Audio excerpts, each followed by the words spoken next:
that lengthy cinematic, we have the beginning of Dark Souls 2. I'm assuming anyone who would potentially watch this probably is familiar with the game. Let me turn that down just a tad. There we go.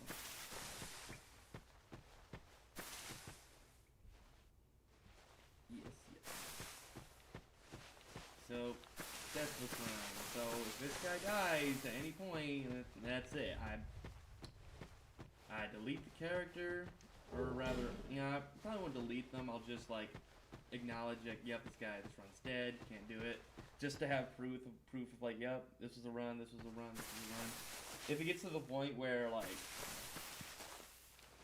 I have so many deaths in this run that I kind of have to, like, make room, I will. But, now, normally, in a normal run, I would just hop over and grab that item that, oh, death. Ruin the run right there. But since we're also trying to have fun, now, you can get the stone ring, which has awesome poise damage. If you kill that creature there, the ogre. I could 100% kill me right now.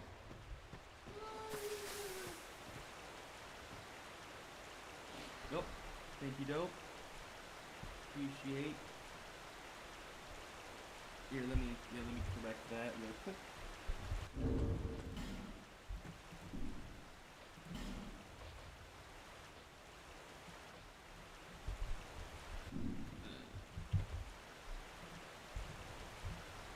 There we go. Labs. And then I go to volume, and I'm going to turn it down. Okay, I just set it down to negative 25 decibels. Is that better?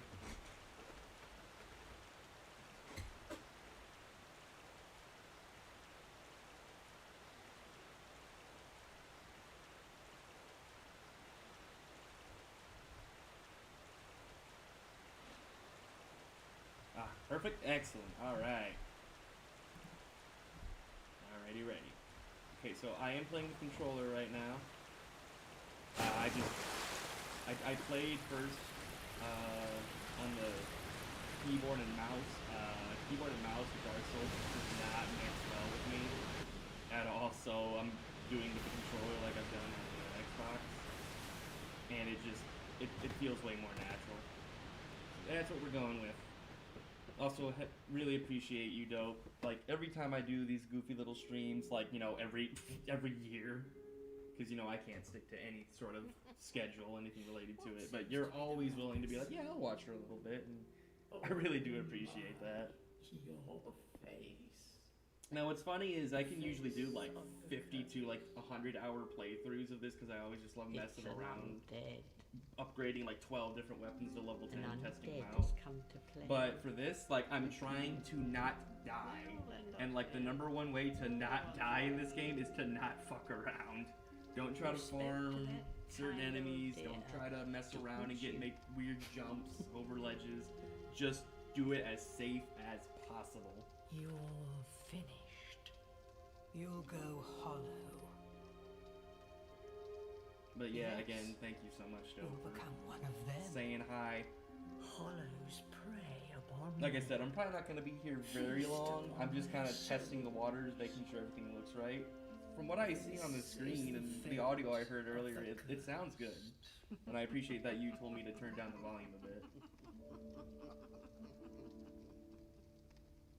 But Dope, since you are the only person here at this very second, you have the honor of giving me the first name. So if you're here right now, if you can hear this, choose a name. Choose a name of the very first warrior we're sending to the world of Drangleic. You have the honors, my friend.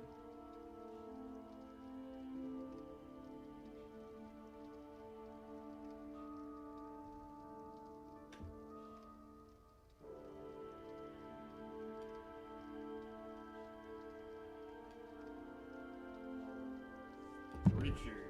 Alright. We got Richard.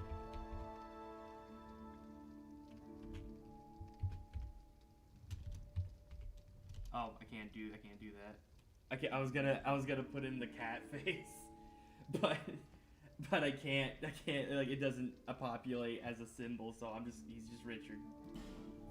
And Richard, are you sure?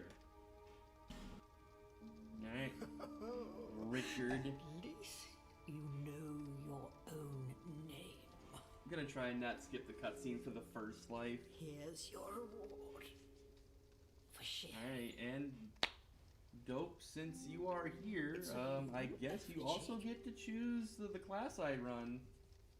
Take a closer look. Who do you think it's supposed to be? Think back, deep into your past. Yes, it's an effigy of you.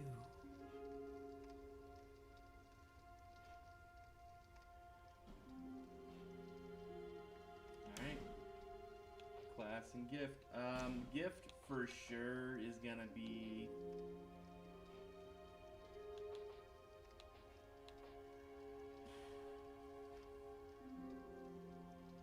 Which classes are good?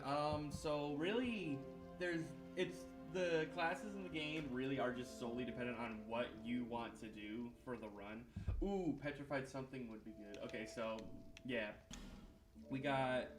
Now, I love playing a melee class, for sure. I love melee. If I wanted to take this super stupid seriously, I'd pick, like, Sorcerer or something and just, like, spam Soul Arrow and then clear out the enemies that way. But that's not fun. I want to genuinely take a crack at the game, like, with the way I normally would, just with, you know, if you die, that's it, you're kaput. So, the main big four are, like, Warrior is really good just for having good stats at the start. Knight is really good for having a really good weapon at the start and decent armor. Swordsman is really good for having high dex and 2 swords at the start. And then Bandit is good for having like a bow and a decent melee weapon at the start. Cleric, I just made a cleric the other day. And he gets the mace, and the mace is just arguably like the best non-bullshit weapon in this game, especially early, because most enemies are weak to strike damage. And then once you get enough miracles, Cleric can actually be pretty cool if you build them right. Sorcerer, I mean, magic in this game is like, magic kind of sucks, but it's also incredibly busted once you get the good spells. Explorer, this one, well, he gets a lot of cool stuff. You know, he gets bombs, he gets prism stones, keys, gets a ring. Like, Explorers, I've never played him before, but he's kind of like a mix of the Thief class and just a overall item class. Might go for him, probably won't, because I find items are relying too heavily on items in this game, like, makes you play clunky. And when you play clunky in this game, that's when you're gonna get jumped by someone and just stabbed. So I usually prefer to just go for like a melee class where I don't have to worry about multiple items to make my build good. I can just swing, swing, swing, kill, kill, kill. Now, of course, if you wanted to be Mimi, we could go Deprived and make it really freaking hard. Like, because Deprived, you literally get nothing and your stats are nothing. So if we wanted to be funny, we could just go Deprived. And I have to build my character from scratch. You know what? I think I've just answered that question for me. Boom, we're going Deprived. However, I will start with...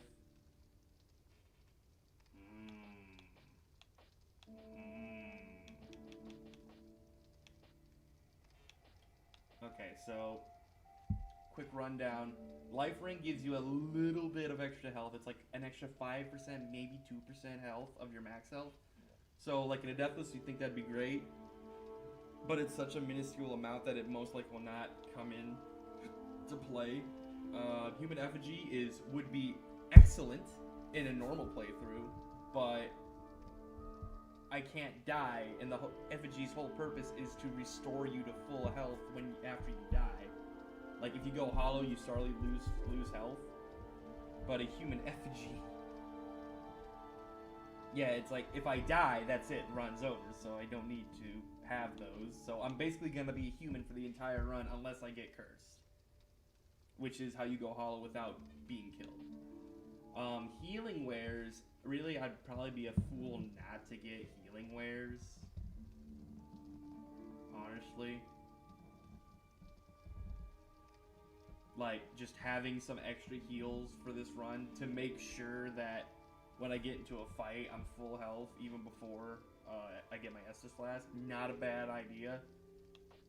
Homer Bode, not a bad idea either. If I'm in a bad spot and I just need to bounce out, but I can get Homer Bones later.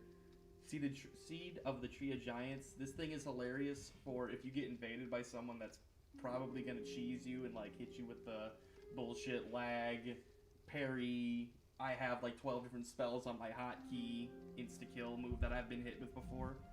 It's really funny to pop one of these and then all of a sudden all the enemies in the area now target the invader and not you. Well, they can still attack you, but they will attack the invader. And I've caught like several people off guard with popping one of these seeds when they think they can just run up and gank me. Bonfire Aesthetic. Normally this is the best item in the game to get early because this resets an area.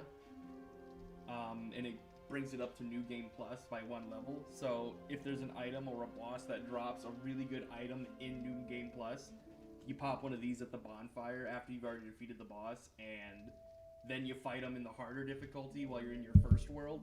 And then you can run around in the first world you have with the better ring. Like, there's one boss that gives you a ring that gives you the maximum number of extra souls.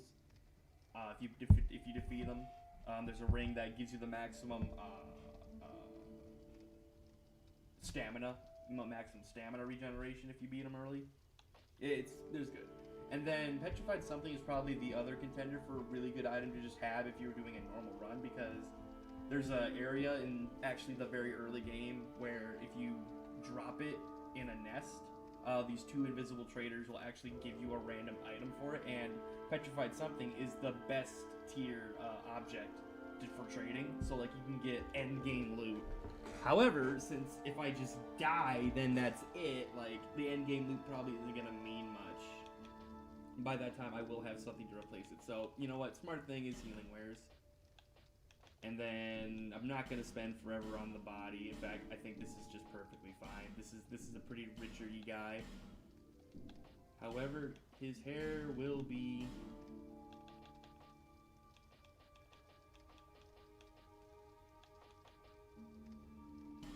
green, weird green color. Yes, that's how we know this is Richard. He's got the weird green color. All right, I think I'm good. All people come here for the same reason. To break the curse. You're no different, I should think.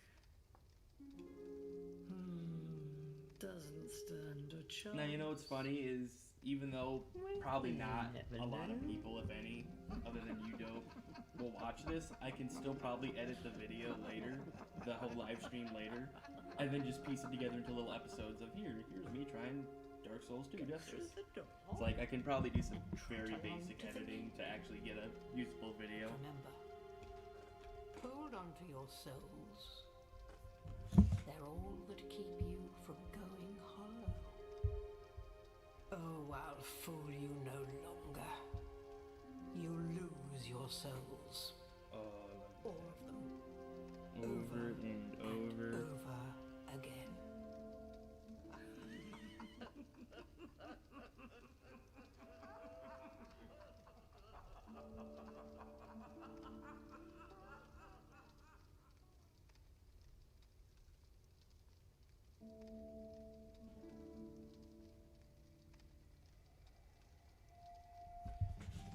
Alrighty, so first run of Dark Souls 2 with Richard, and I may or may not make every run as the deprived, just to make it a little more interesting, to make it truly a baseline start.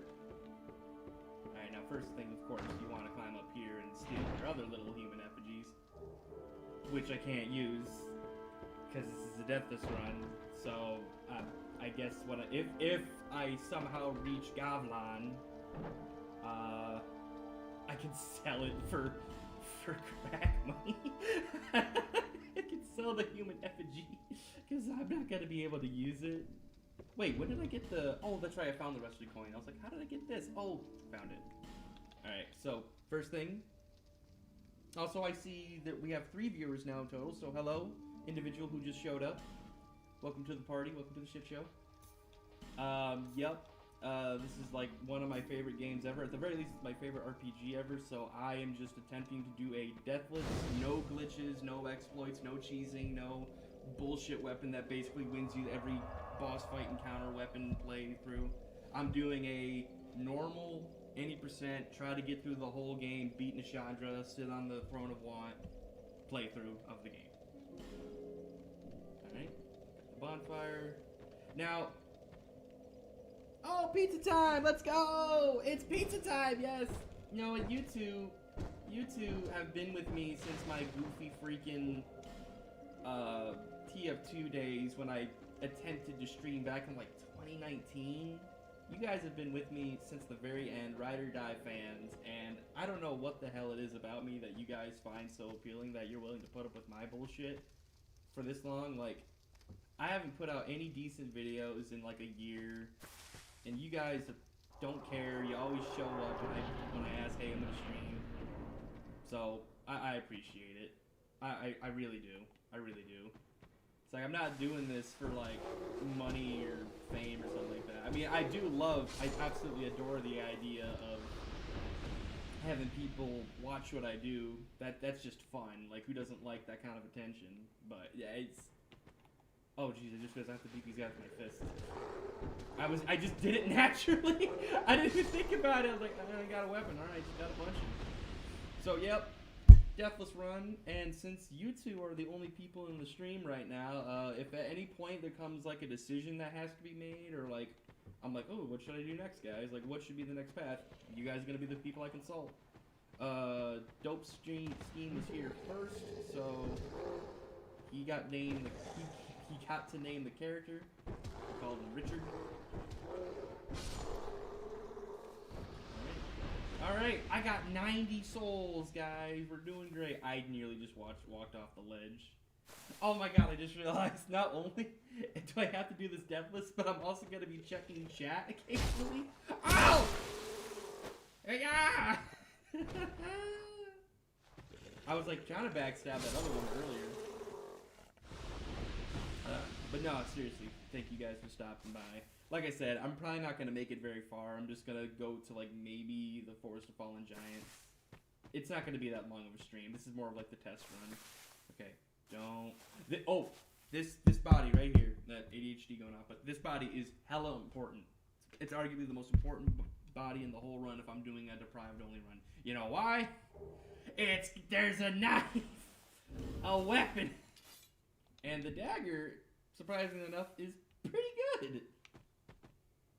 Oh, shit, that guy has a bow.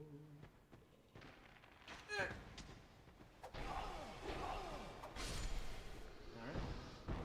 It's amazing how this game, you can go from feeling like the weakest, most like helpless babe in the woods ever, and then with the right builds and items, or with new builds and items, you all of a sudden feel unstoppable.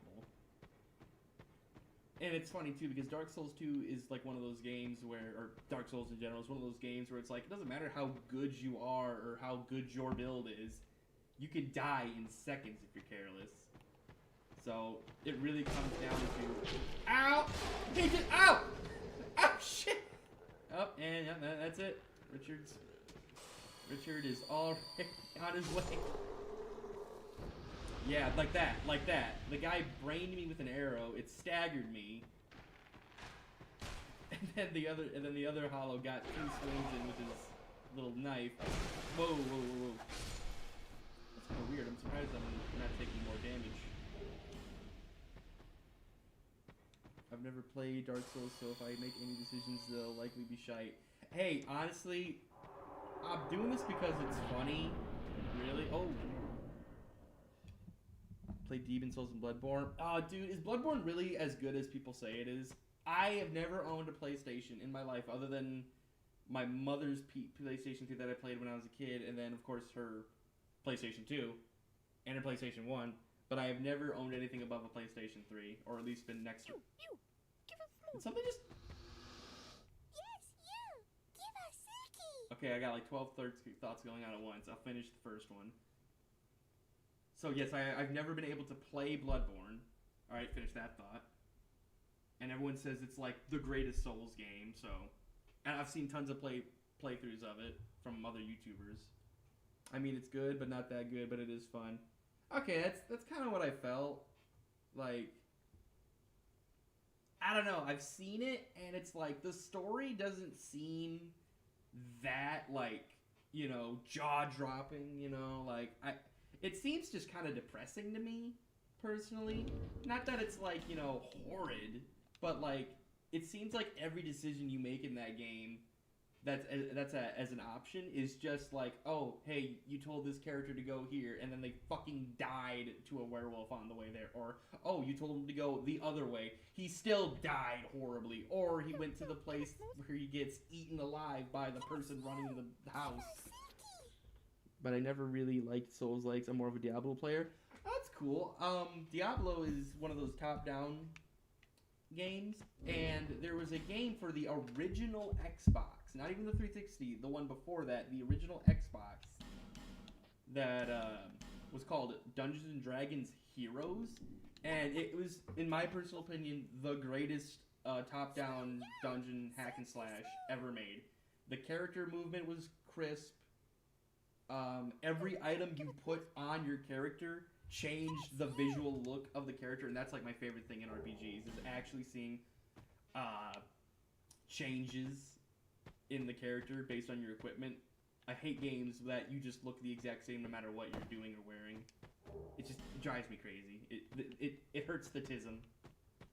Okay, now normally I go here, but there's a pit that you have to jump over. I don't... Oh, God. I'm not afraid, but I've never done this as a deprived, so I've always had my armor and extra healing on hand. Ooh, the dagger's still pretty good. Damn, I don't know. I used to play a lot of Titan Quest. Ooh, Titan Quest?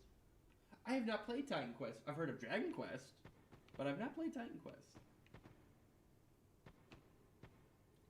Oh, Lord, it's right there. Oh, God, I could end the run right here if I fuck up my input. But no, Heroes Dungeons & Dragons is so cool. You get to play as a warrior human, dwarf cleric, elf mage, and I believe halfling rogue. And so it's like the generic, you know, 4 classes that you'd expect in an RPG.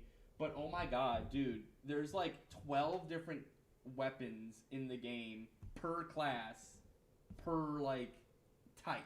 So, like, you got 12 different clubs for the cleric, 12 different swords for the swordsman, 12 different staffs for the elf, 12 different bows for the rogue. It's really good. And it's, like, if you love D&D lore, like D&D campaigns and the classic, like, 2nd, 3rd edition style of monsters and storytelling, it's good. And the gameplay, the way they mesh the abilities with the normal combat, and the way they, like, mapped it to like 3 buttons. It's peak. It's truly peak. How many times have you played Dark Souls 2, Zeke? Okay, so this is a hard question because I've probably beaten the game start to finish twice, 3 times maybe 3 times. And 2 of those times were on the PC. Were on the computer with keyboard and mouse. And that was before I knew how to target enemies. But like on the oh goodness gracious, on the computer or on the Xbox, I've probably beaten the game once, maybe twice, like start to finish. But I've made like 12 characters. All right, I'm just gonna fucking go for it. Oh, okay. Okay, so I've made like 12 characters that have gone to like well over soul level 100. And in this game, soul levels are like exponential. So like every level is harder and harder to get. So like getting to soul level 100 is like midway through the game.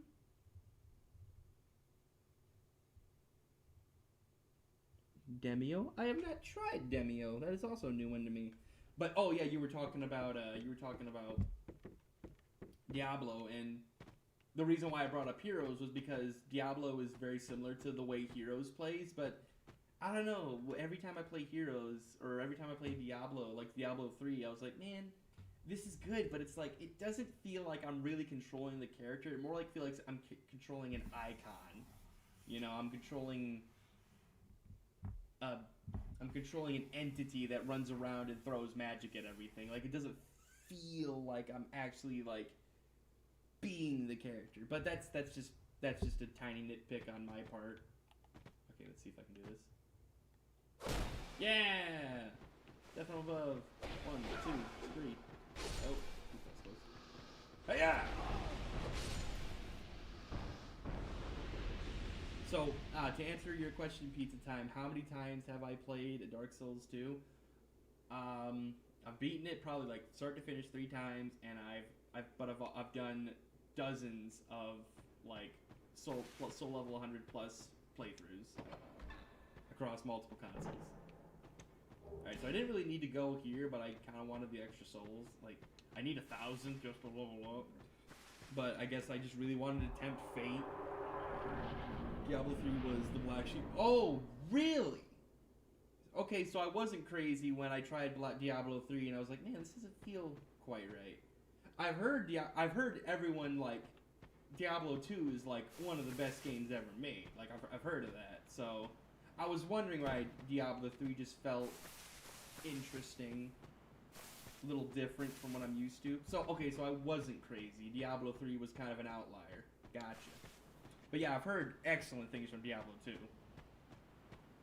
Kind of like how you hear great things about the original Fallout series, like Fallout 1 and 2 on the PC. You know what's scary is that I'm not offline either, so someone could... And because I'm human, someone could invade me, and I would probably die and lose. Because people who invade are usually, like, busted, broken.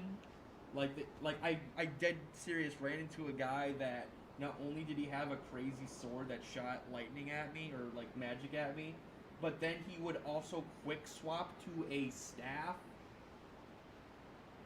and shoot me at magic if I tried to, like, maneuver or get away. And then he also had a parry dagger in his left hand, so, like, I couldn't swing at him with anything I had.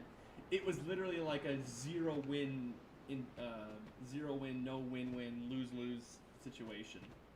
The only saving grace was I was telling you about that Seed of the Giants, that if you use it, it makes NPCs attack invaders. He chased me into a pit that had this giant basilisk that can turn you into stone if it breathes on you. And because there's no one uses petrification resistance ever in a PvP build, he instantly freaking died the second he, like, walked in front of this basilisk. Instantly turned him to stone, died. It was really funny. Now, what's worse is he did... I also got killed by the breath because we were kind of in the same clump when the thing attacked. But still, I was very happy. I was very happy that I got his ass. I'm sure he was like, oh, that pussy, he used the thing to have the monster attack me, but it was a win in my book. Path of Exile was really grindy. I've heard about Path of Exile, and that one was kind of meh. Like, I've seen a lot of people play it, I've seen a lot of people that like it, but I have also have heard of the grind of Path of Exile, for sure. And for me, grind can be good if it's fun to grind. If like the combat is so fluid and entertaining that you can just like fight the same enemies a handful of times or go or fight a certain enemy to get a certain item for your build, and it's fun or it feels good to get that equipment, I feel like that's good. And this is why I love Dark Souls, because Dark Souls 2, like, you do have to grind in some moments if you want to get stronger to attempt a certain path, or if you want a certain gear set to, you know, play Fashion Souls and roleplay as one of the NPCs. Like, ooh, I got the full Royal Swordsman set. I literally had a character that I nearly beat the game with that was dressed up as one of the NPCs you fight in this game, because it throws like 20 of them in one area, so you have a lot to grind against. But yeah, this game's combat is so fluid, so rewarding when you figure it out. Like, it took me forever to figure out that rolling actually has iframes, and you can roll through sword sweeps of larger enemies, or any enemy for that matter. Like I played Dark Souls 2 basically blind. I played a tiny bit of Dark Souls 1 at a friend's house and had no clue what the fuck I was doing. So it's like, why did I killed like 7 of these dudes in Undead Burg, and then I died once through some bullshit. I got thrown all the way back. Where's the bonfire? Take this And as we know, Dark Souls 1 is not beginner friendly, whereas Dark Souls 2 is relatively beginner friendly. Go on and see the king. For sure, grind doesn't have to be unfun, but it shouldn't feel like a chore. No, absolutely. No, if you have a game where you're like, oh god, I have to blank for like X amount of time, even if it's like 5 minutes, it's like, if it's unfun or lame, yeah. Like, I can't think of a game that I was grinding on, because I usually don't like those kind of games. It's like, okay, you know how in Minecraft, when you're like looking for diamonds or whatever, like, I keep saying like, because, you know, I don't have any other diction to use. I'm trying to play the game and talk and, you know, make sure I'm doing the right thing at the same time. But anyway, let's finish this thought here. But yeah, the grind is definitely not something that can be, like you said, can be unfun. But yeah, it shouldn't feel like a chore. If you're miserable playing the video game, then yeah, there's probably a problem. Welcome to my I shop. like this guy. He's pretty cool.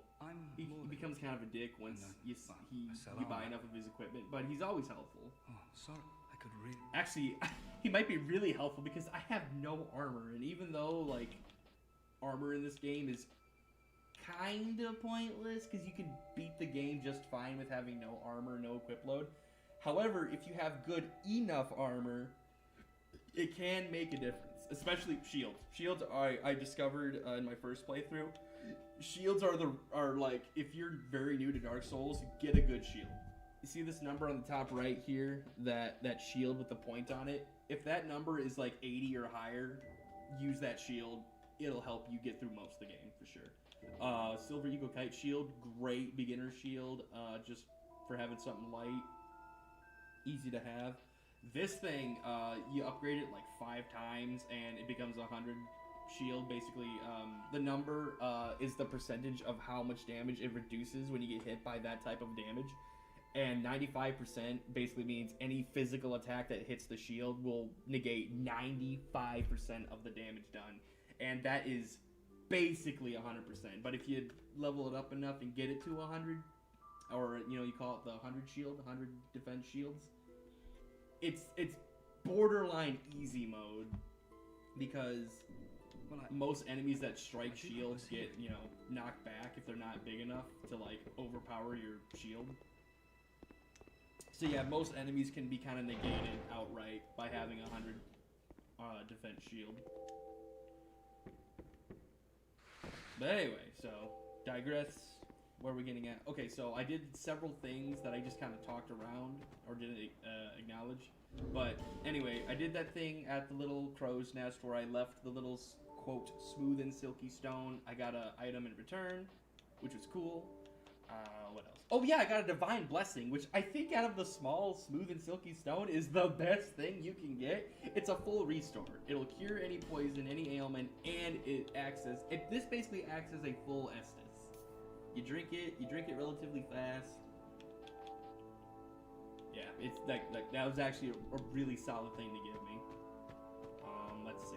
I can't go to that house yet until I find the explorer guy, the map maker, which, I'll be real, getting there is one of the easiest death traps in the whole damn game, so I may just avoid it entirely. Alright, definitely want to get that Estus Flask. I've played this game so many times, I probably could just kind of play it on instinct. Yep, gotta get the soul gem that's in here. Oh, and one without. I just talked! Oh, yeah. Ah! Nothing's. Oh, that's really funny. I've never done that before. Okay, so what I just did was I rolled and I pressed A trying to grab the item, but instead what I did was I rolled, pressed A, and I interacted with this cat NPC that sells decent items. Like, she sells, like, quest-reliant equipment, like the cat ring, the Ring of Whispers is really good for a certain quest. She sells these, which are... Some of them can be good if you know what you're doing with them. I don't use these, but they can be good for sure. In fact, these prism stones, actually, they act as currency for the crow merchants, the invisible crow merchants in the nest. It's usually not good stuff, but you have a chance of getting mildly decent gear, like maybe a Titanite shard or life gem. Well, that's dismaying. But yeah, no, she's cool. So yeah, I found that very funny that I was able to roll through and talk to her through the wall. Can you ever just parry a strike? Yes! Okay, so parrying in this game, which took me like playthrough 7 to figure out how it worked. It took me playing Dark Souls 3, trying to figure out how parry works in that game, and then going back and applying what I learned from Dark Souls 3 to Dark Souls 2. Okay, you need a small shield, you need to hit left click at just the right moment, and every shield's different. Every shield has a different weight class and size class, so smaller shields are way quicker and with parrying, and bigger shields, if they do let you parry, got a slower wind up. And I think it also depends on how big your window is. Yeah, parrying in this game, I may not attempt parrying in these runs because parrying is really more for style points than anything. Talk to this guy real quick. I packed, but now somebody's gone and locked the door. I'm a blacksmith. I'm nothing without my tools. Bring me that key. Chop chop. Right. I know where the key is, but we'll get to that. We'll burn that bridge when we get there. I'm really testing my luck by walking towards all these edges and grabbing all these items because I actually had an idea of putting up a counter of not just deaths or attempts, but like, okay, did I die to an enemy? Did I die to a boss? Or did I die to gravity? Which I guarantee is gonna be the #1 killer of me in these runs. It's gonna be falling off something, or like falling off a ledge, or rolling, or doing a jump and mistiming it. It's gonna be some bullshit like that that gets me killed more than anything. Like, if I'm genuinely playing to not die, I can probably win most fights and avoid ones that I'm not confident in winning. Sorry for skipping through this guy's dialogue. I want to get the ring that he offers. I really feel like I should go offline, but you know, we're gonna try. We're not gonna hardcore just yet. We're gonna see if we can go through online. That'd be a hell of a achievement, beating this game deathless with the potential of getting invaded. Wise decision. People are weak. Let this. Now, see what kind of sucks. God, I got so many different thoughts going on at once. Basically, he puts you in a covenant called the Covenant of the Blue, where if you get invaded, people in a different covenant called the Blue Sentinels will automatically be sent to your world to protect you or help you win the fight against the invader. But since this game is 12 years old now, 11 years old now, no one's really doing that. At most, people are doing like the PvP stuff. In fact, you're probably way more likely to get invaded in this game now because at this point, if you find some random schmuck like me who's just doing it online, you just invade them, kill them, and then be on your way. I talked to her, right? Bearer of the form, you will Yes. seek though there is this, however. Sorry if I'm skipping through the dialogue. I just like I've played this game so many times that I want to like get this up. Plus, I'm kind of dragging ass right now because I'm trying to like do multiple things at once. Like you guys mentioned one thing. Oh wait! I can level up. I just realized I can level up.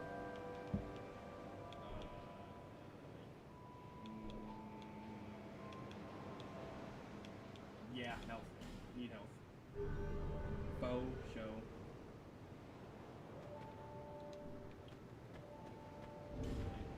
Oh, that ring, yeah, I gotta put in that ring. So anyway, blue seal, apostles of blue. You rare it. If you're part of the covenant, there's a chance that someone comes in and helps you out if you're under attack, but since no one really, there's not as many people playing, they're probably not joining the covenant where you have to babysit noobs. But however, I joined this because this ring gives you a tiny bit of extra HP, and you're gonna need every shred of that stuff we can get.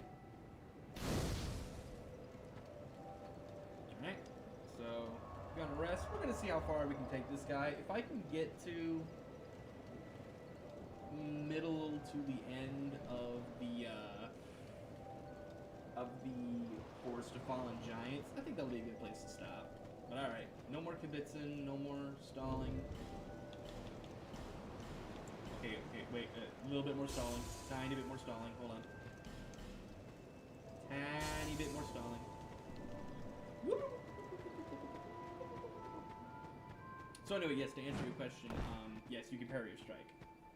All you gotta do is equip a small shield or normal size shield, hit left trigger at the exact right time. Ooh.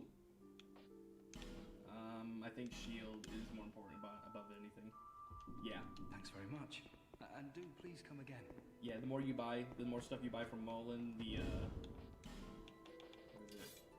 Oh, no! I forgot the most important rule of Dark Souls, common sense. You can't equip it if you ain't got the strength. Shit! Oh, no! Oh, God. Trust me, guys, I'm really good at this game. I can do it deathless for sure. Fucking buys an item that he can't use right away. Well, that could have been levels. Oh, speaking of which, second mistake, not equipping your Rapier.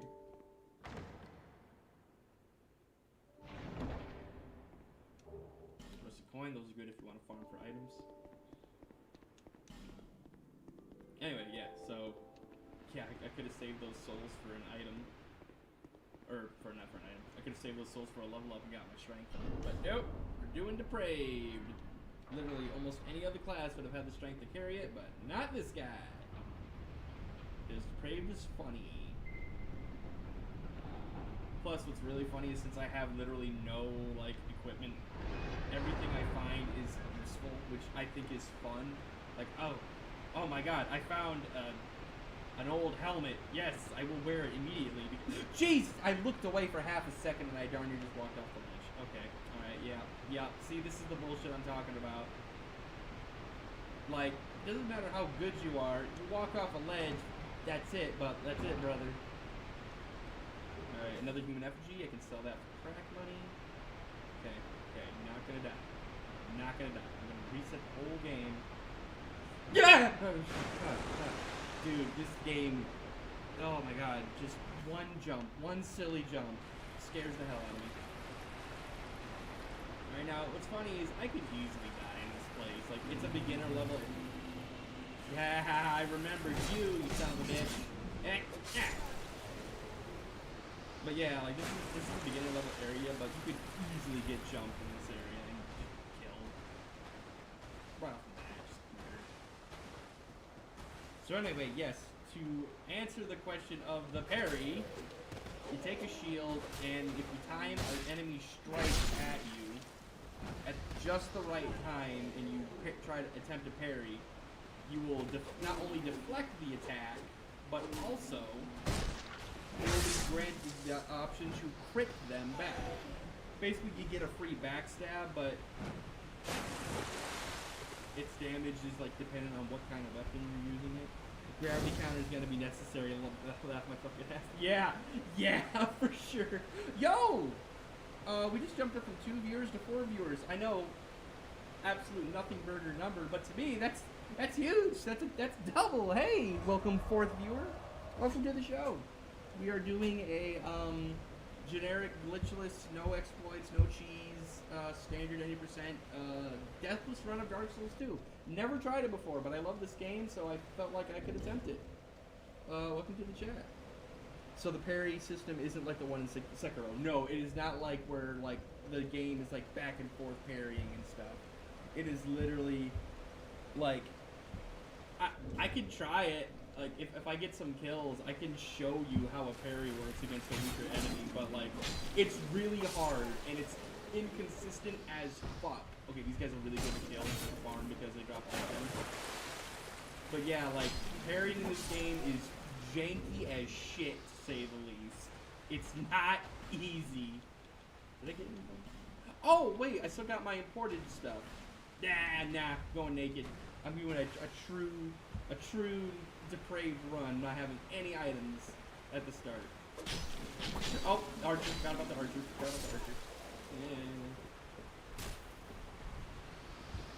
Yeah. Okay, now see, the ones with the swords and shields are actually scary because they have some decent combos. They don't do a ton of damage, but they can ruin your day if you're careless. That's one thing I really liked about Dark Souls 2 is like it's very unforgiving and punishing, but reasonably so. Like, if you die, you're just gonna be like, damn it, I died, I shouldn't have died there.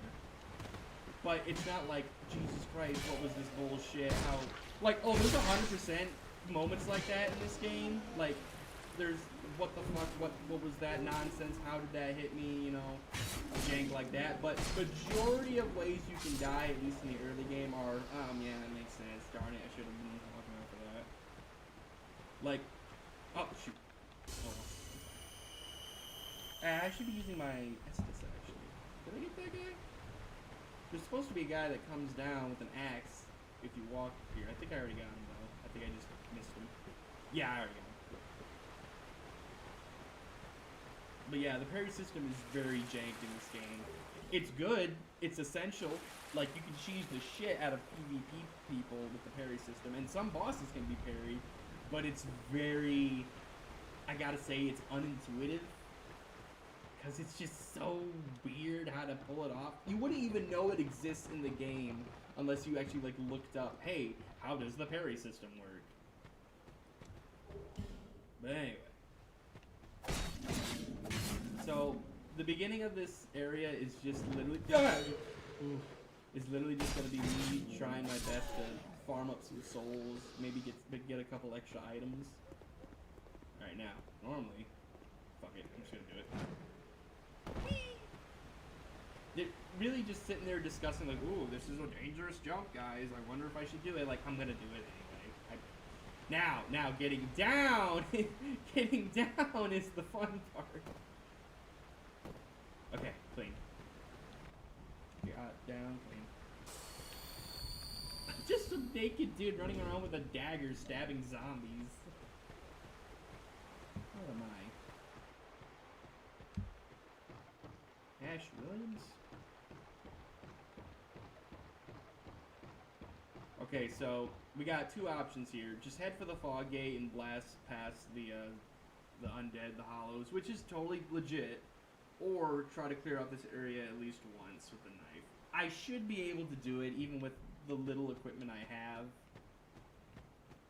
Plus, I need the souls if I want to use that, if I want to level up my strength and use the, oh, shit, yep, he's gonna, can't stand under him when he's coming down. Shisha! Very nice. But yeah, I really need the souls to get some strength to equip the shield, because like I said, equipping a high defense shield in this game really turns on easy mode. And I'm not gonna shy away from easy mode in this game. I don't want to cheese, like I don't want to straight up use glitches or things like that to just like get free wins on bosses, but I definitely want to make life easier for me. Okay, so this one undead soldier, the first one you run into, you kind of have to kill him first before you fight the guys at the bottom. Because he throws... Oh! He throws black bombs. And as you can see... Yep, there was one of the black bombs. So, I don't know how much damage that would have done to me, but it probably wouldn't have been great. Oh, now see, this sucks. There's a weapon. There's a really good weapon right over there.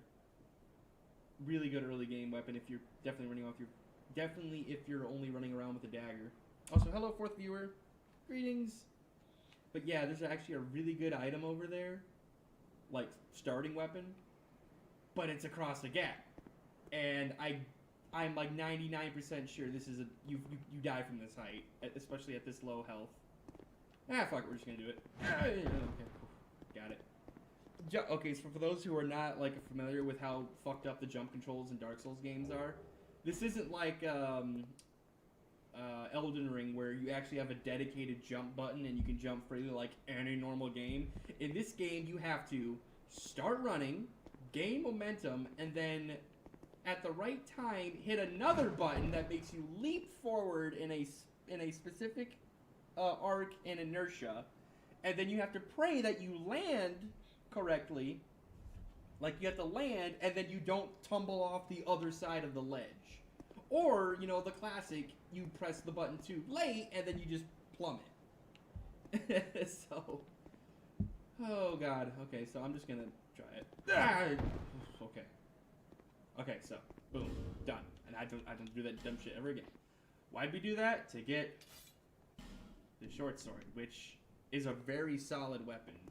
So, explanation. The short sword is quite good early game because it has this cool stab attack with the strong attack two-handed, which is really good because stab / thrust damage in this game is really effective against a lot of enemies in this game.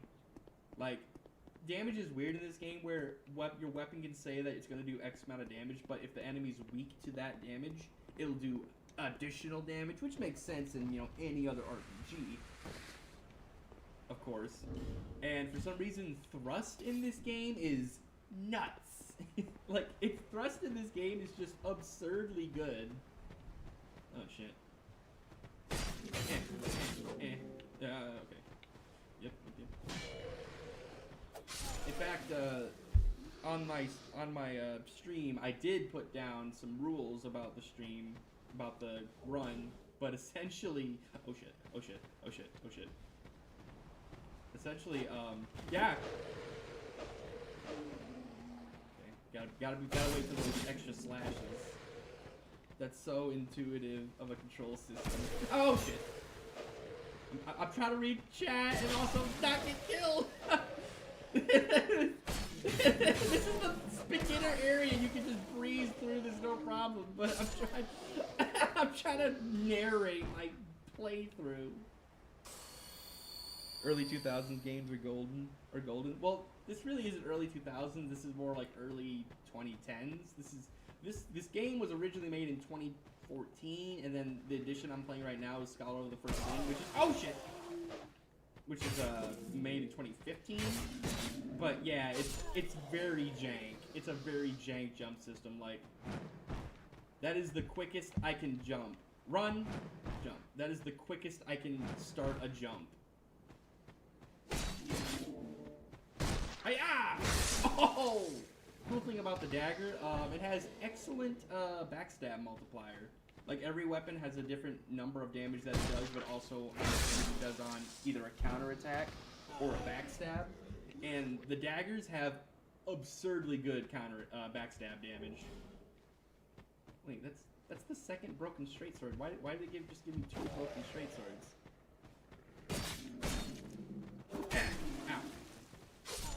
Man, these guys are really not doing as much damage as I figured they would. I really should be drinking my Estus, but I have 2 of them, and the Estus is the only, like, reliable healing source I have that will give me heals now. Yeah, I can use them, but like the dagger's cool. I've never used the dagger.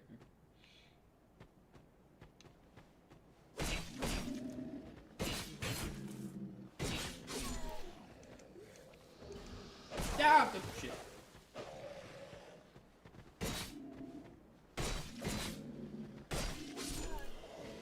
Okay.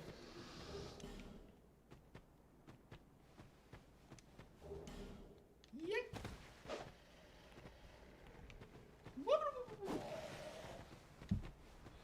Don't die. Oh shit, oh shit, oh shit, oh shit. Oh, by the way, this game is kind of funny. Unlike the original Dark Souls, where you had to repair, like, over time, your weapon would get damaged and you'd have to repair it, but that would be over the course of, like, several areas of gameplay. Whereas in this game, your weapons degrade really freaking quick, but they reset at every bonfire. So, it's like, okay, it basically prevents you from going through the whole game with only one weapon, and actually makes it advantageous to have multiple good weapons on standby if you plan on doing long runs. Ah. Hey, ah. I stabbeth thee! Alright, cool.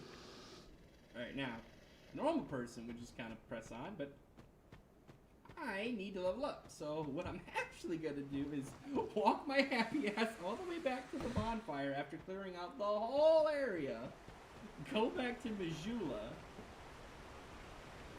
and upgrade. Level up my character so he has enough strength to use the items I just collected.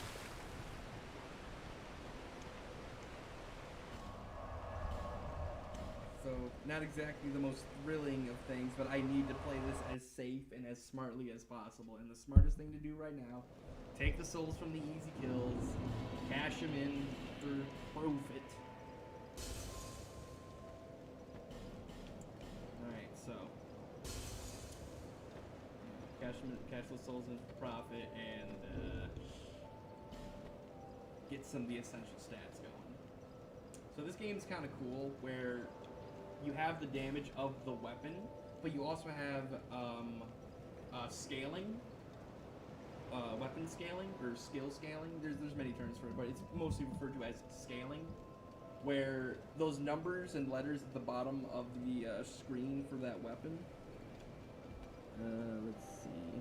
Where is it? How it says E on the flexing muscle and then B for the hand. That is your scaling level, and it goes from blank to E, D, C, B, A, and S. Every scaling level basically means the more strength you have, the more that stat will improve the damage of that weapon.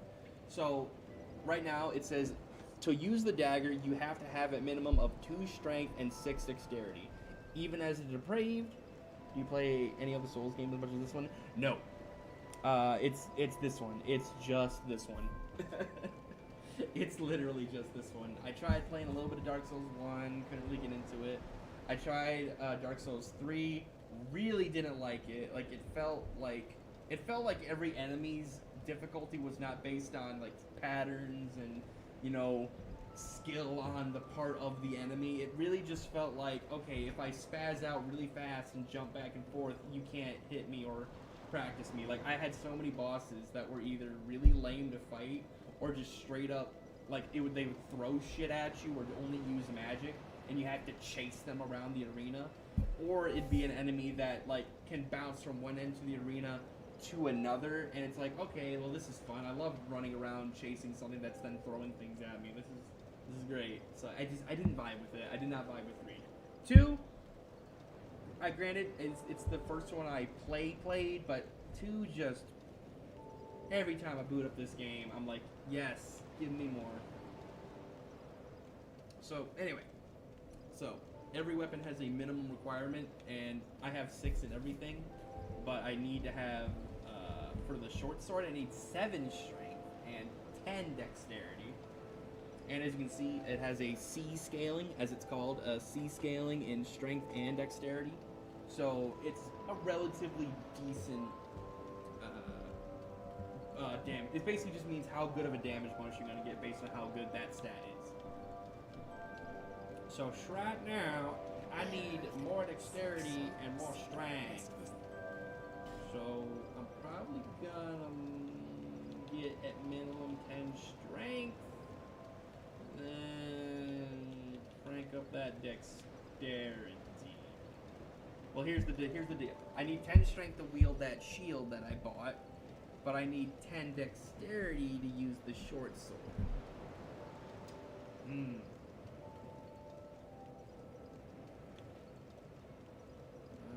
I'm gonna go with this because just having a shield on hand is incredibly good. Trust. And then, can I use the short sword yet? No. I need 10 in dexterity. But that's fine. That is fine.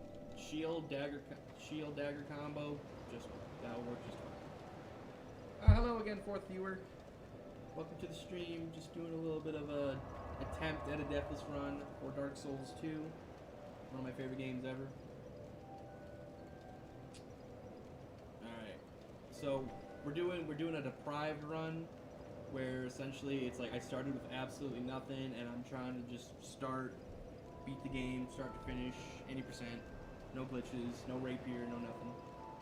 Just standard playthrough, but if I die, I gotta boot the character and start a whole new game. Oh lord. Alright. Let's go. Going back to Forest Fallen Giants. Alright, so thing about Dark Souls, as I'm sure a lot of people are aware, once you step out of a bonfire, everything resets. All the enemies you killed come back. But you get to come back stronger if you left to level up your character. Yeah, that's just 90. That's a 90 shield, and you can barely even see the health go down. So yeah, having a good shield in this game really is like, yeah. Didn't even mean to get that. Now, one of the viewers wanted to see a parry. Oh shit! I'm gonna die doing this. I'm not 100%. Shit! I'm gonna die attempting this. Got him! Oh shit! Got him. Yeah! Got the parry. Okay, you're probably not gonna see a lot of parries in this game because if you miss too many parries in a row, you can get hard punished. Like, going for parries in this game is the equivalent of fucking around and trying to get style points. But if it works, you do get basically a free kill on the enemy, unless it's a high enemy. But it looks really cool, especially if you're like, yeah, I'm doing this death rush and I parried the guy. So anyway, yeah, you with the button that's controlling the left hand. You hit left trigger, or i.e. your strong attack, and then right as the attack is gonna hit you, yeah, shit, yeah, I can't fuck around. I'm trying to talk, I'm trying to fucking play, I'm trying not to die, and I'm already super bad ADHD, so I will hop from subject to subject both each time. That's sick as hell. I mean, it really is. Like, when I first figured out how to parry, dude, I was, like, over the moon on how cool it is. It's like, dude, every time I play Dark Souls 2 and I get a parry on, like, a tough enemy, my instinct is to say, get fucked. Every time, I will just say, get fucked. It's like, you think backstabbing is satisfying? Straight up saying, fuck you with a well-timed parry is so satisfying. Oh, I'm gonna die. I'm gonna die horribly because I'm fucking around. I'm fucking around. I said I wouldn't do this, but I want content. Oh shit! Oh, I'm so bad. To be fair, is this a shield or a small shield? It's a full-size shield. Okay, so you got two shields that can parry. You got small shields, and then you got the full-size normal shields. The small shields, of course, are way quicker on the parry. How am I? Okay, I'm just kind of confused. I'm losing all my gems to this one axe hollow because I'm trash at this game. Yikes! actually awful. How many times am I gonna fall for that delayed swing? Got it! Jesus! I literally, I was willing to die if I couldn't get this parry. I was literally willing to die and restart this whole fucking game if I didn't get that one parry. It was personal at that point. It's like, dude, I don't deserve to be doing this challenge run if I can't get this parry.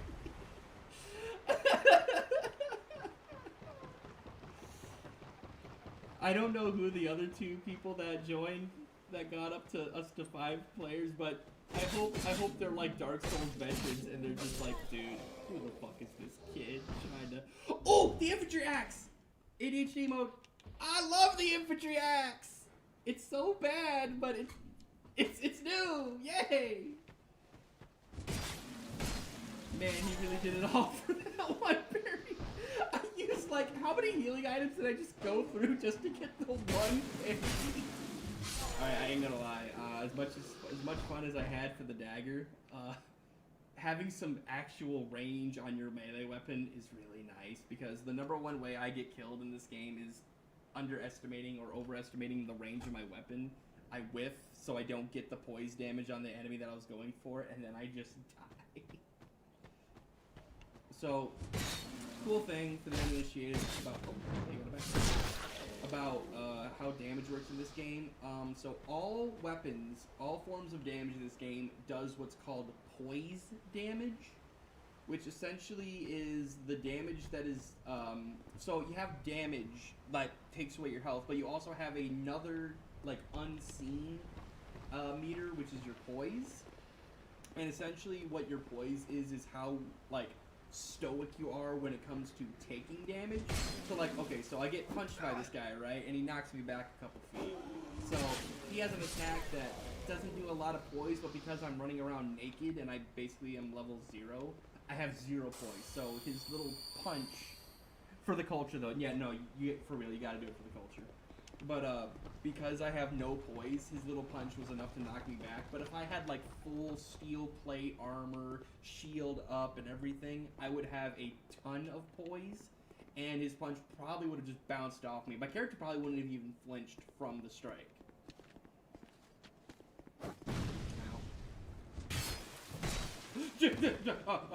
Okay, so #1 most bullshit thing that the average person will run into. When you attack, your character does a unprompted or like unintended step forward. Like when you attack, you will naturally just kind of move forward with your strikes. I have died so many times attacking something, and then I finish the animation of the strike, and then my character's foot was just enough over a ledge that he just plummets. That and panic rolling, and then all of a sudden realizing you just panic rolled off a ledge and then just died right then and there. It's pain. It is painful. That is probably the #1 way you die in this game from falls. It's just straight up either panic rolling off a ledge, or you struck too many times at an enemy that was also near a ledge and you just happen to fall right with them. Another thing I love about this game, with one click of a button, I can go from one-handing to two-handing. Like, okay, I need to swing at this guy. Let me two-hand. Alright, here comes another enemy. Let me bring up my shield. Alright, I don't think I think the stream's too delayed, but like, I'm gonna go for the parry. Fuck it, I'm gonna prove that I'm... You son of a bitch! Go to fight in an honorable duel and you throw a bomb in my face, you bastard! Got him. Yeah, once you're in the zone, like, parries come pretty naturally. Once you know... Every shield, I swear, is different, just like how every copy of Super Mario 64 is personalized. Every shield has a different timing for the parry. Little bastard. Oh, fuck. Okay, so this guy has a bastard sword. It's okay, alright, you made your point, That could have killed me. That actually could have fucking killed me. Okay, so I really want to get a parry on this guy, but he actually has a really scary sword, and I do not have the shield designed for parrying, so I'm just gonna do it.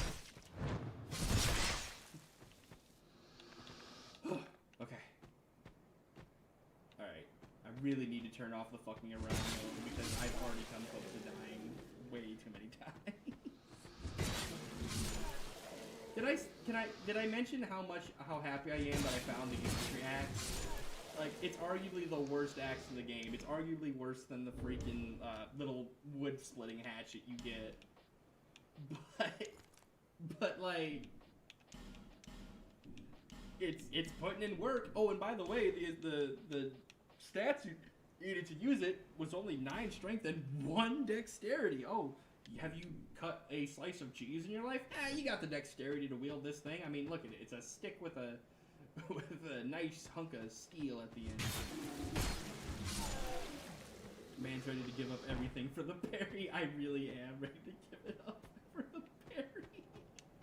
I really am ready to give it all up for the parry. I mean, okay, right? There's 4 people in this stream, right? And they're watching me do this dumb shit. Like, it's not enough that I'm trying to do it deathless and we're basically trying to intentionally cause drama. But like, if you don't see some cool shit, then like, why even be here, right? So we're trying to have fun. Oh gosh, you know what's sad? Every time I try to do a hardcore Minecraft world, I always end up like, if I die stupidly, I'm like, nope, it's no longer a hardcore world. Because I used to play on Xbox where like they didn't have a hardcore option, so you just had to like make a rule for yourself that you were gonna do it hardcore, and then you get to a certain point, and then you're like, oh shit, I died, and this is my quote unquote hardcore world. I guess it's a normal world now. I hope I don't chicken out, and then if I die, I'm like, no, that was a bullshit death. Like, no, you die, you gotta boot the character, start a new one, gamer. Oh, and this is a long game. Like, this is at minimum a 10-hour game if you play it normally. At minimum, if you just like speed through it, it's like a 10-hour game. Which honestly isn't even that bad. Oh, okay, now, this is what I was talking about. My little crappy infantry axe, it's already about to break. So I gotta go back to the dagger. Okay. Yep, I remembered you. Man's ready.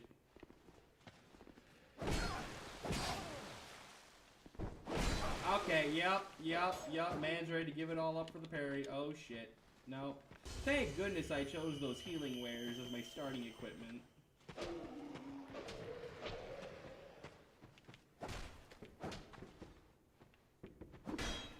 Thank you.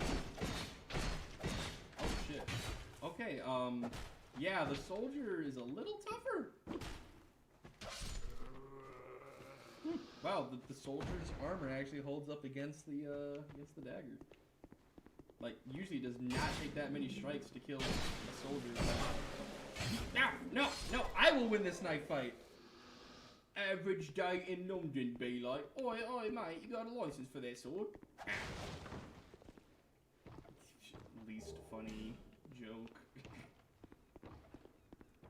Okay, so this area is kind of annoying. There's a guy that throws bombs up there, and then there's an archer that usually misses if you're just walking forward. Don't get backstabbed. Nah. Okay, so this area sucks. This area sucks. Fuck. Normally this area is like a whatever, and of course I'm gonna try and go for the buckler. Yep. Ah.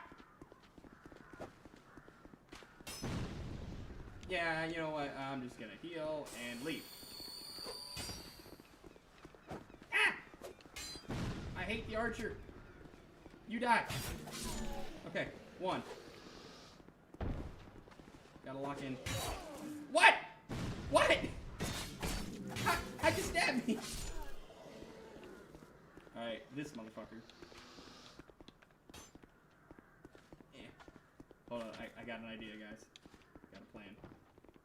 Attacking him is really annoying because usually when you approach him to like get into melee range, he just throws the bombs in your face and does a shit ton of damage.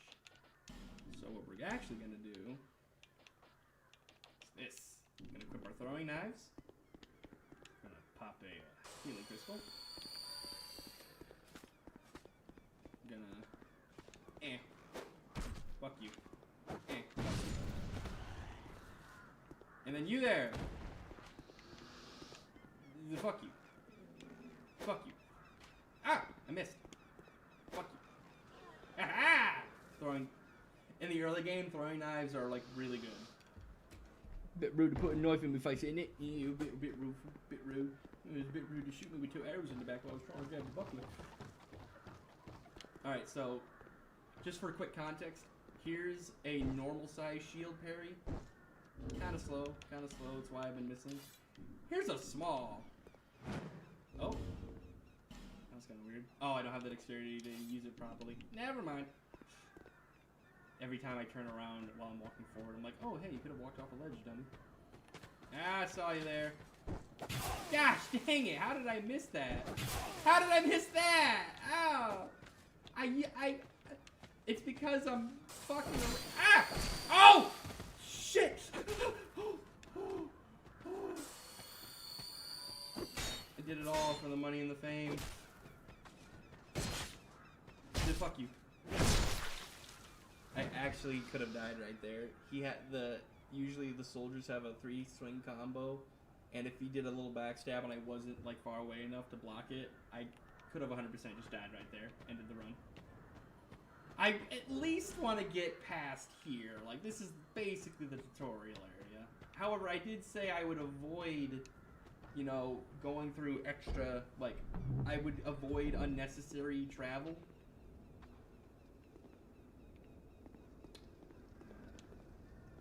Alright, made it to the second bonfire of the area. Honestly, not bad.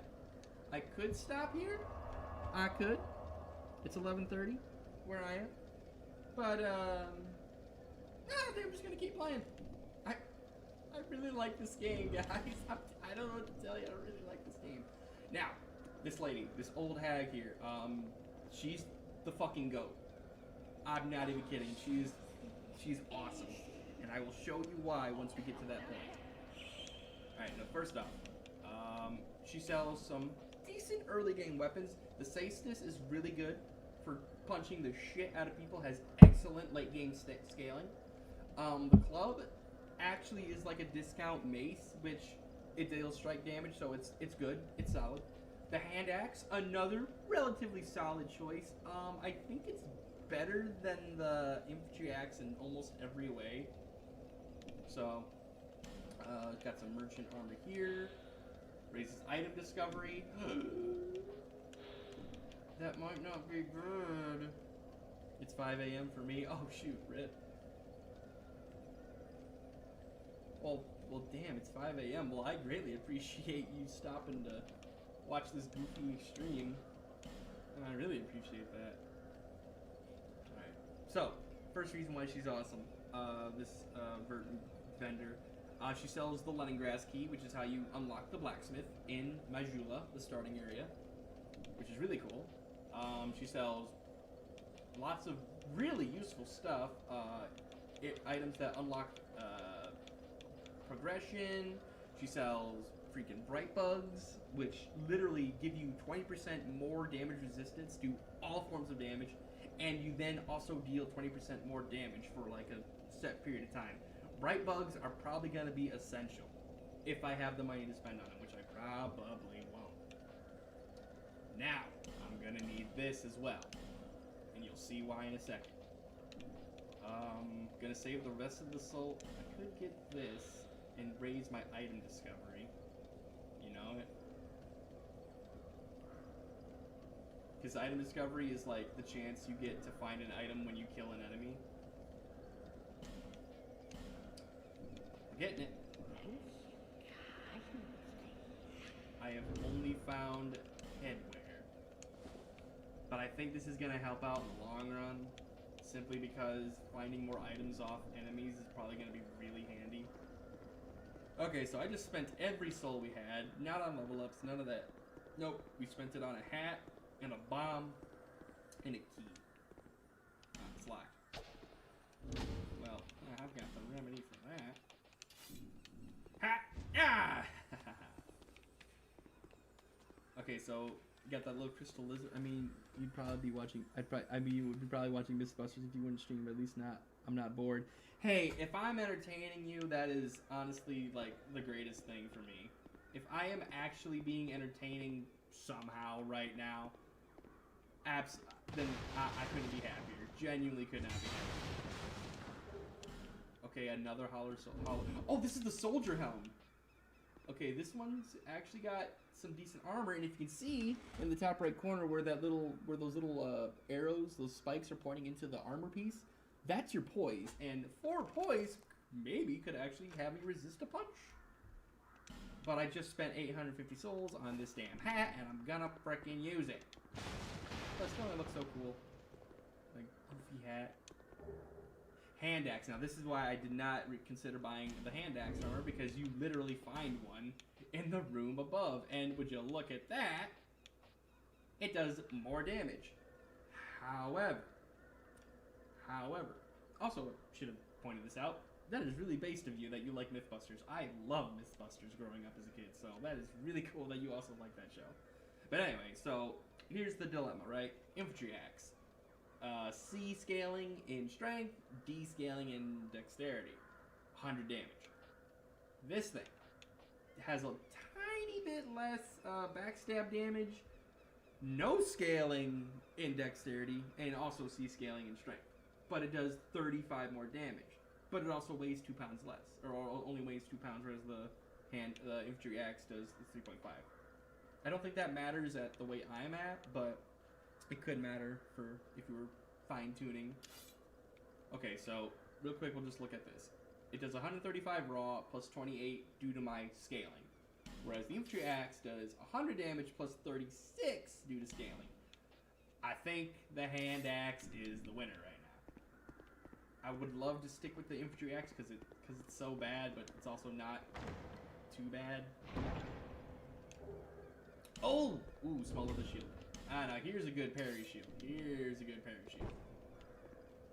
Now look at that. Look how quick that comes out. Way quicker than the kite shield. However, take notice, it only does 75 damage resistance as opposed to the superior Silver Eagle kite shield, 90. So, because we're not trying to go for parries, we'll stick with the kite shield. Also, hello, new viewer. Welcome to the stream. Alright. I remember you. Get out. As the stream suggests, we're doing a Deathless Run here, so I have not died once this playthrough yet. I've played this game quite a handful of times, and I am attempting a Deathless Run. Speaking of which, fun fact, there is a special ring you can get if you beat the game and didn't die once. What the ring does is so inconsequential that it's almost no point in mentioning it. Jeez, but you do get a special rare ring if you beat the game without dying. The game will keep track. Oh god. Ugh. Oh, I'm already low on health items. Okay. So, anyway. This is how we go down. Real quick, I just want to point out, not trying to go for parries, he says. I'm gonna try. I'm gonna actually try to stop myself. I promise. I promise. Oh, yep. I'm not gonna go for parries. I'm not gonna go for parries. I'm not gonna go for parries. We'll go for a good backstab though. Love the backstab. Okay, so normally I would go down here and get some cool shit. There's like some really good stuff down here, including a fire longsword. But as you can see, there's a lot of gravity down there, and I could die down there. So I'm just gonna ignore it. For the first time, I'm not gonna go down there. Oh, what the heck? Oh, oh, cool. Yo, that guy's cosplaying as a Hyde Knight. That guy's got the full set. That's badass. But I will not be getting help. I will also try to do this without phantom support. I'll try to do it solo. I might call for phantom support on some of the more bullshit areas where it's just like, dude, this isn't even fun. This is just like bullshit, unfair, not fun. Why did I do this? I might call for phantom support just to get through those annoying areas because they're just unfun to attempt. Especially since I'm most likely going to be somewhat under-leveled going through those areas. Like, if you've ever played this game, you're gonna cringe when I say the phrase Shrine of Amana. That is notoriously the worst area in probably Souls. Like, imagine the well in Bloodborne that you go to in the DLC with the shark giants in it. Imagine that, but instead of 2 giant sharks, it's a shit ton of sorcerers just pelting you with magic. That's basically what it's like. It's AIDS. It's actually AIDS in video game form. In recent memory, I've gotten quite good at going through it, but I guarantee I didn't do it deathless. Nice. Alright, now.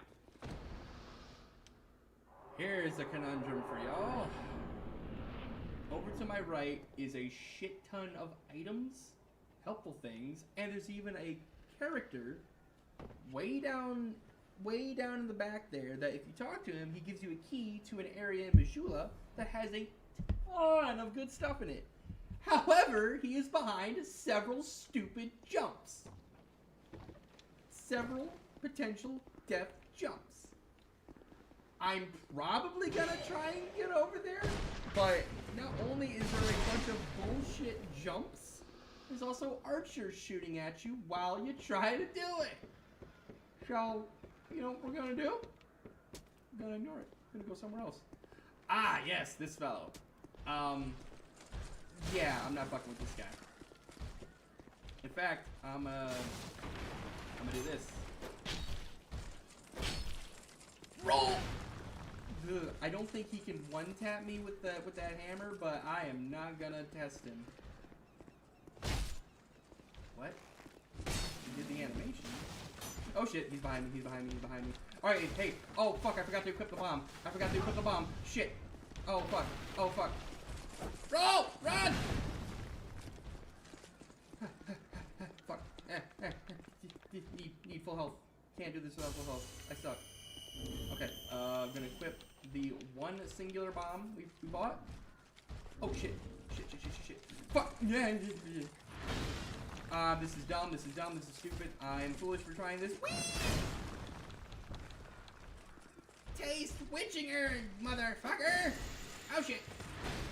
Witching urn! Witching urn! Yeah! Got him! Yeah, that guy can flatten you. So, I was not willing to test him. But anyway, so, I digress. Why we bought a single firebomb? Observe.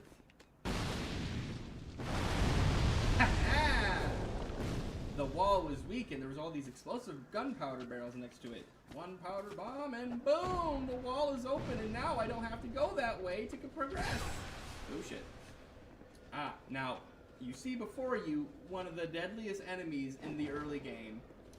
Spear and shield guys are absurdly annoying to deal with if you're not familiar with how the game works. The shield will prevent you from just swacking at them and holding them into that poised stun lock. And then the spear, they can stab you with the shield up, so you can't attack them, but they can stab the fuck out of you. And if you don't have any armor or poise, you're just gonna sit there stun locked while he stabs you. And God forbid, there's 2 of them. Alright, now, I'm gonna show you... Nope, I can't. I said I would do no exploits or cheese. Okay, so there's this thing where you go on this ladder, a boss will show up, right?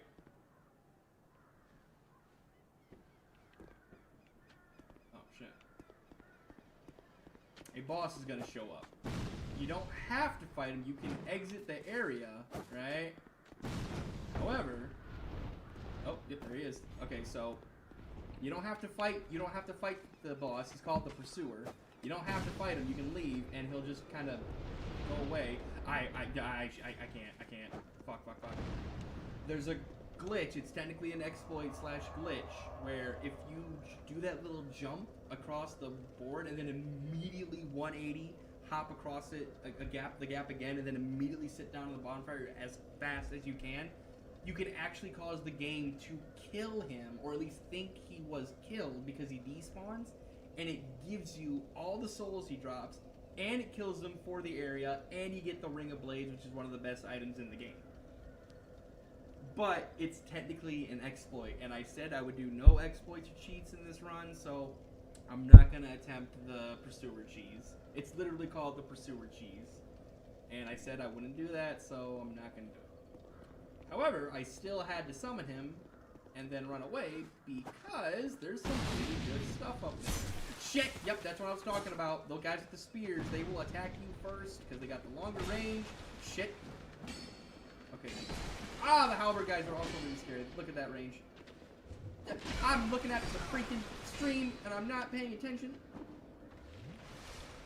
Why am I not using the kite shield that I spent all those souls on? Thank you.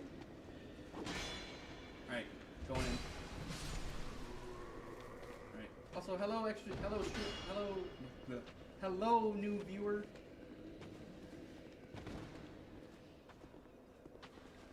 Ah, shit. If it looks like I'm playing terribly, it's because I'm trying to like watch chat as well as play the game. See, those two stabs I just took, those were unavoidable. Once I got hit with the first, I could not roll out or avoid the second. So these spear guys are really good, like really dangerous first level area enemies. Alright, I don't want to waste another Estus, but I really don't want to waste all my healing items, so I'm just gonna have to tank it. Alright, first and foremost, fuck this guy. Okay, so here's a really cool thing you can... Yeah, you can do that. If he hits the explosive barrel with his mallet in a certain way, he will just cause it to explode. And does a shit ton of damage. It hurts you, but you know. Away. Now, I bet you're wondering, why are you trying to fight these big guys if he can so easily kill you? Because he drops like 400 souls. He's really good to farm early, especially if you started as deprived and like every soul counts. Okay, this area sucks. So what you have to do is just immediately jump this guy on the right. Alright, he's dead. Boom, you're gonna get jumped by two bastard sword soldiers. They're really quick. They're way quicker than you think. Wow, that was actually really, that was good. That was quick. I'm really hyping up this first area like it's some sort of like insurmountable task. But for one, I'm trying to give context of the whole game. That's why we had to come up here. That is an Estus Flask shard, and for anyone that's played Dark Souls, more Estus is awesome. It's a renewable healing source that you don't have to pay for. It refreshes at every bonfire. It's basically the go-to healing source that you should always have on hand, especially since Dark Souls 2 is one of the only games that had like an excessive number of additional healing items, whereas games like the original Dark Souls, really the main healing, in fact the only healing, is either healing spells or the Estus Flask itself. So alright. So I got the Estus Flask, I think this is a good time to warp back. But anyway, yeah, I was talking about why I'm being so like lengthy on discussing this area. It's because I'm doing it deathless. So, right, so everything seems very insurmountable and difficult. You know, everything feels a little more challenging. There's just that extra layer of shit. Even if I die to something stupid, sucks to be you. Restart, sucker. Like I said, at the very least, I want to like get through the first area, the force fallen giants without dying. Short bow, that'll be really good, because I am not going to shy away from using a bow, because there are some enemies that just you need to kill out range. Getting into melee range is not worth it. Hey, my gosh. Very good. Now I can but fun. Yep. So he's going to set up shop, and not only is he going to upgrade your weapons with Titanite, but he is also gonna sell you some really, frankly, borderline overpowered weapons for the early game. He sells the mace, which is arguably one of the best weapons in the game, early game. He sells the rapier, which is not even arguably, it is the best early weapon game in the whole game. The whole weapon in the whole game, because it's really fast. It does thrust damage, which is a really good damage type in this game. be honest. And you can just do it over and over and over. And if you infuse it with lightning, which nearly every enemy in this game is weak to lightning, it becomes this melter, this blender of an item.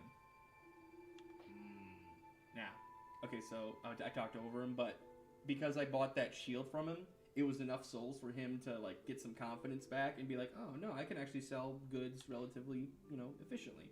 So he gets a bunch of new stuff. And one of that being the Elite Knight set, which is really good. The Royal Soldier set, which isn't hollowed and all decrepit. We'll just buy the Rapier. No! I literally put it, I messed up and I didn't put it in the title properly, but one of the rules of this run is going to be not using the Rapier. Because the Rapier is literally like notorious for being busted broken. There's a YouTuber that goes by the name of Democracy that did a communal ranking. So he talked to his community and they ranked every boss's difficulty in the Souls series from easiest to hardest.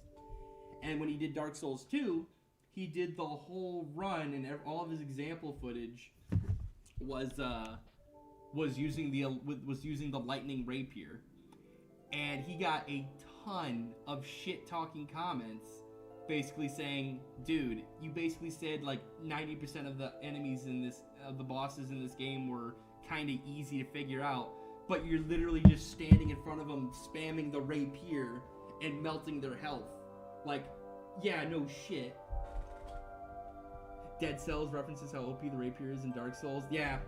So you were aware, like, the Rapier is actually busted broken in this game. So I refuse to use it. I'll use basically any other weapon, but I will not use the Rapier. Even if there's a weapon late game that's like also absurdly overpowered, at least it's late game and you have to earn it. But literally within 30 minutes of playing, 15 minutes if you're quick about it, unlike I was, you can have the best weapon in the game within 15 minutes, and then you just need one series of upgrade materials to get it to level 10, and then infuse it with lightning, and then boom, you literally have an end game weapon. Like, it just feels lame. It feels lame. Trust me. If you look up footage of it, like, the lightning rapier fucking slaps. It's absurd. Okay, so anyway. Talking to Molin, I am almost tempted to buy like some of the nice armor that he sells. Only problem, I need levels really bad. I need levels, and like I actually can't afford this stuff right this very second. So I will wait. I'll wait on it. Kind of want that helmet though, but no, I already bought a helmet. Don't need a new helmet. I bought that stupid Explorer hat just so that I could find more items while it's going. So not right now. Always open for business. Like love you, Ballin. You're awesome. You're cool. You're the goat. But not right this second. However, I will steal the Titan that you have stashed up here, and I already got it. Yep, I am brain dead. I literally already did this, but you gotta double check. Whew. Take a breath, brother.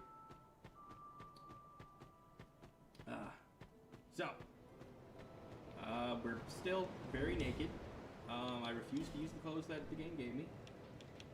Got one ring. Got a freaking... got a woodsman axe. And a really, really nice shield. Gonna pop this soul real quick just to say I did. Just to get that little extra boost. I actually want to use the short sword real quick. I want to be able to use the short sword. I love the hand axe, but I want something just a little faster. Is that a shard you've here? Plus, to see as I was discussing like 20 minutes earlier, the short sword, when two-handed, has that crazy thrust attack similar to the rapier. So a lot of people have called the short sword the poor man's rapier because like its thrust attack is very similar to the rapiers. It's nowhere near as good for sure, but it still does that really cool extra thrust damage. Alright, so 2 dexterity, and then now here's the number one thing that makes people not like Dark Souls 2.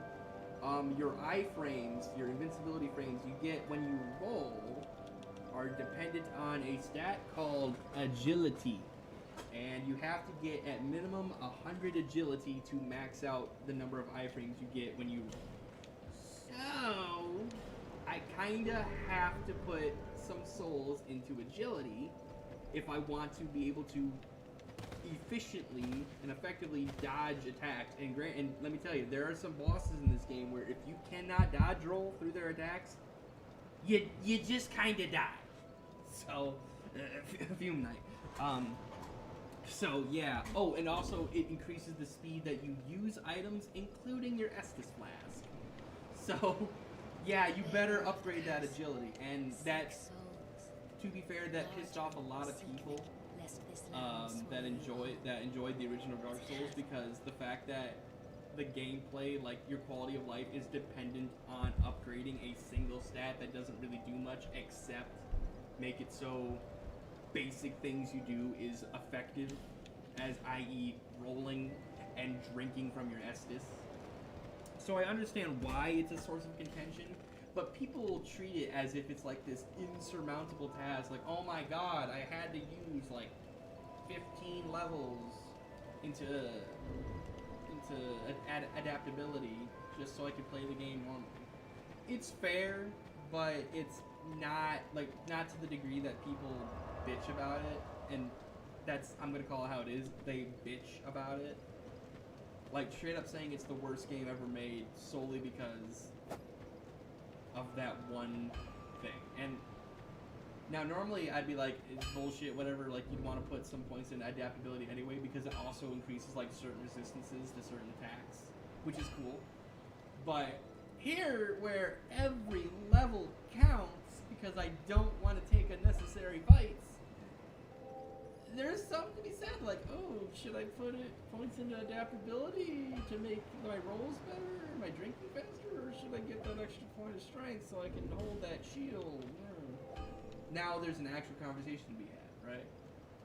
So I can't really do anything with Leningrad right now because I do not have the souls. However, I got the shield, I got the sword, I got the hat, we're golden. Alright. So now that we're all kitted up, we got a good sword, got a good shield. Now it's all about just getting souls. As a great man once said, I just want the souls.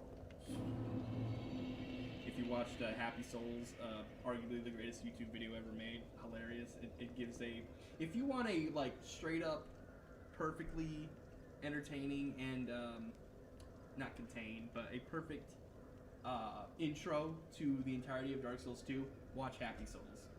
Greatest video you ever watched. Peak. Alright, now let's see how good this stabbing is. Okay, well, first off, don't fuck with that. Hey, ah! Yeah, I can see why people like this thrust damage thing.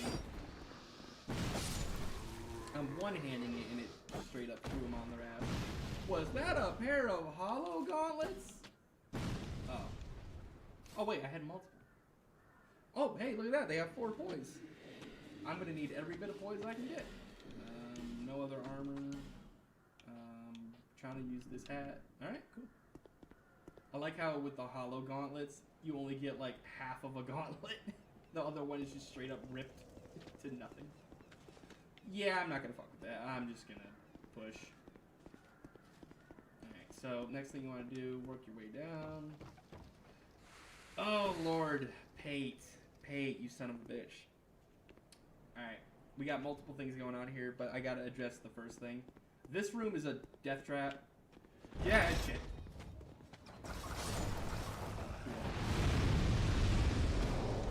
Oh, leggings. Oh shit, that's more armor. That's more armor. Yeah, this is risky, this is dumb, this is risky. Okay, got it. It's literally just a pair of freaking burlap trousers, but you know what? It's armor. I'll take it. Fuck. Stab! Stab! Stab!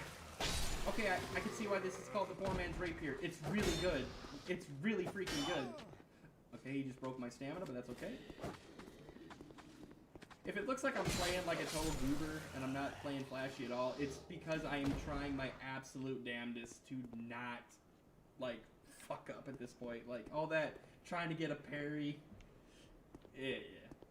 You know what? Man, I played this game recently, like, again, I replayed it, and I got to this point, and I think I died, like, twice. Dude, this short sword's awesome. I just mashed R1. I mashed a single-hand heavy attack, and I won the fight. Sick. Alright, real quick, just look at what I got. I saw that I picked up a blue shield. It's good.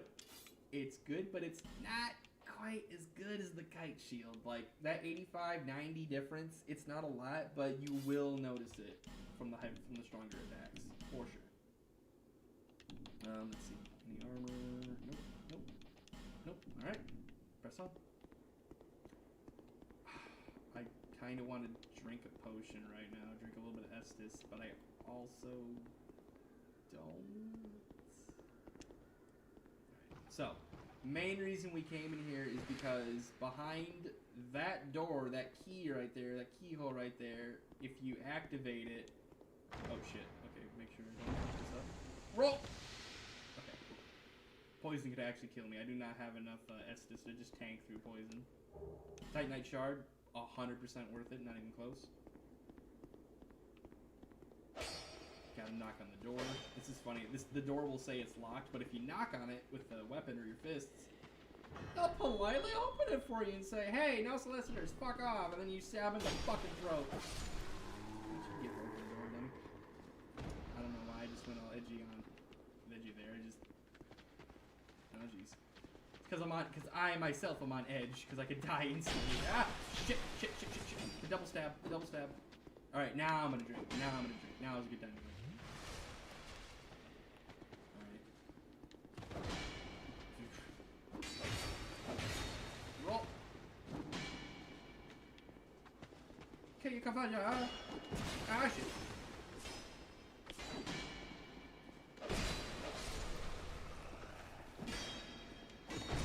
Ah, see now, man. Ah! Oh my god. Yeah, the halberd guys, do not fuck with the halberd guys. They have such wide arcs with their strikes that even if you roll behind them that you typically want to do, which you are typically want to do, it'll still hit you. It'll still hit you.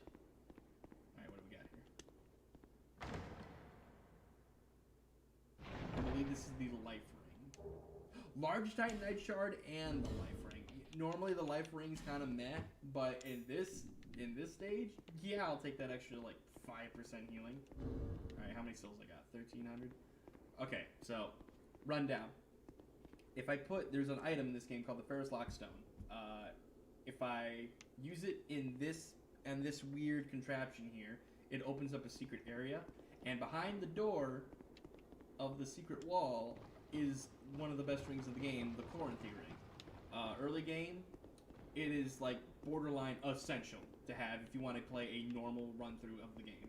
The Chloranthy ring increases how fast your stamina regenerates, which that's borderline a no-brainer. You want to have faster stamina.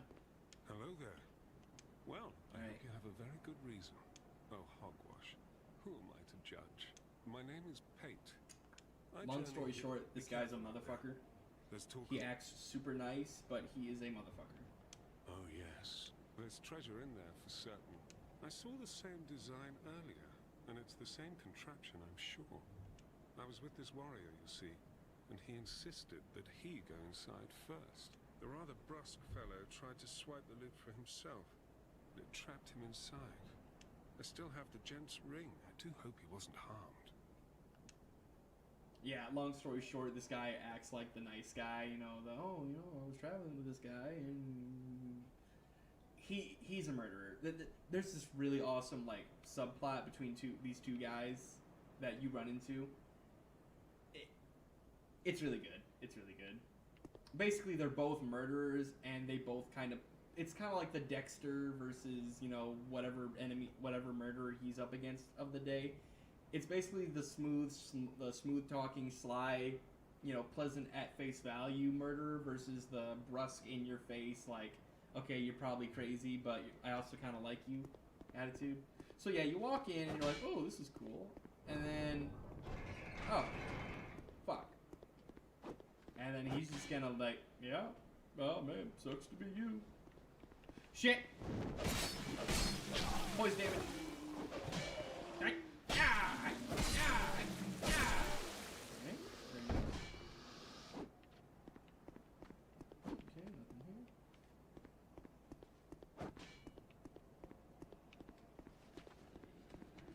that's funny is in my recent playthroughs, I have died up to this point, so I'm actually kind of happy that I've played this well enough. Whoa, whoa. Yeah, I was wondering what was going on. Normally, all 5 of those guys jump in when the gate closes, but this time they just kind of chilled in the doorway. Dude, this thing's nuts! It's unupgraded, and I have, like, no points in strength or dexterity, and it's still shredding people.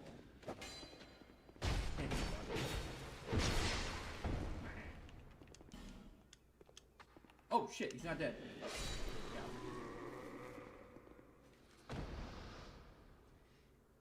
That is true. He did 100% tell you that that's what the point of the contraption. Like, oh, if you run in there, it's probably gonna close behind you, bro. So yeah, and that initial reaction, yeah, at first you're like, well, damn, bro, that's kind of fucked up. But he did tell you it was what's gonna happen, so you know you're not mad right away. And in fact, that's what I'll do. I'll just narrate my thoughts as they happen with those two.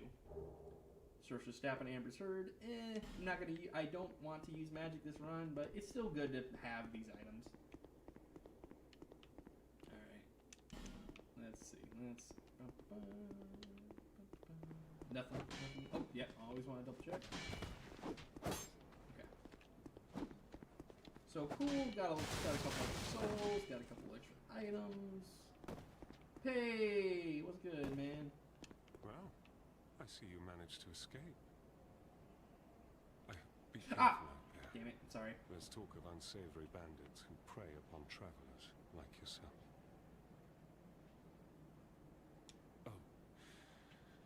You should take this. It allows undead to call out for help to one another across the fissures between worlds. With luck, somebody will lend you a hand. Well, no. I hope that brave warrior didn't come a cropper either. Yep, that's what he said. Be careful out there. There's talk of unsavory bandits who prey upon travelers. So he gives you those small white soapstone, which is basically an item that you use to call for help. You can actually leave your sign, and people can invite you to help with other worlds. It's the cool multiplayer mechanic that this game has. So yeah, honestly, the first interaction with Pate, not bad. You wouldn't suspect really anything. Oh, okay, what the hell is that wall door thing? Which wall door thing were you referring to?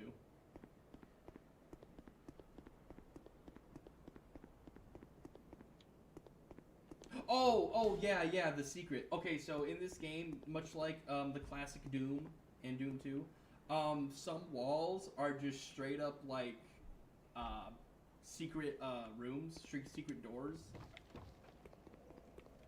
Like, you just kind of have to rub your face up against a wall and mash A, and sometimes there's an item on the other side. It's kind of cool. I like it. It is very fun to discover them.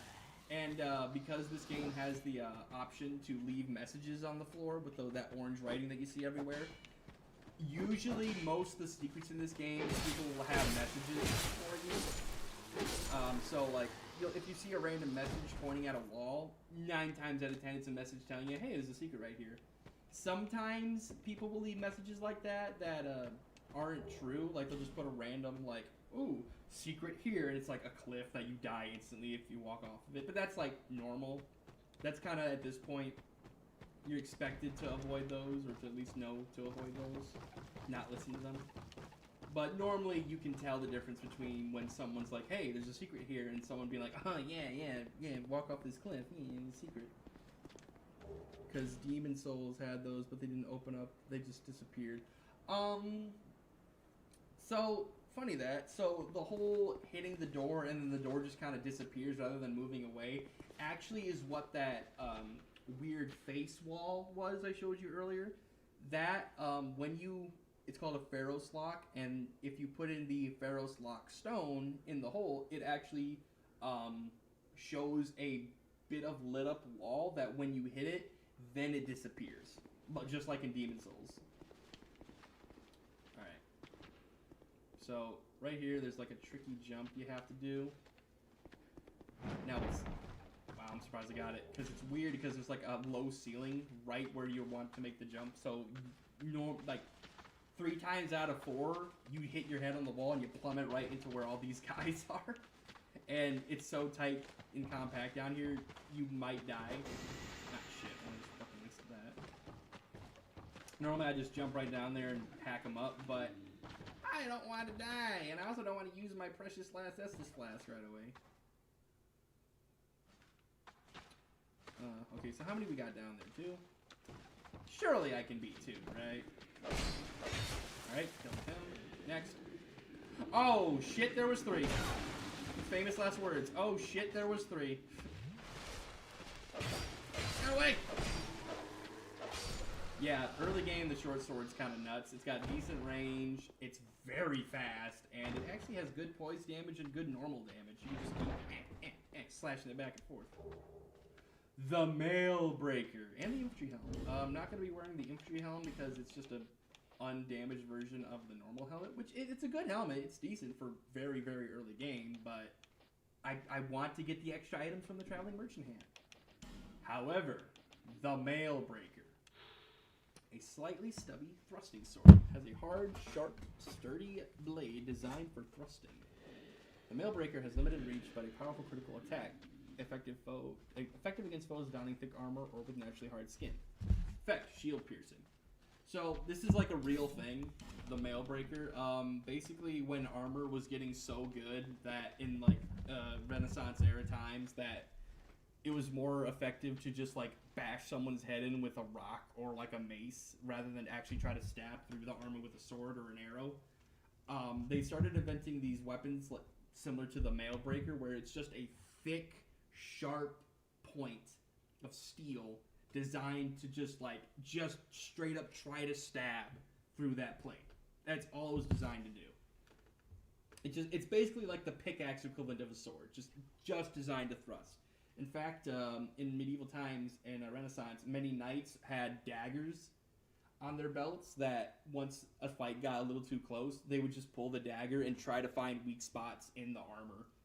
And that's basically the point of the that's basically what the Mail Breaker is. Mail Breaker as in chain mail, as in armor breaker. Really? There we go. Okay, so I don't think I will die from this fall. Famous last words, but hey. But yeah, no. So the fact that the Mail Breaker's effect is essentially being able to go through armor. It says it goes through shields, like if you use the heavy attack. Which, against these guys, is actually really effective. I just realized why it's here, because it goes right through those hollow shields. Okay, I'm doing pretty good. I'm out of Estus, but I have a couple healing items left, and I'm almost to the loop around point. Very nice. Also, hello fourth viewer. Welcome to the show.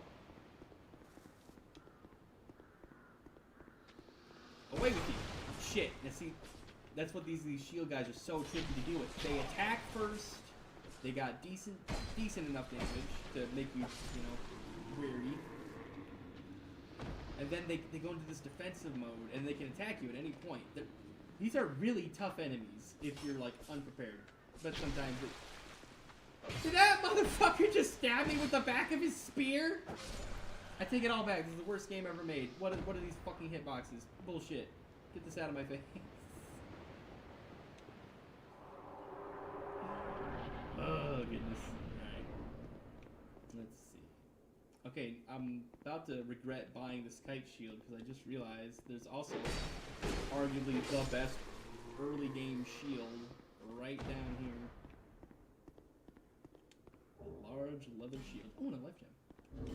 The large leather shield is awesome because it's lightweight, sturdy, and it does 90 damage resistance, 90% damage reduction. It's awesome, and it costs $0. Hey, dog! Oh, Dog Knight! Goodness, nice to meet you, Mr. Dog Knight. Pleasure, absolute pleasure. Good to see you. Welcome to the stream. Just doing a very verbose commentary on Dark Souls because the handful of viewers I have aren't very familiar with Dark Souls 2, so I'm just kind of going through a verbose voiceover of the game and the general thoughts while playing. But like, I'm very familiar with this game, but since I'm trying to be entertaining, talk to the audience, and play the game without dying once, the commentary is going to sound a bit excessive at times. Okay, want to get these guys for the souls. Don't roll, don't stab off the ledge, for the love of God. So yeah, if you read the title, I am trying to do this Deathless, and I've never attempted such a run before in any of the Souls games, so this is a big one for me. And I figured might as well, you know, stream it on YouTube and then chop it up into little videos I can post later.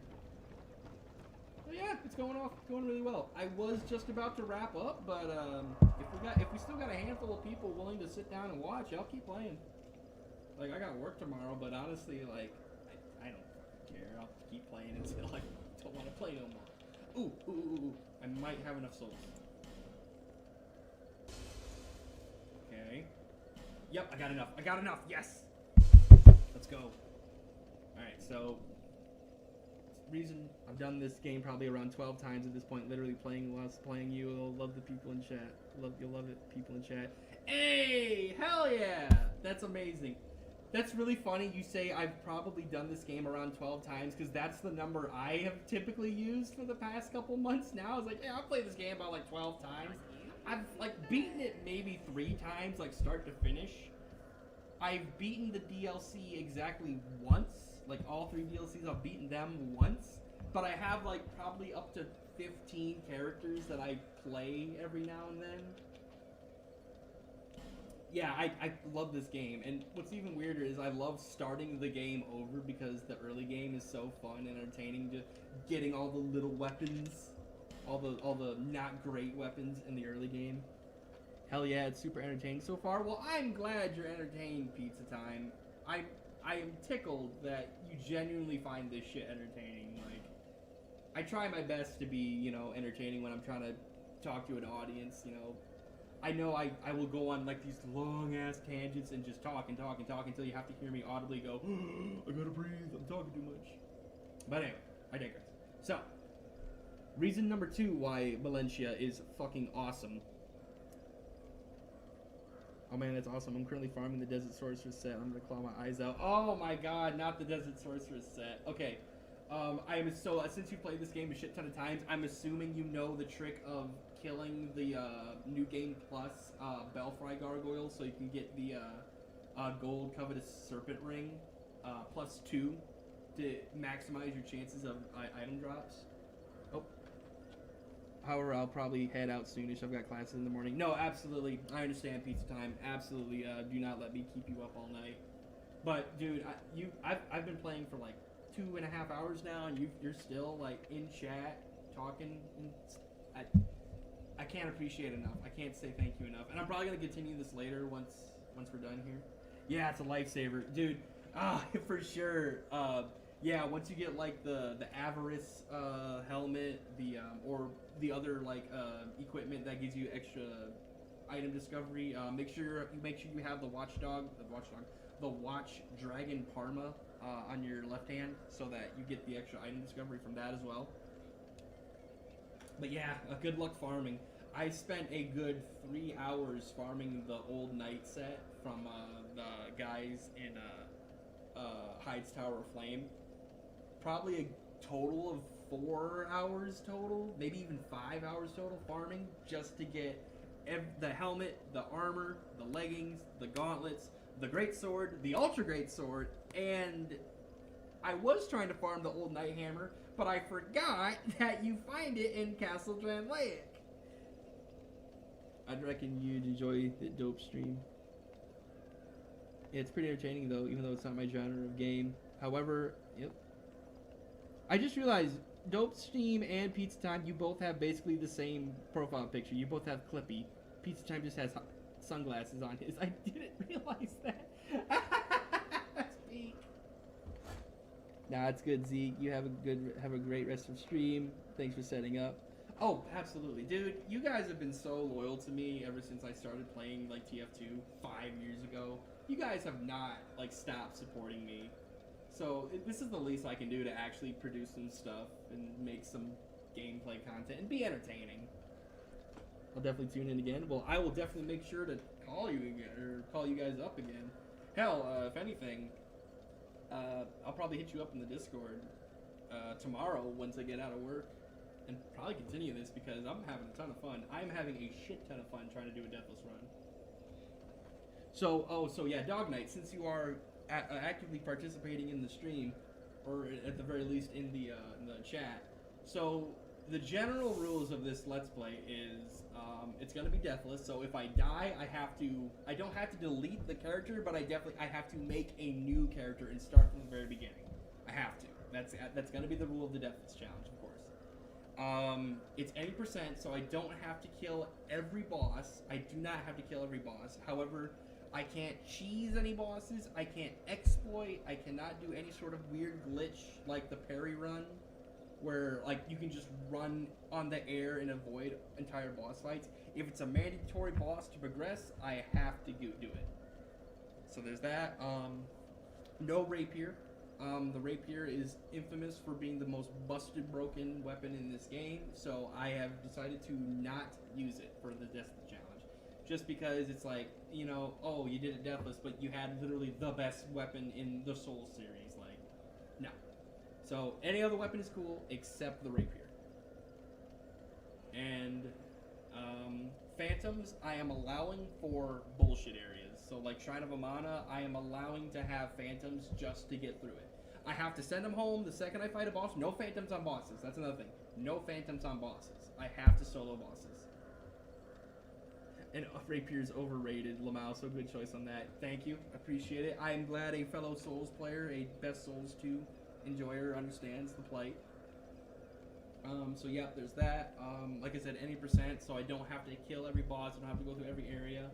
However, I did want to implement the thing where if a viewer wanted to donate, which please do not feel needed to donate. I do not need the money. It's just more of so that there could be some sort of extra layer of interaction.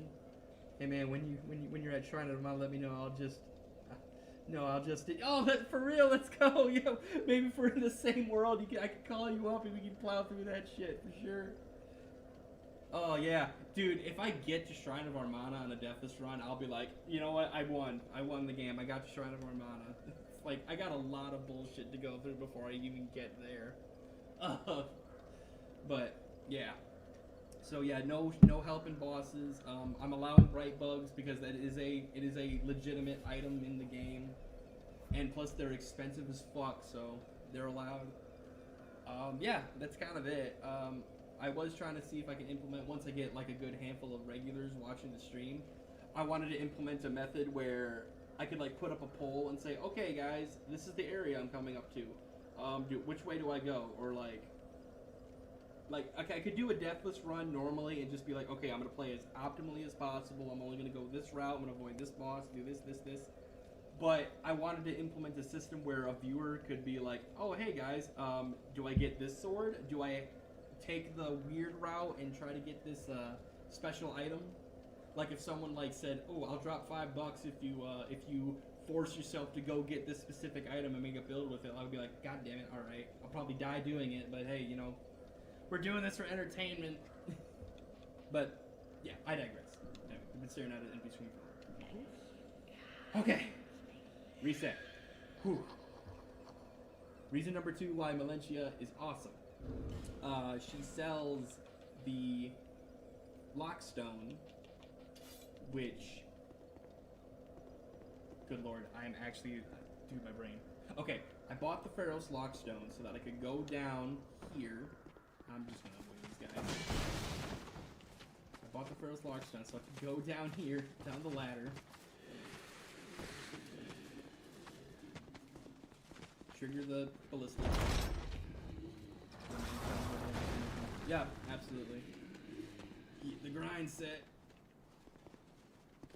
Hello? Oh, shit. Fall back. Yeah, you know, it's like, I'm not a big streamer, you know, I just, I picked it up when I was playing. Oh shit, I gotta pay attention. Fuck me. Good to see you not using magic either. Magic can use cheesy, and Valencia is everyone's lifetime wife. Oh, dude, Valencia. The game calls her old hag, but like, other than she's a little crazy, like, dude, she's kind of the GOAT. Like, Valencia's top 5 females in Soulsborne games. She doesn't try to betray you. She sells really, really fucking good early game loot, equipment. She sells shit that you can't get off dead characters. So like, she sells NPC armor that you couldn't get any other way. She sells healing items, infinite healing items. She's fucking awesome. Valencia's the shit, dude. Wife material for sure. Oh, lifetime life gem. Oh, life gem wife. No. Valencia lifetime wife for sure. Are you kidding? Oh shit. Yep, spirit. Fall back. Stab! What the fuck was that? What the fuck? No warp transporting bullshit in my watch, Mr. Soldier. Roll. Backstab. Got him. Didn't know paid or patches, but I'm saying 10 out of 10. I thought that killed him. I looked away and I didn't realize he wasn't dead. Alright, was that everyone? Okay, good. Now, I can't deny it. I guarantee if I first met Patches back in the Dark Souls 1, I probably would have been like, not kill this motherfucker. How dare you betray me like that? But Patches is like the unlikable scoundrel, you know? So I understand why people love Patches. Plus, he's a merchant once, you know, you go through his arc. Now, why I needed that Pharaoh's Lockstone? Because you get the best early ring in the game. The best early game ring. Chloranthy ring! You know what this thing does? I mentioned it earlier, but I'm going to say it again. It gives you faster stamina regeneration. And if you've played any Souls game, you know that stamina regen is awesome. Oh, and then of course, you know, the casual Titanite slab, you know, the item that is literally Chloranthy ring on top. Yes, sir. Yes, sir. But yeah, and then I love it. In this room, you get the Chloranthy ring, the best early game ring, and then a fucking Titanite slab, a weapon you would have no business, or an item you have no business needing until much later. This game gives you a ton of slabs. If you don't know, the Titanite slab is used to upgrade your weapon from level 9 to 10. You get you start from a normal weapon to +1, +2, +3, +4, +5, etc. until +9, +10. And the slab is only needed for +10. So I literally just got an end game upgrade item in like what would be the first 30 minutes. You begin the +1 Chloranthy ring and shaded wood. Absolutely. Arguably the most busted room in early Dark Souls 2. Yeah, honestly, I'd agree. Yeah. Like, you get the life ring, which is decent for early game. You get the Chloranthy ring, which is really good, borderline essential for early game. You got a Titanite slab. What?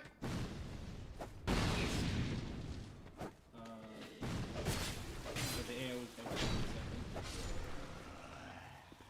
Ah, yeah, I knew you'd wake up eventually. The winged spear, yo! See, that's why we have this. That's why we have the fancy hat. That's why we have the fancy hat. Oh, 11:18 requirement to use the winged spear. Yeah, I'm not gonna be there anytime soon, so I guess I'm sticking with the short sword. Okay, calm down.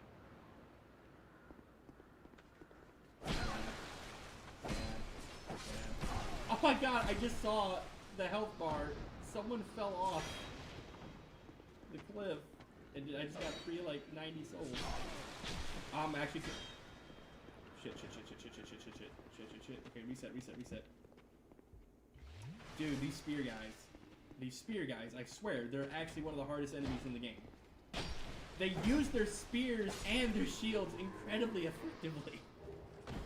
Ooh, yes! Alright. We got full armor! I basically have the full Hollow Soldier set, other than the helmet, but... Oh, there you go. Now I have the full armor set.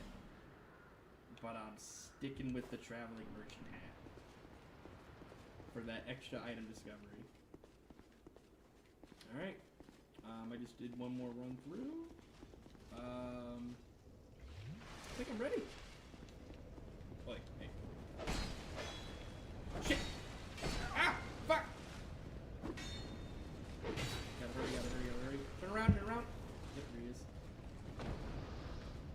And roll! Ah, I forgot. The halberd guy, you can't roll through his attacks. You just gotta keep the shield up. Alright, fuck it.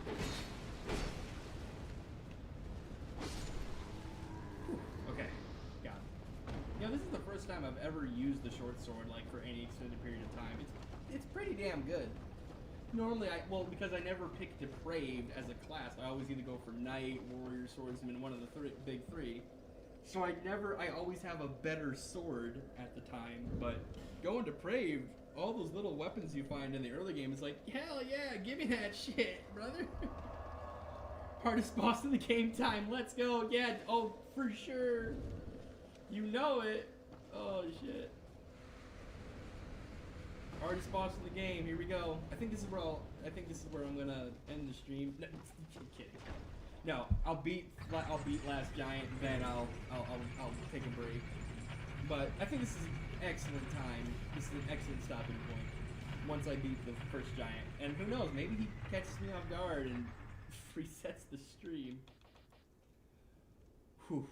All right, here we go. Should be super easy. I can beat the Last Giant blind, basically, but he's still a boss. And I came in deprived, so I don't nearly have as many soul levels as I would normally. What am I? I'm at soul level 11. 11. Alright, gonna ignore these guys. No help. Alright, gonna walk through. You know, I actually might, the armor I just picked up might actually come in clutch. Yeah, man, take a break after, grab some food and water. You deserve it, brother. Well, shit, dude, I appreciate it. You are one of the first Souls fans that I've gotten that was outside of my initial circle. I'm so glad you found this stream, man, because you have been nothing short of a delight to talk with. Alright, Last Giant. I'm gonna sleep for like unspecified amount of time, and some goofy wearing a yee ass hat wakes me up. Alright, I'm gonna fucking run. Normally I have like a +2 weapon at this point. Fuck! If I die to Last Giant, I might as well just quit the series.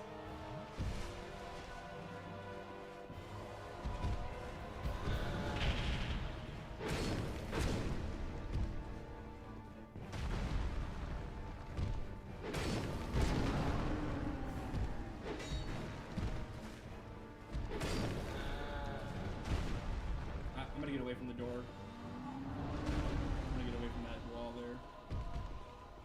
Bait him out here. I don't think there's a point in having the shield, really. I think the stomp just ignores the shield, so. I believe the Last Giant is designed to like teach you that not every attack can be blocked, and that you do need to learn how to avoid, just overall avoid attacks. And he also definitely teaches you that, hey, you want to be at a larger boss, stick close. Read the movements.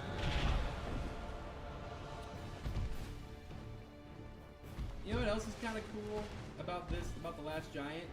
You know how he pulls off his arm and starts swinging at you? You know why he does that? It's because, now this is the Giant Lord, right, from the memory.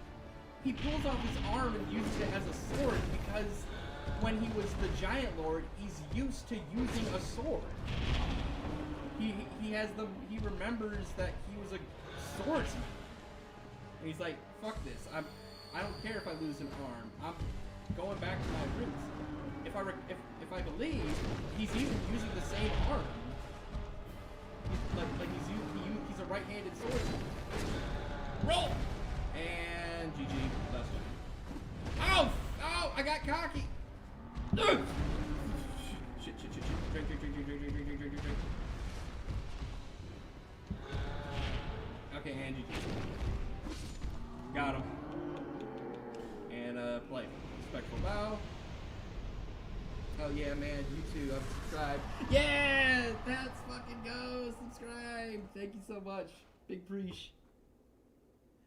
I'll be in the future stream. It's good to have a fellow DS2 fanboy. Now let's beat the not-so last giant. And he attacks you because he remembers that you defeated him in the memory.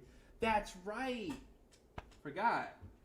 I also thought of something funny. I'm basically wearing a full Hollow Knight set, so even if he didn't recognize me initially, the first thing he sees is another one of those damn little soldiers that kept stabbing at him and was associated with the soldiers that showed up when King Vendrick crossed the ocean, crossed the sea to kill the giant. So, yeah, no matter how you look at it, it's like the first thing he saw was an op. He did not forget those. He did not forget the previous transgressions.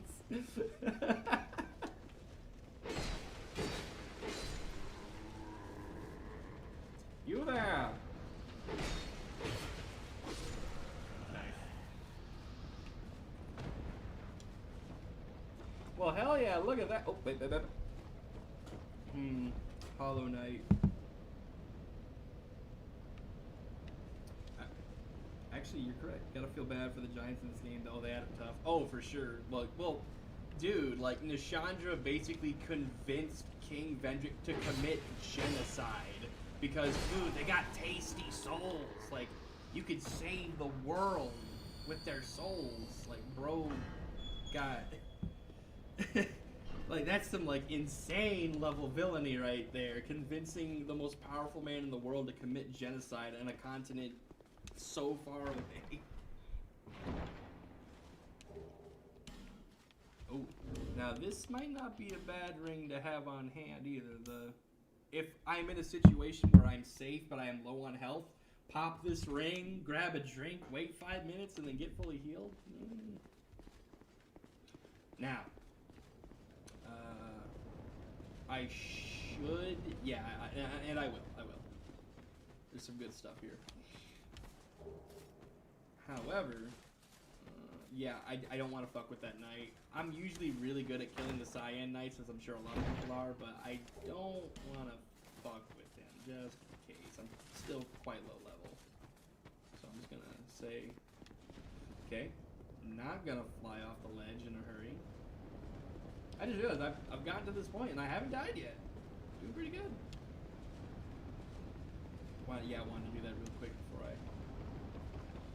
Vendrick and Aldia have my heart genuinely, and their lore is so good in the memory of Vendrick, where you can talk to him, he's low-key chill, and Aldia is technically correct in his beliefs. Dude, okay, alright, so you're talking like to my level of tism. I have watched so many videos on Aldia, his speeches, you know, his philosophies, what actually happened to him, like how did he transcend existence, essentially. Dude, I fucking love the lore of this game. So, like, most Dark Souls games, or at least the way they're associated with, is, like, depressing, sad, you know, there's no future, no matter what you do, you don't have a real choice, you know, life is meaningless, kind of, not narcissistic, don't tell me, I know the word. Very, good lord, what's the word? I'm not gonna look it up, I'm gonna remember.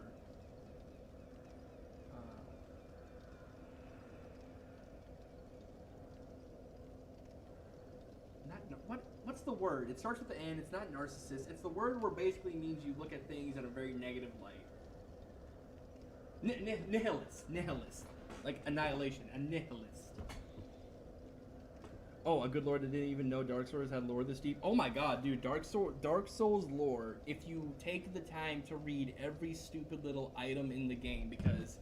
Crazy thing, every stupid item in this game has a, like, paragraph that you can read. Excuse me. I'm gonna mute myself real quick.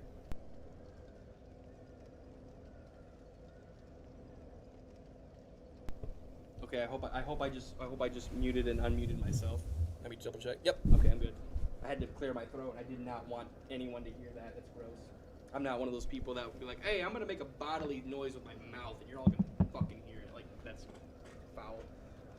Oh, yeah, man, the lore in Soulsborne Trilogy is crazy deep, and a lot of it is up to speculation, and it's amazingly good. Yeah, Dark Souls, especially with a lot of Japanese storytelling, is based on speculation, more of, like, the human soul of, like, it's more of, like, it asks a question rather than it tells a story.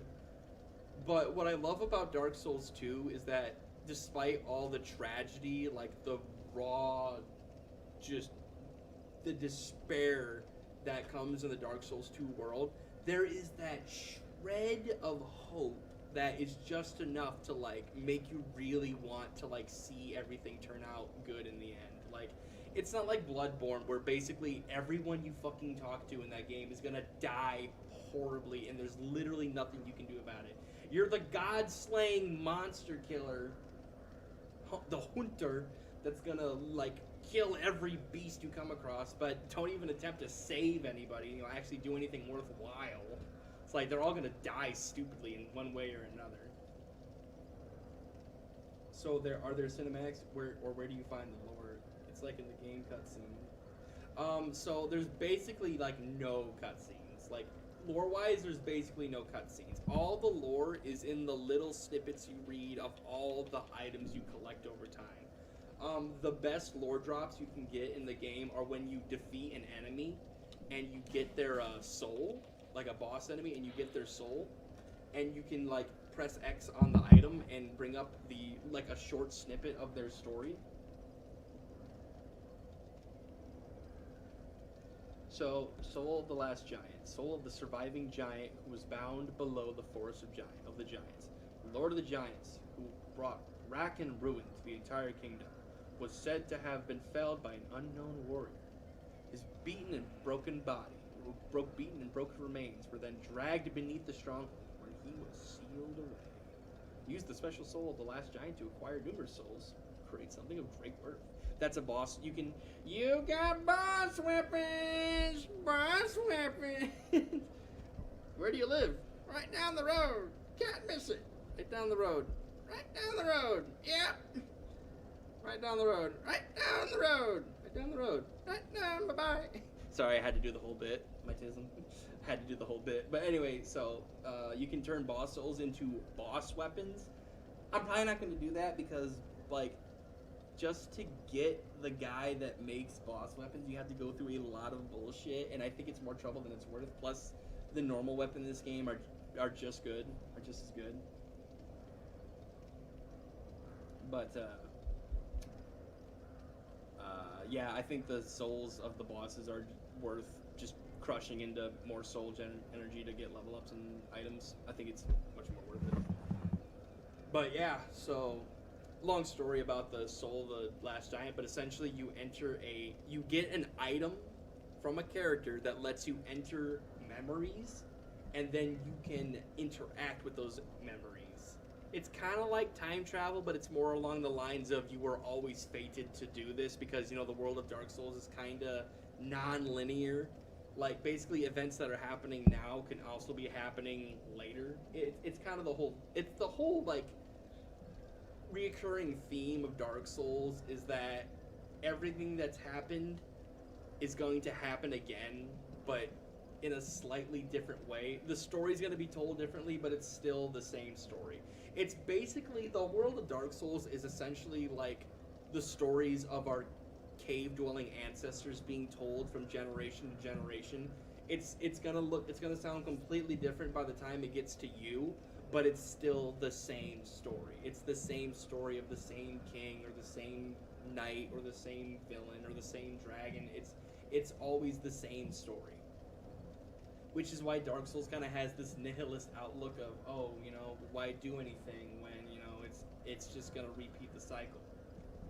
The reason why people will talk so highly of Aldia and King Vendrick, and specifically Aldia, is because Aldia is literally the only character in Dark Souls that says, dude, life is the most beautiful thing in creation.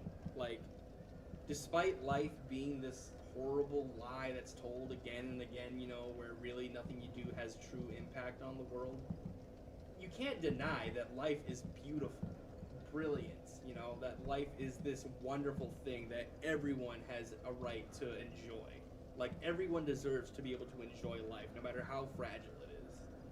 And Aldia, like, basically tells you, like, dude, you can do whatever you want with your life. Like, you can believe whatever you want. It's you. Oh, and in Dark Souls lore, dragons play a giant part, and so do the giants. Yeah, dragons and giants in this game, like, the typical, like, bad guy of most fantasy. Like, dragons and giants do so much shit in this game. I love the way dragons are in this game. Dragons are in Dark Souls are very similar to dragons in Tolkien writing. Because dragons, like, actually have since dragons are so ancient and can basically live forever, they have so much sway on, like, the workings of the world. They can see the world, like, progress. Like, they watch humanity over time. Especially the older dragons, they actually, like, have... The old dragons in this game are basically, like, political figures almost. Like, they don't run the world, but they can, like, watch it develop over time. It's kind of like how the dragons are in Skyrim, where, you know, they have that hand in what goes on in the world. Because, you know, they're ancient, timeless super beings. Like, they're basically demigods. Like, they have every reason to, you know, have a say in how the world functions. So yeah, you want some, like, really hard to interpret lore that doesn't have a true answer but has a lot of great discussions. Dark Souls, and especially Dark Souls 2, because like I said, Dark Souls 2, yeah, there's a shit ton of depressing things, but, like, there's also this overtone of hope and kind of the saying of, well, man, shit's really bad right now, but you know what? I'm still happy. Like, there's still things to be happy about. And some more lore on the creator of Dark Souls, Miyazaki. If you ever see a female character with bare feet, it's because of him. Yes, the most pivotal lore is that Miyazaki is a man that is into feet, and he likes to put barefoot women in his game. He is the Quentin Tarantino of video games, for sure. He loves his feet.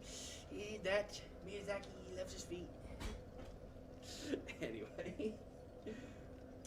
Okay, so, back onto the video game. I'm going to spend these souls, then I'm going to quit. But first I want to spend the souls, because, you know, who doesn't want to see a good splurge?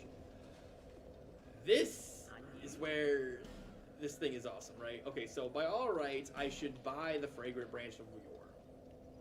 So I will.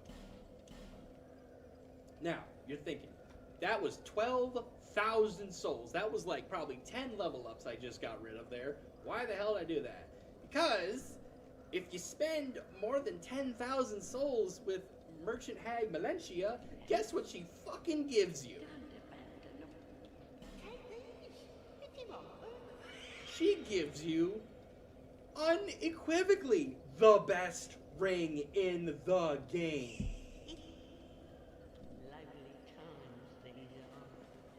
The Covetous Serpent Ring +1, mind you, so it's better than the first one you could get. Gives you more souls. If I recall, it gives you 20% more souls. As in, you get 20% more reward for your hard work of killing. That is awesome. That is, like, borderline. No, I'm not even going to say it. I'm going to say it is the most important ring in the game. Just Miyazaki also 3D scan feet. Probably. He probably does have a development team where their whole job is to just, alright, take a picture of this woman's feet. Now 3D render it. I want perfect feet in this video game. Feet people are so fucking weird. Anyway. But yes, this ring will cut down literally on 20% of the grind. It will give me 20% more levels. This ring is, like, this is a ring you don't take off, like, ever.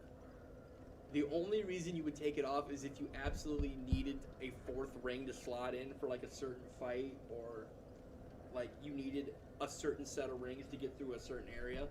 but literally for 99% of the game, this ring does not come off.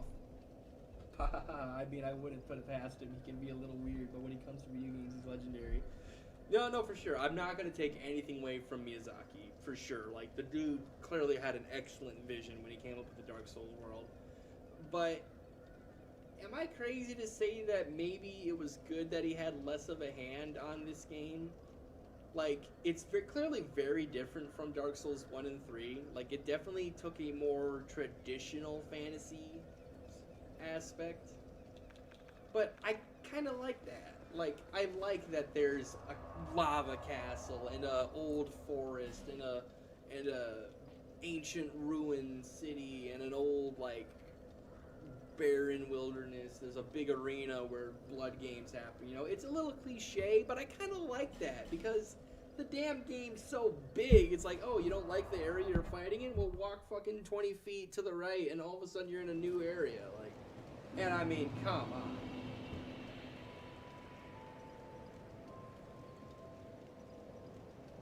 Oh yeah, dude. I'll get back to it later, but Dark Souls 2 did so many things right. Oh, dude, this guy stripped the fuck out. Oh my god. He's got Vengarl's armor. He's got the Alvon. Yeah, Alvon. He's got the really cool helmet that you get. He's got the tower. He's got. Oh shit, he's still there. Yeah, dude. Holy shit, that guy stripped the fuck out. I love the. Okay, first thing that Dark Souls did right. The armor in this game is easily the best looking in the entire series. There's so many different sets of armor that you can mix and match or just go full set. It's perfect. It's fantastic. I'm telling you. And unlike other Souls games, armor actually does shit in this game. Like, if you get good enough armor, you will notice a difference.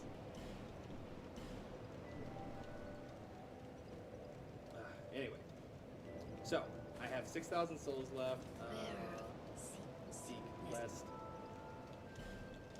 Okay, yep. Got all this last. Bonfire aesthetics is something that everyone wants in the other games. Dude, okay, so I briefly explained it in the very beginning of the video, but that was only when like one person was watching. Yeah, as opposed to the 3. But essentially, bonfire aesthetics are when you burn them at any bonfire. If you've already defeated the boss, you can throw a bonfire aesthetic into that bonfire that's correlated to that boss, and it resets the whole area to New Game Plus. New Game Plus is basically if you beat the game and you try to play it again in the same character, everything's going to be harder. There's going to be new enemies. Every enemy's harder. They do way more damage. There's new items. All the items reset, so everything you picked up before you can pick up again. New Game Plus it's really cool, but it's a challenge, right? The bonfire aesthetic takes a single area, that fire's attached to, and upgrades it as if you just went to New Game Plus. And that's awesome because there's certain things that you can only get in New Game Plus. So if you want to get end game loot, New Game Plus loot, but don't want to beat the whole damn game before you do it, you could burn a bonfire aesthetic. And late game, the game is very generous with them. So you can have certain areas where, like, oh, I really like this area. Bonfire aesthetic, bonfire aesthetic, bonfire aesthetic. Also, Dark Souls 2 has the best New Game Plus in the whole genre. Another correct statement. Yeah, easily the most replayability because, like, in New Game Plus, it's not like Borderlands where, like, you start a new game, it's like, oh, it's harder. Like New Game Plus and Dark Souls 2 actually has new enemy placements, new items, new interactions that you wouldn't have had before. Like, the game's actually somewhat different in New Game Plus, and it's awesome. Alright, so I love glazing Dark Souls 2 all day, but I got a serious decision to make. I got like maybe 5-6 levels here, and I really need to choose what needs to go up. Hate to waste it all on adaptability, but I need to have like a lot of agility. I want to get adaptability out of the way just so I don't have to worry about it later. Fuck.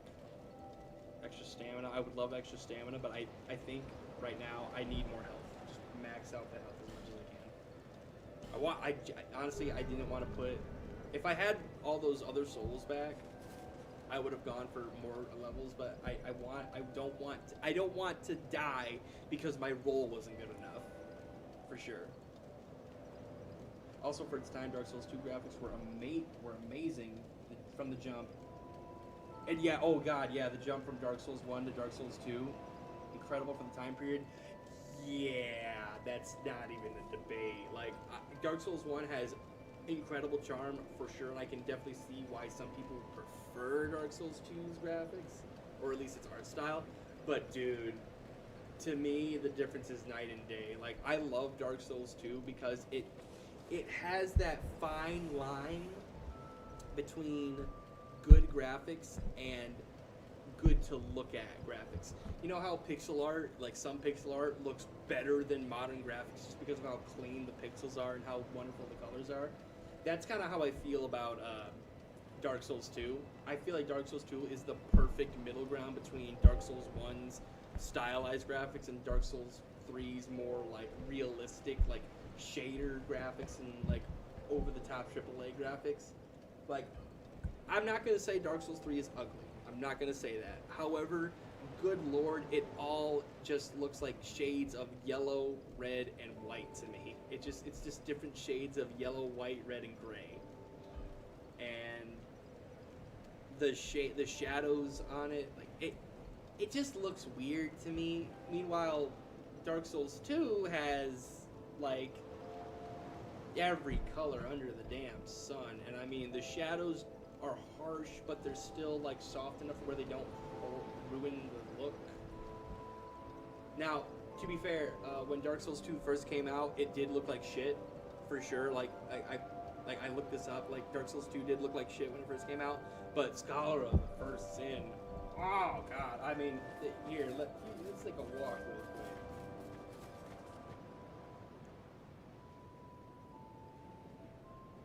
Yeah, Dark Souls looks like it has a piss filter. Thank you.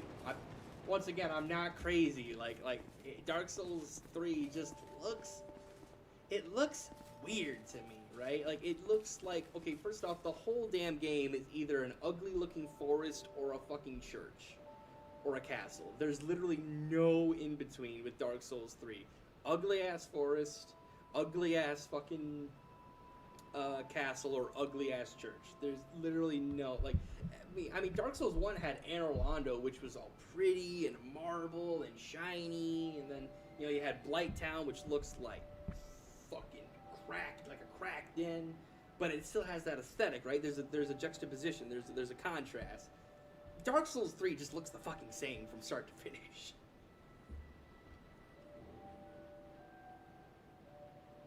Yeah, now, granted, it is very fair that the game is basically grayscale because, like, the whole world is, like, done. Like, the world's gone through so many cycles that it's, like, even the cycles are like, I can't even be bothered anymore. Everything is gray, everything looks like ash, as is the theme. But it's like, it didn't look good. The armor looked like shit. The weapons didn't feel good. The armor was useless. I was still running around in the starting fucking uniform that I got. I didn't like it. I did not like Dark Souls 3. I'll say it. I did not like Dark Souls 3. I couldn't even finish it. I fought 4 shit bosses in a row, and I was like, I can't with this. I know, skill issue on my part, but I just could not enjoy it. Not like I enjoy this game. I don't know what to say. I fucking love this game.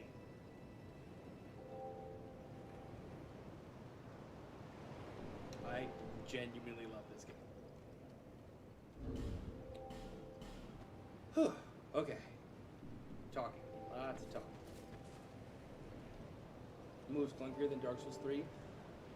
Again, from my memories of playing Dark Souls 3, I remember that, like, your acceleration was really fast. Like, you go from 0 to 100 really fast, so, like, your character would dart around a lot. But, like, and your attacks were, like, very rigid. Like, it didn't feel like a smooth whap, whap. It was more like a It just felt weird. And then my biggest gripe with Dark Souls 3 is every fucking enemy that's trying to be difficult just moves like a fucking, like a bolt of electricity. Like, none of the enemies move naturally. There's no, like, what do you call that? There's no organic, like, none of the movements in Dark Souls 3 looks organic. They all look like they're moving on pistons, you know? I can sit here and bitch all day, but, like, I think it's almost 1 o'clock where I am right now. And, oh, dude, I could rant about this damn game forever. I really could. I love this game. Oh, wow, I made it this far. I am soul level 17, and I have not died once yet. Also, Dark Souls 2 basically made dual wielding so truly was a... Yes, dude, I wanted to, like, make a statement about that. Oh, actually, I can. Check this out. Oh, shit. Oops. So, really cool thing you can do in this game. So, if you have 2 of the same weapon, and you have the requirement, the strength and dexterity requirement of that weapon, and then you also exceed about like 50%, I believe, you can do this. If you hold the Y button, you power stance, or dual wield stance. So, this is me doing the normal attack button. This is my strong attack, normal, right? Well, here's my left button. Boom, boom, boom, boom. It becomes an entirely new move set. Oh my god, did you see that? Do like this X chop. It's so cool. It's so cool. You get an entirely new move set if you have 2 duplicates of the same weapon. And I'm fairly certain this works for nearly every, like, conventional weapon in the game. So, like, if I had 2 short swords, you can dual wield those. If you had 2 infantry axes, you could dual wield those. If you had 2 hands, you could do every conventional weapon. I believe you can dual wield. So that means every weapon, when doubled up, has an additional move set. That's so freaking cool.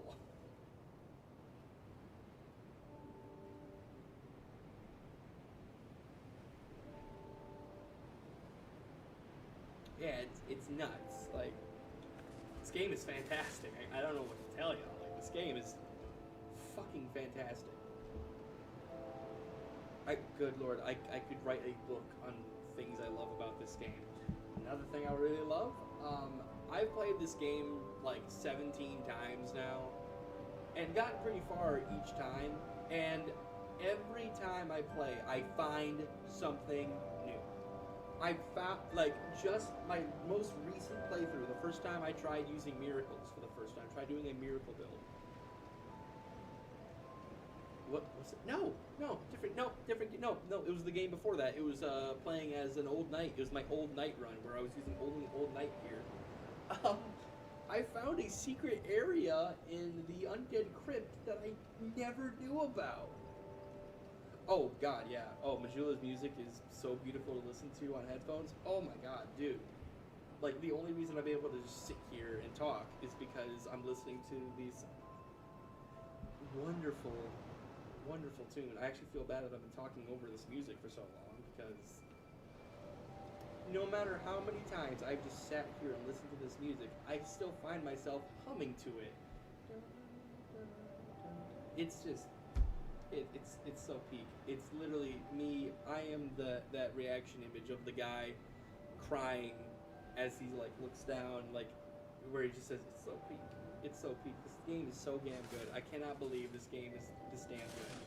And so many people will write it off as like, oh, it's the worst game ever made. Oh, this game sucks. Oh, it's the worst Souls game. And then my favorite, my sole favorite, is the passive aggressive, oh, it's not the worst game in the world, but, like, it's definitely the worst Souls game. And then meanwhile, Dark Souls 1 is janky as shit. Dark Souls 3 feels borderline lazy.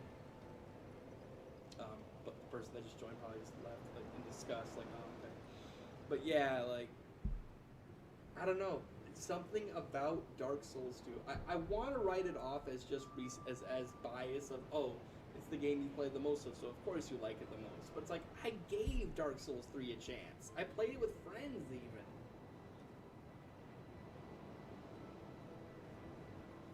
Also for its time, the character appearance customization was so good, it was truly unheard of at its time. It definitely was, like, cool, but I don't think it was as rare as you think. Like, Fallout 4 came out, like, I think at the same time, and it had the character slider. It had the cool, like, sliding ability, and then Fallout 3, Skyrim had the character customization. So I wouldn't say it was, like, unheard of, but it was definitely, like, cutting edge. It for sure is definitely cutting edge.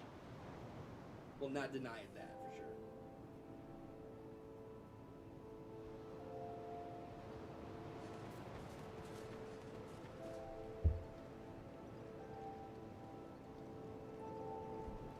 But, for the viewer that just showed up, I'm sorry, but you actually showed up at, like, the end of the stream. I was supposed to do a Deathless Run, like, up until, like, I got to the second bonfire, but I was having so much fun talking to the handful of the audience I have that I just ended up beating the last giant, and I just spent all the souls. I've got a small kit. If you're wondering, I started off as a deprived, so I had no gear to start this off. But, yeah, I apologize that this is going to be the end of the stream. I got work tomorrow, and, you know, gotta kind of adhere to that. But I will, like, 90%, 95%, I'm gonna come back around 5 o'clock East Standard Time and pick this back up, because I am having an absolute blast talking with the audience and trying to get to this damn game, Deathless. Yeah, it's sad. Is like I'm getting attached to this character, Richard, as he was named by the viewers.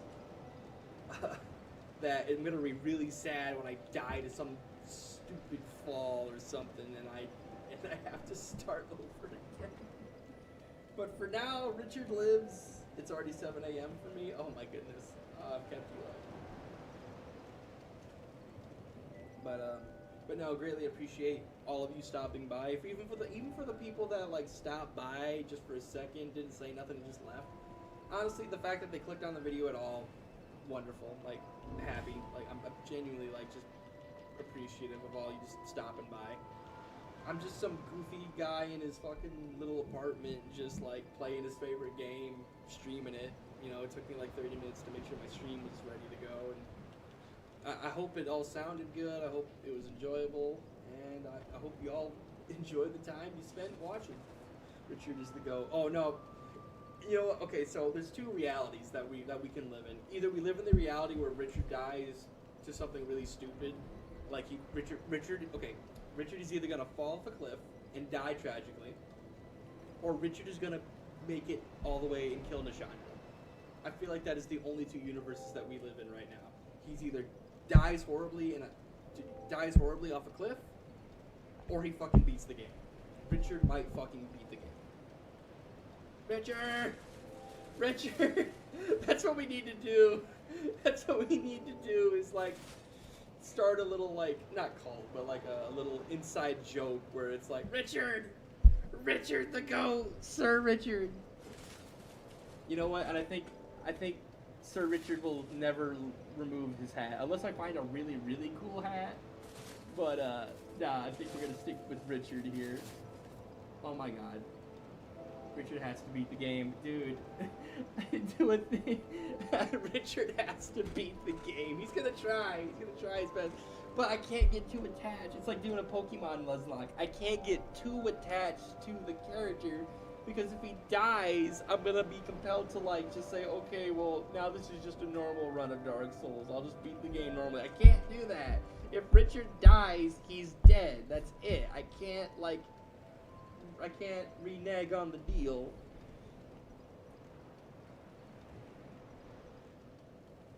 The Death Pillar in Majula is actually a shrine of all the foes. Richard has to beat it. Yeah, let's go check that real quick. If you're unfamiliar, Dark Souls has a built-in death meter, And it's not a death counter of your death.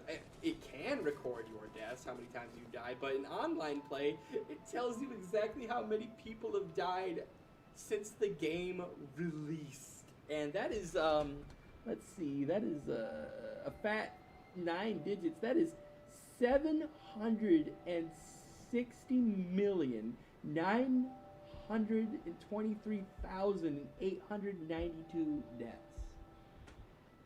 Those are rookie numbers. We gotta bump those numbers up. We gotta bump those numbers up. Those rookie numbers. Oh my god. Okay, so this mysterious fourth viewer that has not left yet. I feel like I should play the game for him.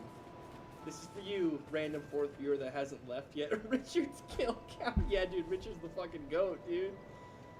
Richard's nuts, dude. Dude, do you know how much of a monster you have to be to walk into Drang Lake naked with no weapon to your name and be like, yeah, I'm gonna no diff this place.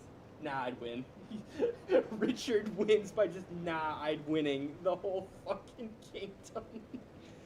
Alright, god dang it. I need to go to bed, but no. I'm gonna press forward. Oh hey, there's a person with the full Desert Sorcerer set. No, because you guys have put me in such a good mood, I'm gonna just keep playing. Fuck it. I've gone without sleep before. I'm an army guy. I know what it's like to be without sleep for long periods of time and still be expected to perform a task at a certain level. It's good. By the way, I named him Richard from Top Gear. You motherfucker! I didn't even think about that! Oh, you watched those Yamfa Top Gear specials too? Dude, those are like my favorite videos of all time. Those videos are so well done.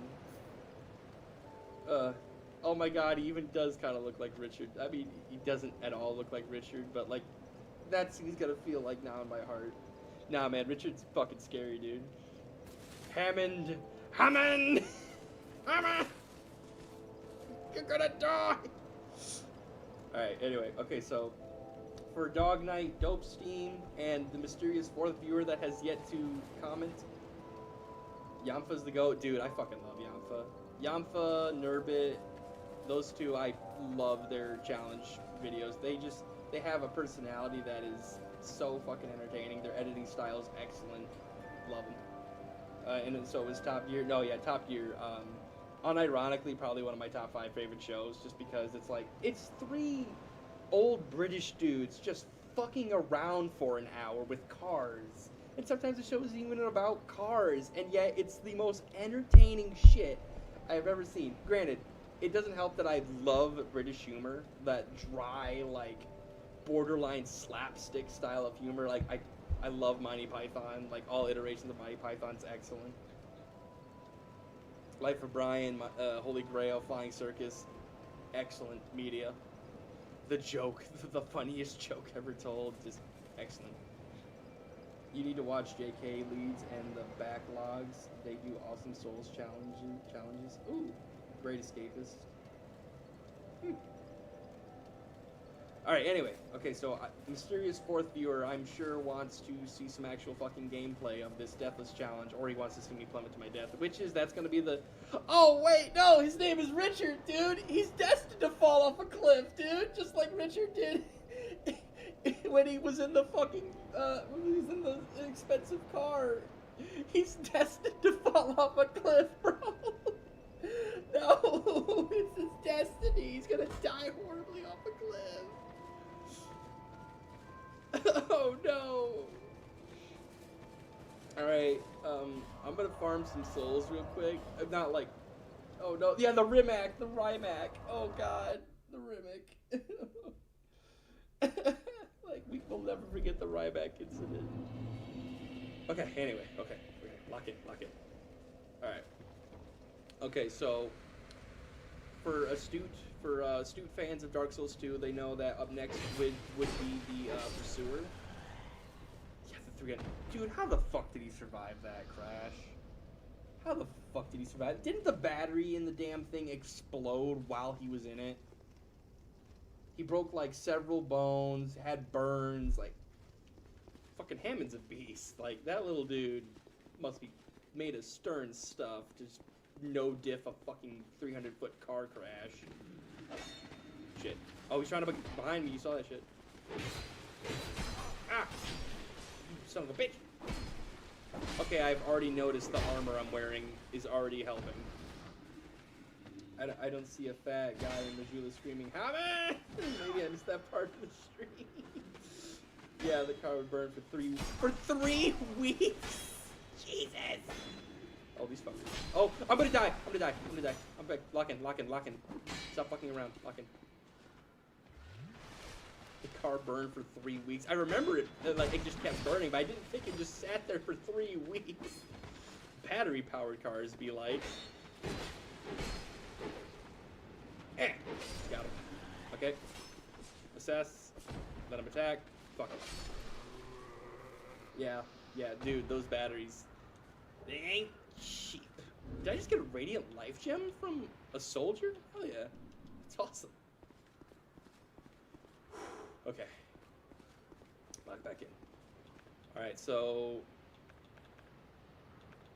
Smart Man. Oh, that's right. I have the ring that heals me. Okay, so Smart Man would just throw a couple of things at this guy and be done with it, but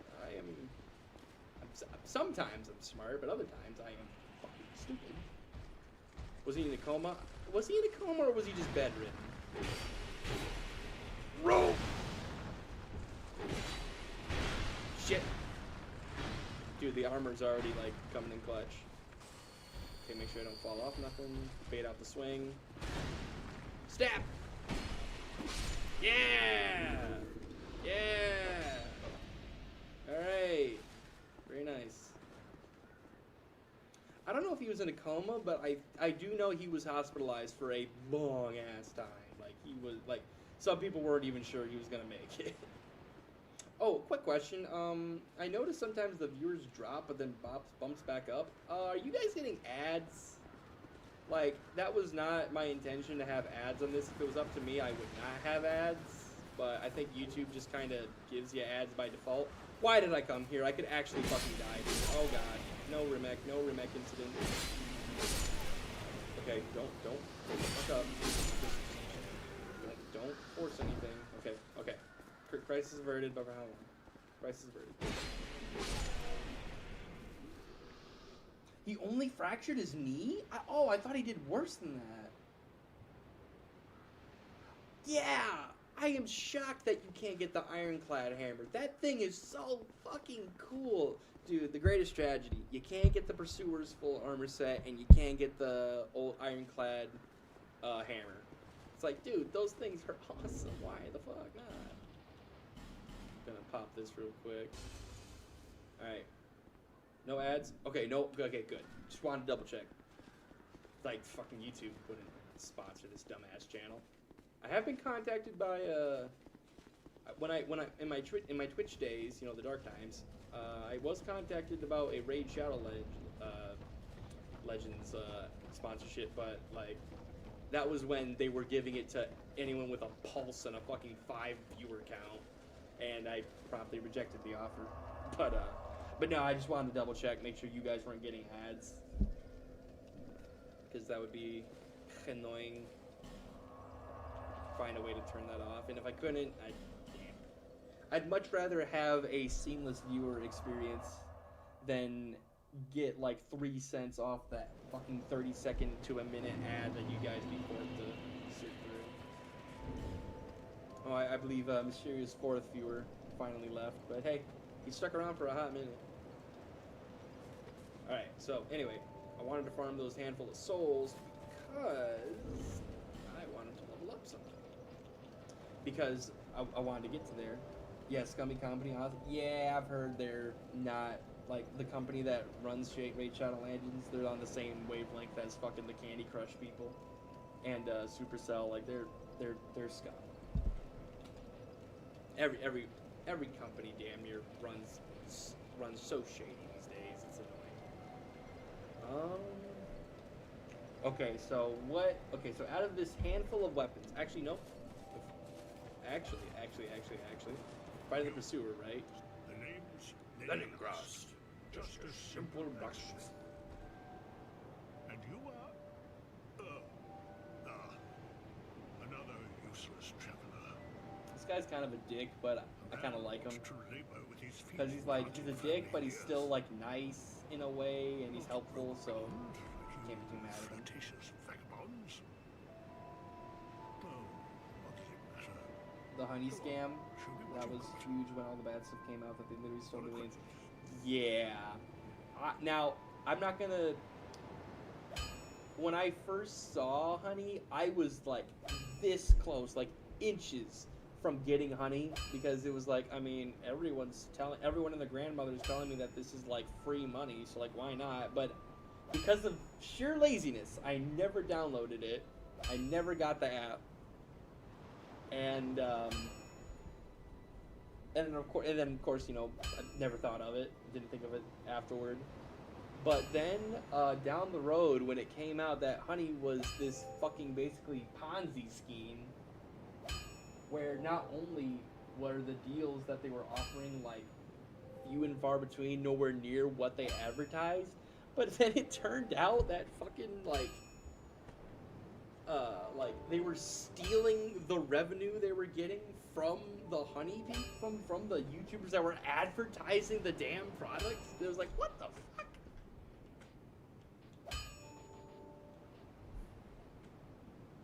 I'm so lucky I always forgot to install honey, and now I'm really glad I kept forgetting. Dude, on jaw, like actually. Dude, like half the things that I just ignore or don't follow and then like find out down the road, oh, it's a good thing I just didn't do that, was because I was either too lazy or just forgot. Like I've been bailed out so many times due to that. I never got into Helldivers 2 because like it was another one of those games that were really trendy, and I just hate following trends. And I mean, come on, I'm playing Worse Souls 2. Like of course I hate following trends. But then, like, not even like 5 months later, or like even 3 months later, they came out with that update that basically broke the PvP or the PvE and like ruined the balancing, and everyone hated it. I was like, oh, I guess I was right to not get into this bullshit. Yeah, it found discounts. Honey, was that the coupon thing? Yeah, it found discounts. I don't remember 100% what it actually did. Like, they'll tell you that it was finding coupon codes, but like, there was some other shady bullshit that it did that wasn't quite what it was. It wasn't what it claimed to be. But then there was like even more layers of shady shit going on beyond that. I'll get one extra.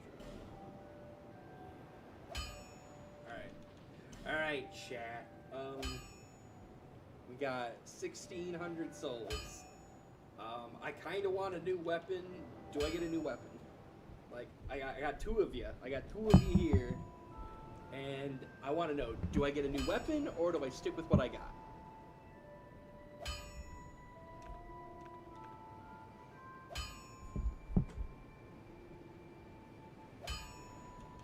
Like, do I get... Ooh, man, there's like broadsword, which is like pretty solid. Very solid sword. The Helldivers hype was short-lived. I'd say there's still a little hype around it, but yeah, it's definitely not the fucking, you know, the world shaker it was. Well, it's like, well, I've seen it like 1,000 times. It happened to Fortnite, it happened to Among Us, it was fucking that weird, what's that other game that everyone like fell in love with overnight and then like stopped giving a shit a month later? It's the one with the bug and the scientist that you walk around in with the hazmat suit. A Lethal Company. It happened to Lethal Company. It happened to Repo. It happened to fucking Phasmophobia. There's all these fucking multiplayer games that like get popular overnight, and everyone says it's the greatest thing since sliced bread. They play it for a month, and then it's like, okay, on to the next thing. Mace or longsword is probably your best bet. Now, see, that's funny because I fucking love the mace. This thing right here, this metal club, is probably my favorite weapon in the whole goddamn game. It was my first weapon that I like stuck with in my very first playthrough, and it basically stuck with me till the very end. It stuck with me until I got enough strength to get the great sword, the great sword, the gut sword. But this fucking mace, like, it stuck with me the whole game. It was awesome. Falchion would be so much better if it didn't have the durability of wet toilet paper. Nah, you real for that. That's why you buy 2 of them. You get 2 of them, then you power stance with the curve. But sadly, I cannot wield it because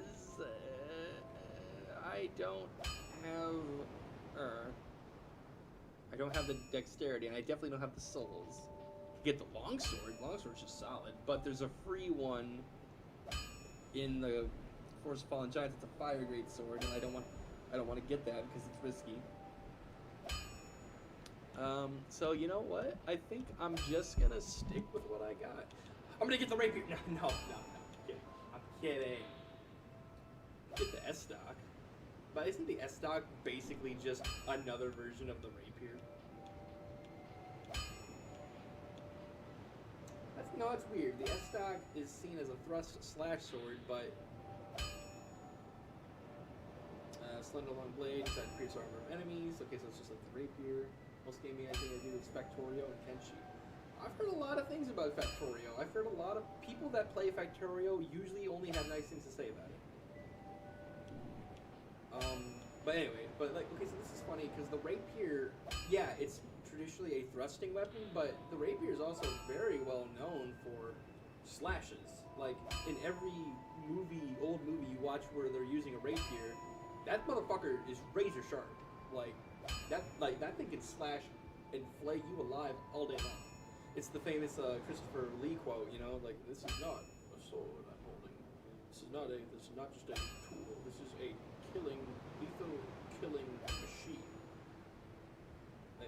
Like, dude, the rapier. There's a reason why the rapier was like the last sword, because it was like, hey, just stab him once and oh, you're dead. Like, oh, it's flexible, it's fast, yeah. History. Longsword is basically a straight sword and the rapier combined, which is cool. Yeah, no, the longsword for sure. No! You know what sword I fucking want? You know what? That's what we're gonna do, chat. Okay, so we got 2 objectives before I call it a night. We're gonna do 2 things, chat. And they're both really stupid and risky and dumb, and I shouldn't be doing them. But you know what I'm gonna get, Dog Knight? There's a certain sword somewhere in the Force of Fallen Giants that's really fucking cool if you can manage to get it, but it's also really scary. It's risky to get because it's in the hardest area in the whole damn game. But we're gonna try and get it because we're fucking stupid.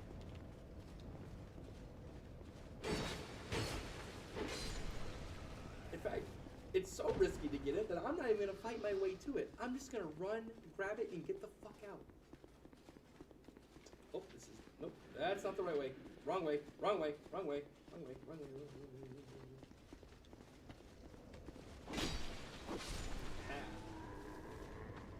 But no, I know exactly what sword I want. I know exactly what weapon I want. I did want to get the battle axe. I'll be real. I wanted the battle axe. I love the battle axe. It's pretty good early mid game. Great damage. It has decent scaling once you level it up. Factorio is fun, and Kenshi is for when I want to torture myself. What do you do in Factorio anyway? Like, is there like a puzzle game? Or am I thinking of something else? Fuck it, I'm just hauling ass. There's a shit ton of skeletons in here, but like, I don't care. I'm just gonna haul ass through it. If I die horribly, you know what? It was fate. Yes, I am gonna stop and grab the torch for no fucking reason. Have you met me? Fuck.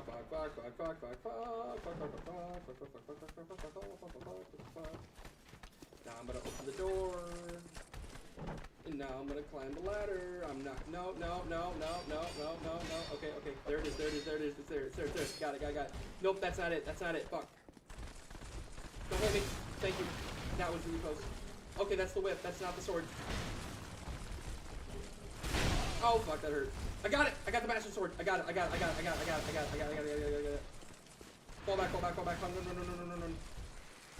Nothing below me. Oh Jesus Christ. Ah! Fuck! Don't hit me. Okay. Ah! Run!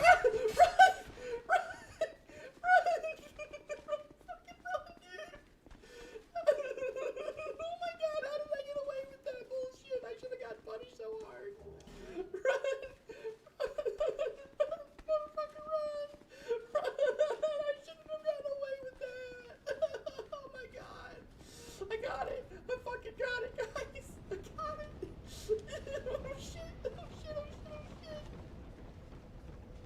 build a huge. Okay, so you build a factory. And Hammond makes it out alive. Hammond. Are you going for the bastard sword? Yeah, I'm going for the bastard sword. Bengal's rusted swords are very fun. Oh, dude, I've never like done a build with the rusted swords, but they look so cool. But yes, I did it. I got the fucking bastard sword. I need 20 in strength to even hold the fucker, but like, I don't care. This thing is like an excellent mid-game weapon for sure. Bastard sword is awesome. No way you actually survive that. Richard Hammond still lives. Richard, the GOAT. Well, I mean, okay, let me real. I was freaking out back there. I was acting all scared, and oh my god, how did I survive that? I didn't deserve that. But, dude, do you see who I'm playing? I'm playing Richard, the GOAT, dude. It's not even a question. I'm Richard. Like, of course Richard was gonna walk into the most dangerous area, early game, climb up, dodge a bunch of fucking ironclads, grab the bastard sword, and then bail. And of course he was gonna run into a stack of skeletons and just walk right past them like they were freaking someone you don't like at a party. Like, like, was there ever any doubt? Like, are you kidding?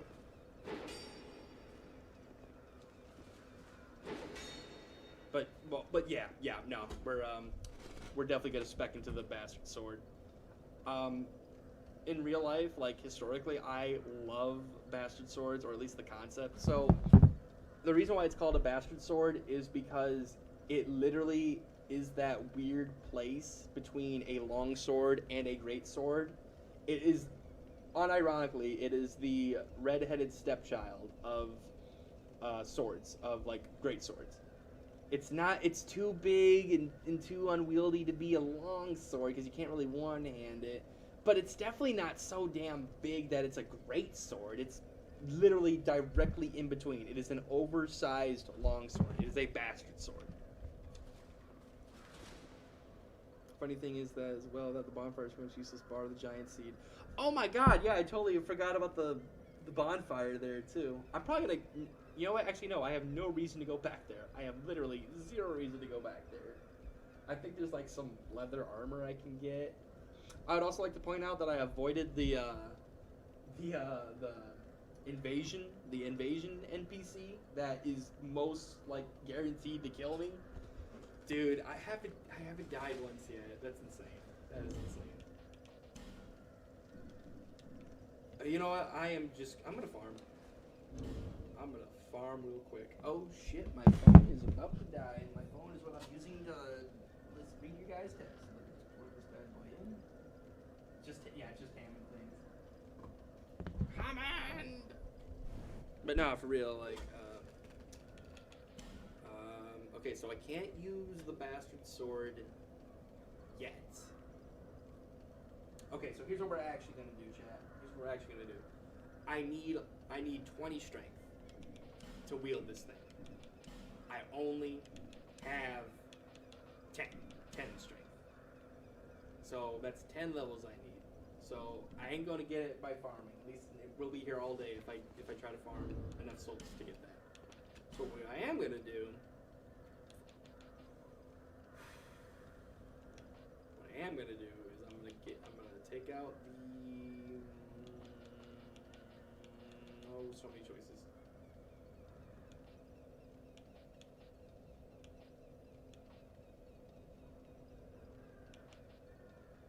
I'm actually like really thinking here.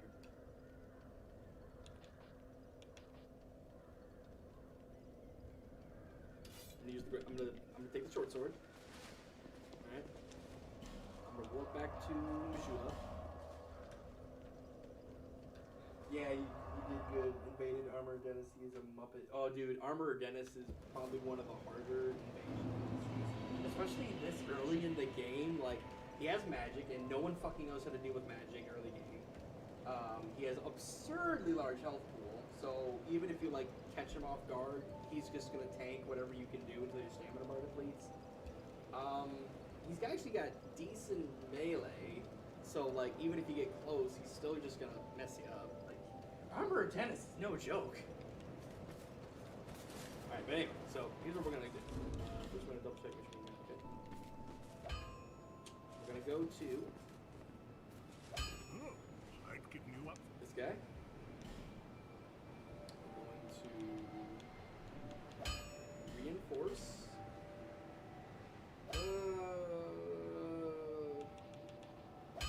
Playing smart, right? We're not playing for fun. We're playing smart.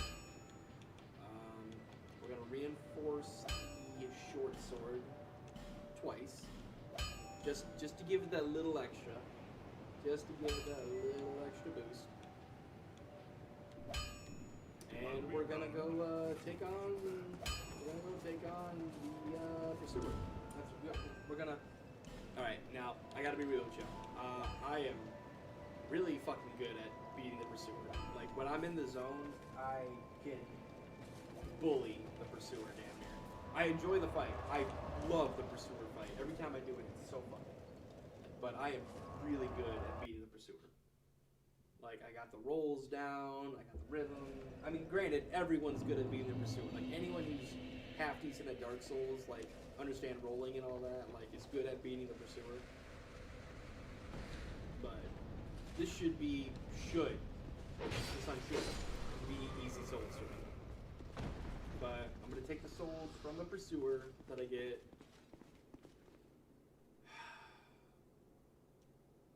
A smart man. We'll get there. You know, we'll get there. We'll discuss that. We'll burn that bridge when we get it. All right. First off, we gotta deal with this.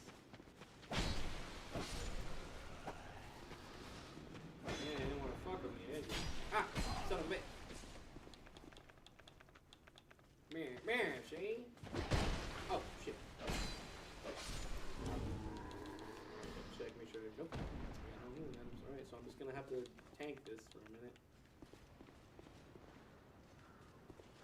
Oh, boogity boogity. I'm glad you enjoy it because he appears about 7 times. Yeah! Now, for real. I mean, he is called the Pursuer. He's not the try once, give up-er. He is the Pursuer. Ah, my favorite NPC in the whole game. These guys.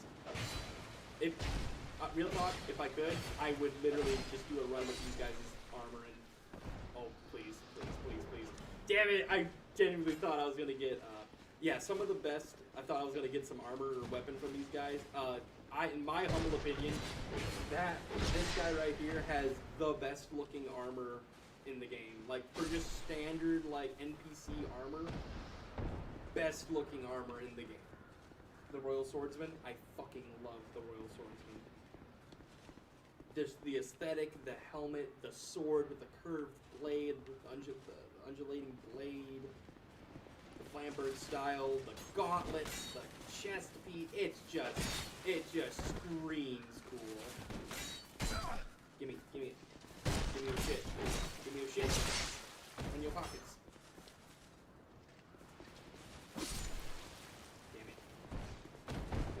They used to give good souls. Ah!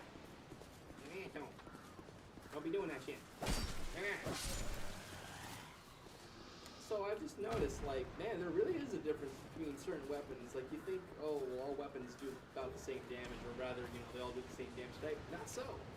That Royal Swordsman, I did a lot less damage to him than that soldier, and we already noticed the damage between, I guess, the infantry and the soldiers. The fact that we can't get the Pursuer's armor is criminal. Dude, you're not even fucking kidding about that. Like, I was thinking about that the other day. Like, man, can you get the Pursuer's armor, like, in New Game Plus or some shit? Nope. Literally, the coolest armor in the game. Literally, the Lucius of Eternal fit. And you can't get it. You can't get the backpack of weapons. You can't get the armor with the screaming faces on it. You can't get the badass helmet. You can't get the cool shoes. Can't, like...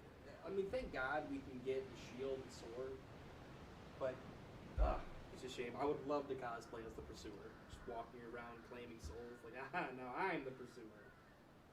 But, that was going to be a thing I wanted to discuss. What do we do with the Pursuer's soul? You know what? I'm going to leave it up to you, chat, the two of you. Do I use the Pursuer's soul for souls, like for level ups, or do I save it for the boss weapon, which probably will be the Pursuer's Greatsword? Glass Looking Knight is my top 3. Oh no, the Looking Glass Knight is peak. At the very least, his arena is very beautiful, and dude, that shiny, polished silver. Ooh, Looking Glass Knight is definitely tough for sure. No doubt about that. Alright. Here we go. Time to put my money where my mouth is. I just realized I'm just sitting here bullshitting.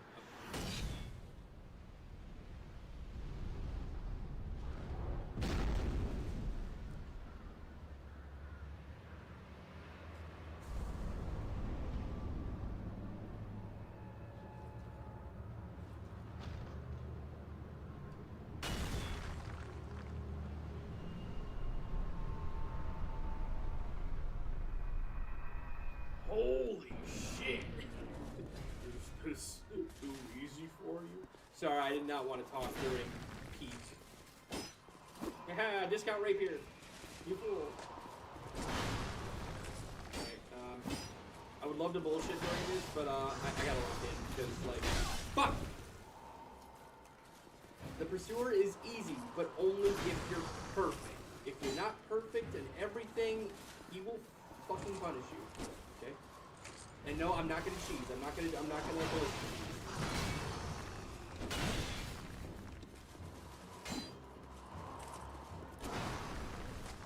Sorry, chat. I'm just gonna lock in real quick.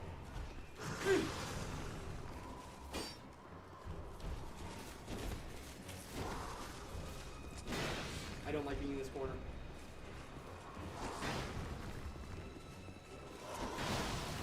So, when I first played Dark Souls 2, when I got to this guy, he was like the hardest fucking boss I've ever fought in my life. Like, I thought he was bullshit. I thought he was literally unbeatable. Oh, he just shield broke me. Fuck me. Oh, he tried to curse me.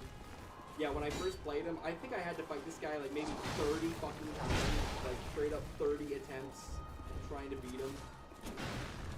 And then I finally, like, figured out over time that one, you can roll away, you can roll through his attacks. You don't run away from his strikes, you run through the strikes. Oh god. Roll through the attacks.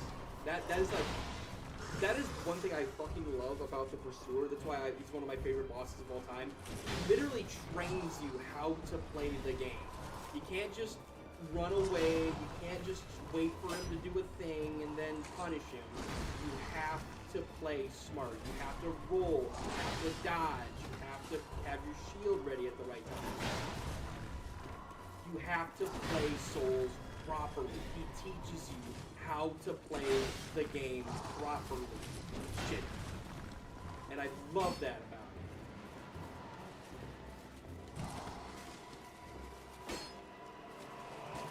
And that is why we upgraded adaptability earlier, so that we had enough frames to punish those attacks.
Viewer that showed up during the Pursuer fight. Thank you for watching that.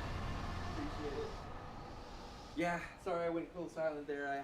I really had to lock in. I wanted to show that I can beat this guy very confidently, but I have to focus. Well, here's the holy not Trinity, but the holy quad duo, the holy quad of early game rings.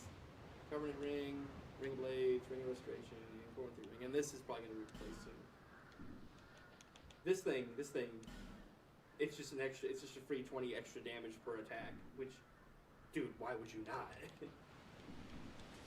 Okay, so boom, we got the Pursuer soul. We got 22,000 extra souls. We have his soul, which I think I am gonna save for a boss weapon. Oh, Agroid, welcome to the stream, brother. I didn't want to distract you. How it goes run so far, dude? Great, actually. This is my very first attempt. We have the greatest human being who had ever lived, chosen one, bearer of the curse, Richard. Chat named him Richard, and Richard has proven to be quite the adversary to the World of Giant Lake. 0 deaths so far, no bullshit deaths, nothing. Having a blast so far, honestly. Like, I've had a handful of people in chat, and we've just been yucking it up. We've been talking about lore, all the game, you know, the differences between 1, 2, and 3 Dark Souls, and just having a blast. And I greatly appreciate you stopping by and saying hi. Like, welcome to the stream, brother. So, funny thing, it started off, I was just going to play for like 30 minutes just to make sure the stream sounded good and looked right. And then I got a handful of people in, so I started like, okay, well, I'll play until like somewhere in the Forest of Fallen Giants. And then I was just about to end the stream after beating the last giant, and then I was having so much fun just talking that I was like, okay, guys, you convinced me. I'll go fight the Pursuer. So I got the leveled up short sword level 2, and then now I'm like, okay, alright. It's just been a vicious cycle. Okay, and then watch as I fucking die to some dumb shit. Eh. Now normally I would just, you know, do the classic bait and punish, bait and punish trick with this guy, but I don't want to die. This is a deathless stream, and oh my god, there's 6 people in chat. There's actually 6 people in chat. God damn, guys, I have work tomorrow. I have work at like 7. I need to go to sleep, but like, there's 6 people in chat. I don't want to leave now. I just beat the Pursuer. This has been a really good run so far. Oh my god. If I get fired, I'm blaming y'all. It'll be worth it.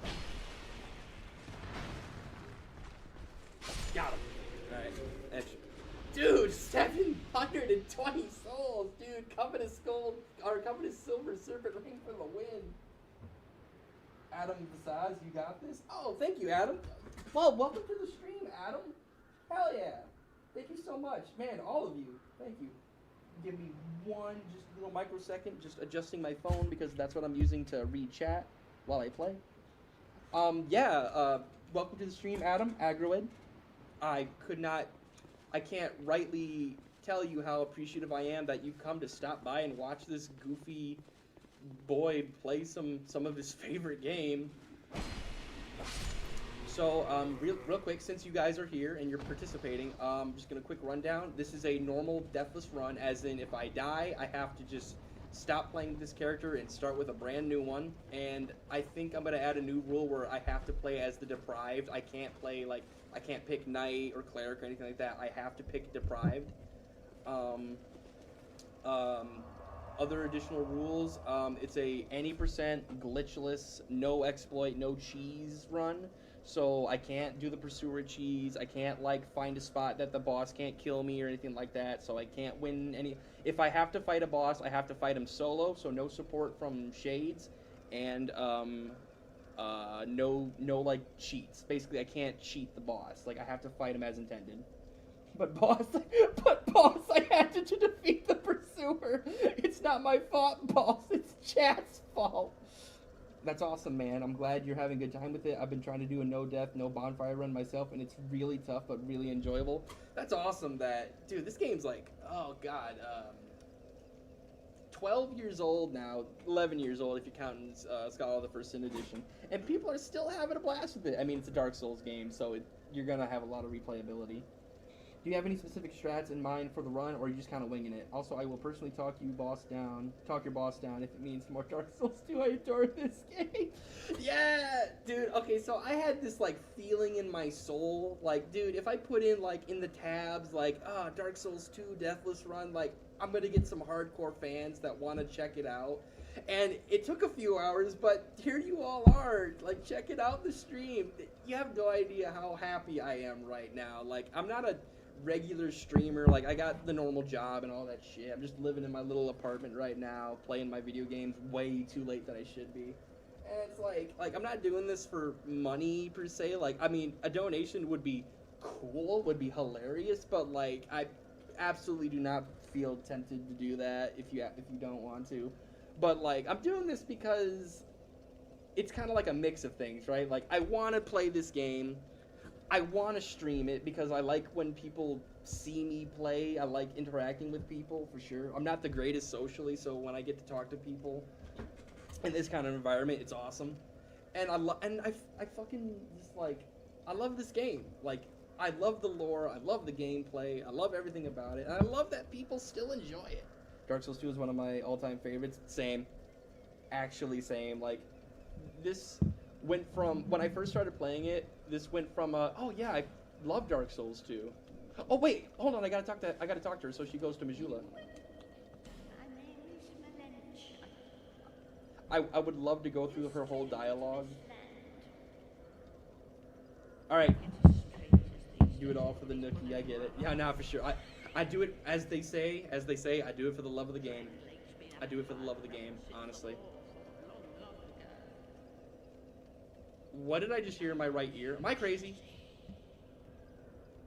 Chad, did you hear something in your right ear if you're wearing headphones just now? Like a Am I crazy? Please tell me someone else heard that. Okay, I'm sure everyone who's played this game has already heard this dialogue, but I'm just gonna play it for the people who haven't. But am I crazy? Did I hear a... Same shit happens when I play Minecraft. Like, I hear a fucking sound I haven't heard before, and I'm like, oh god, is someone at my door? Oh my god, another Dark Souls 2 enjoyer. Bloody hell, lads, we gotta start Discord. I actually have a Discord. Back in the day when I used to stream Team Fortress 2, I have a Discord. Let me see if I can get the link for you fellas. If you give a shit. If you give a shit, I have a Discord that I use. It's got a good handful of people that frequent it. I will see if I can send y'all a link if you care. If you care. Copy link. Post it in chat. We love you, Malencia. Dude, Malencia is so fucking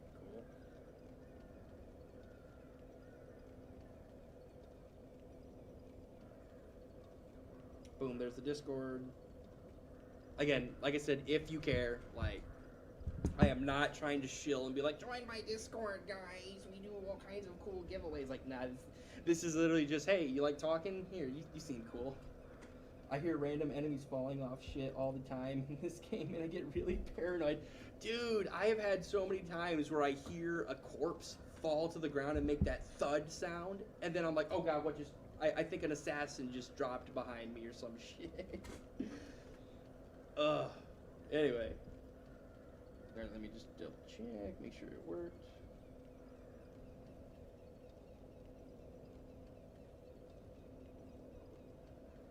Hey, Dog Knight! Okay, the link works. Hell yeah. But yeah, okay, so... I'm just gonna let the dialogue exhaust because, you know, it's cool. Because every character in this game has excellent dialogue. What an old hag says. She's aware that she's crazy. That's what I wanted. That's why I wanted to talk to her, because when I first played this game, I didn't know that if you talk to her and exhaust her dialogue, she goes to Majula. I had no idea. Like, I was at King Vendrick in my very first playthrough of this game, and I still had Malencia chilling at the Forest of Fallen Giants. It's like, well, surely someone will come by and adopt me. Oh goodness, God, I have not had this much fun talking to people in a long time. This is fucking awesome. Don't need any of these, don't need any of these. I will need these later, but not yet. Yeah, I wanted to exhaust her dialogue so she'd move over to Majula. One thing I would like to discuss real quick, how much I love Majula. Every Dark Souls 2 hardcore fan loves Majula, but let me tell you my absolute favorite thing about Majula. unlike most hub worlds, not even just in the Souls series, but in general hub worlds that you can free roam around, the fact that, like, piece by piece, you can find people that just sort of, like, start living here, right? Like, spoilers, but, like, you find, obviously the blacksmith, Leningrad. You find, the cartographer that moves up in the mansion that I gotta pick him up later.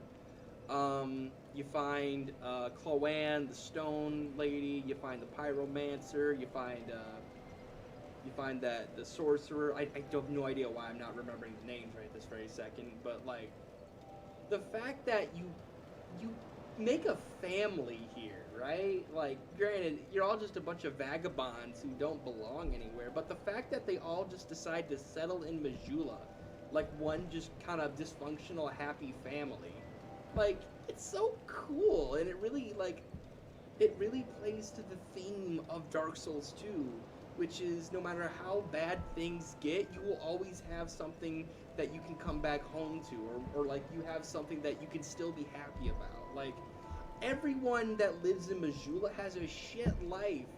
Valencia Hag, who knows how many years she has left. You know, Molin the armorer, like, he's never gonna go back home. Yeah, he's rich now, but he doesn't even know where home is anymore. He probably doesn't even have a home to go back to. That thief that you get, the laddersmith, that takes shop next to the pit. Like, he's on the run. He's a criminal. He's a murderer, probably. You know, there's a cat living in the house. Don't know what she does all day. You know, Chloanne, she's kind of clueless at times, and she just kind of does her own thing. And Leningrad is constantly worried about his daughter and just wants her and him to just plant their feet and be safe. You know, the fucking poor knight up there, he lost everything. Like, they won't even tell you what he lost, but it was everything, we assure you. Like, almost everyone that lives here has, like, some terrible story to tell. But they're here. They're alive. You know, they're together. They help each other out, probably. Like, you know, it's sad, but there's hope. There's hope you can cling to, and that's what's so cool about Dark Souls 2. It's not just, oh, no matter what you do, you'll never improve. Like, no. You work your ass hard enough and kill enough of these bastards as possible, you can make a difference. And it's gonna take all your friends to get there. It's maybe it's a little deeper than the game intended, but great game.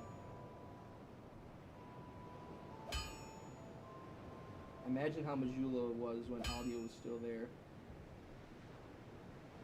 Man, Majula is what I imagine heaven is like. Oh, honestly, like, okay, not to get, like, completely philosophical and go on a stupid tangent, but, like, you know, most depictions of heaven are, like, you know, angels and clouds and it's perfect and everything like that, you know?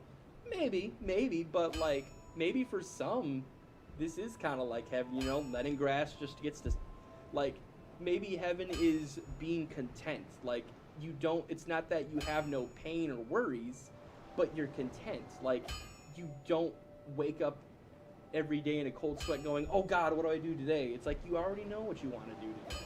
And it's going to be just as fun as it was the first time you did it. All we need in Majula is a little Sif. Oh, yeah, a little dog or something like that to have around. That would be kind of cool if you could, like, adopt a pet or something like that. Kind of like in Fallout New Vegas where you get to heal Snuffles and the little friendly mole rat who's smarter than Caesar, by the way. You build a little community over the course of the game. It's really nice. I'm glad that they brought it back for Dark Souls 3. Yeah, nah, that is cool. Holy 4-hour stream. Yeah, dude, this was supposed to be a 30-minute stream, and it's gone to 4 hours. You know what's really funny is I didn't even get good sleep last night either. I got maybe 4 hours of sleep. And so I was like, oh, I better go to bed early and get some good sleep. Nah, fuck that. The Zeke comeback is insane. Yeah, dude, I told you, like, someday the Zeke comeback's gonna be real. Hearing the splash of water while sitting next to a bonfire. Oh my goodness, yeah, just, dude, I've had so many times where I just sit with my headphones on, listening to the music. Like, I'll be watching a video or something, and I'll just like, oh yeah, I'll have Majula playing in the background. But again, to reiterate, for the three newcomers, Dog Knight, Adam, and Agroid, thank you.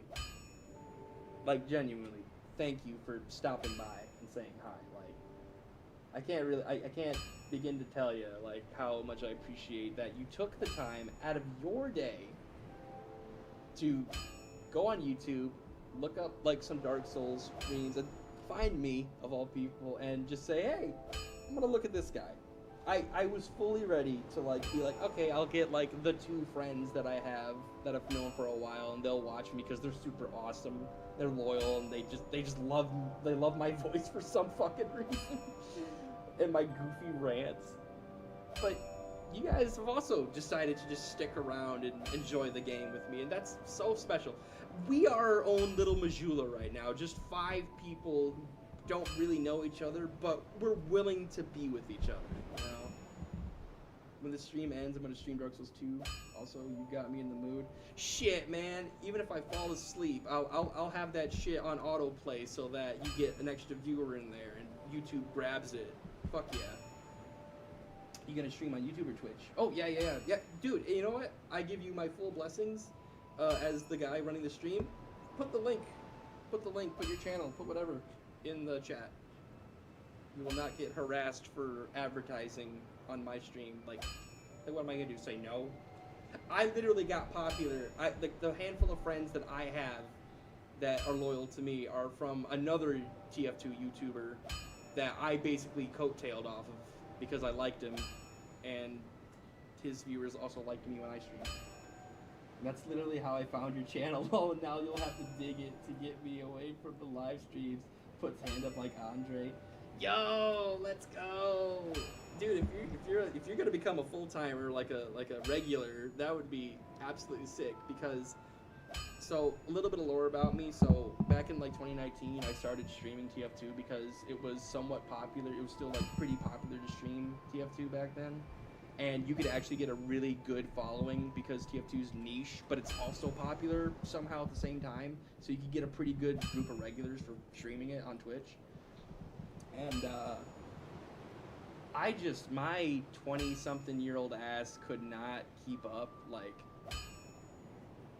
if I had a little more ambition, I could have been like a legitimate regular streamer, but I just could not be asked to stream every day. Like, I had a job, right? Which, oh my god, a job, holy fuck. But like, my lazy ass just like refused to like make a consistent schedule, and so I just kind of stopped. And like, I left Twitch. Once I got my $100 from Twitch, I bailed. And then I stuck to YouTube only, started making little YouTube videos. And then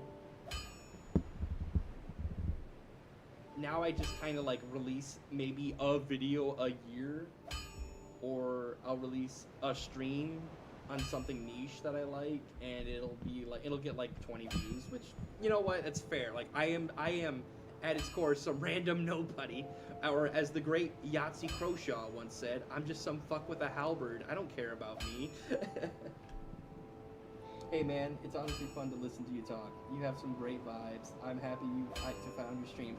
Dude, you know how many people like on stream have told me that I just have a good vibe, or they like hearing me talk? Like, I still don't believe it. Like, there's some negative, like, self-traumaed part of me that's like, oh no, there's no way in hell someone actually likes listening to me talk like a spaz for for 4 hours now, mind you. Hey man, you're solid. I'll let my mates know about your channel. Dude, oh my lord. I'm gonna have to change my fucking channel branding to like, I'm gonna have to do the thing that YouTubers do when they branch off to where like one side of the profile picture is like one fandom, but then the other side's another. Like, you know how when some of those Counter-Strike YouTubers branched off, they went from like having one side Counter-Strike and the other side Valorant, or better one, when TF2 YouTubers started going to Overwatch and they started splicing TF2 characters with fucking Overwatch characters on their like channel banner and shit. W streamer. Oh no, that's like the greatest like honorific that someone can give you. W streamer. Fuck me. Yeah, man, you're solid. I've read that one.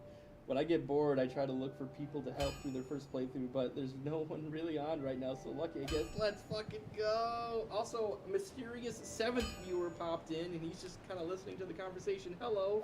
I'm sorry, you're not really seeing much gameplay, you're just seeing some guy whack at a sword for an hour. We now have to call our group the Majula Exiles. I don't hate that. We'll leave it to a vote, but Majula Exiles will be the temporary name. We're gonna stop playing WoW and start talking about politics non-stop. That's what I'm gonna become the next fucking Asmongold or some shit.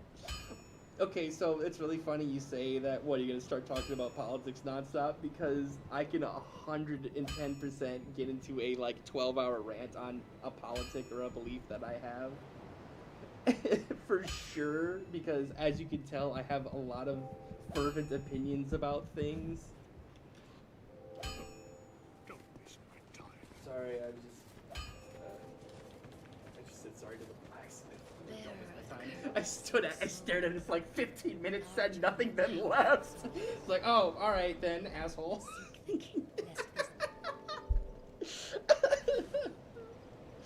But no, for real, I'll go on for hours about certain beliefs I have, or like not even about politics, but just like life in general. But like, I'm also just a dumbass 20-something. Like, I don't actually know that much about life. I just know what I've been through. Dude, this mysterious 7th guy that showed up, he has not said a word yet, but he hasn't left yet. So clearly there's something funny that I'm doing, or he's just in love with the vibes, or he's currently, his phone's set down and he hasn't turned me off yet. But regardless, hello, mysterious 7th viewer. Okay, okay, real talk, Dark Souls 2. Okay, so I just beat the Pursuer. I'm gonna save his soul. No, actually, no, I'm gonna leave it to a poll. Can I leave it to a poll? Can I do something? Can I, as the motherfucker running this shit, post a community poll? No, but there's 7 of you, so I think I can just read like a normal person. All right, for those of you listening, now we have an 8th person. Good lord, I have actual traction. God dang it, I'm not going to bed tonight, am I? Nah, fuck it. Okay, regardless. Okay, so I just beat the Pursuer, right? I just got his souls normally, but I also have his soul, his hard soul, that I can either break down for souls or wait for a boss weapon. Chat, this is a Deathless stream where I do allow the chat to influence what I do in the stream. So, chat, up to you. What do I do with the Pursuer soul? Do I save it for a boss weapon, or do I cash it in now and get the levels that I need? Up to you. I'm going to leave it into your hands. What do I do with the Pursuer soul? While you're thinking about that, I am going to level up real quick. Souls? Okay. Dog Knight says just go for the souls. As a great man once said, I just wanted the souls. Okay, Dope Steam says is neutral, so. Alright, oh! Yes, I have enough strength. I have enough souls to get 20 strength, so I can use the bastard sword. Let's go.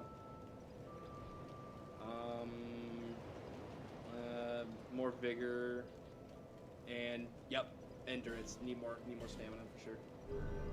Okay, any other? Honestly, the Pursuer's Great Sword is kind of dookie. So souls, fair enough. All right, you know what? That is 2 saying cash him in. And you say outright that the Pursuer's Great Sword ain't that great. So you know what? Crunch. Delicious. Now, here's the real question. I got the bastard sword, right? What? Oh, I need 11 in dexterity. Fuck. I need 1 more dexterity. Hold on, give me a sec. Pursuer's sword is kind of mid, but the best looking great sword in the game by far. You're correct. You are, dude. That is why I offered the poll, because I was like, dude, I really, as a smart man that's trying to do a deathless run, I should just cash in now. But the Pursuer's Greatsword is really fucking cool. But here's the deal: I'm not gonna see it until like mid-late game, because that's when you get the guys that can actually turn boss souls into boss weapons. Boss weapons. That's true. Got to use it for the fashion souls. Oh. That we're about to get to that, actually. Okay, so, boom. I just spent all that money, right? Now, real question. Do I spend the last souls on a few more levels? Or do I buy some drip from Molen? What do we go for, guys? Couple extra levels or drip? Do we go for the drip? The fashion souls? Oh yeah, are you going to do the DLC or just base game? Alright, so... here's... my plan, because this is some plankton, I didn't think I'd get this far moment.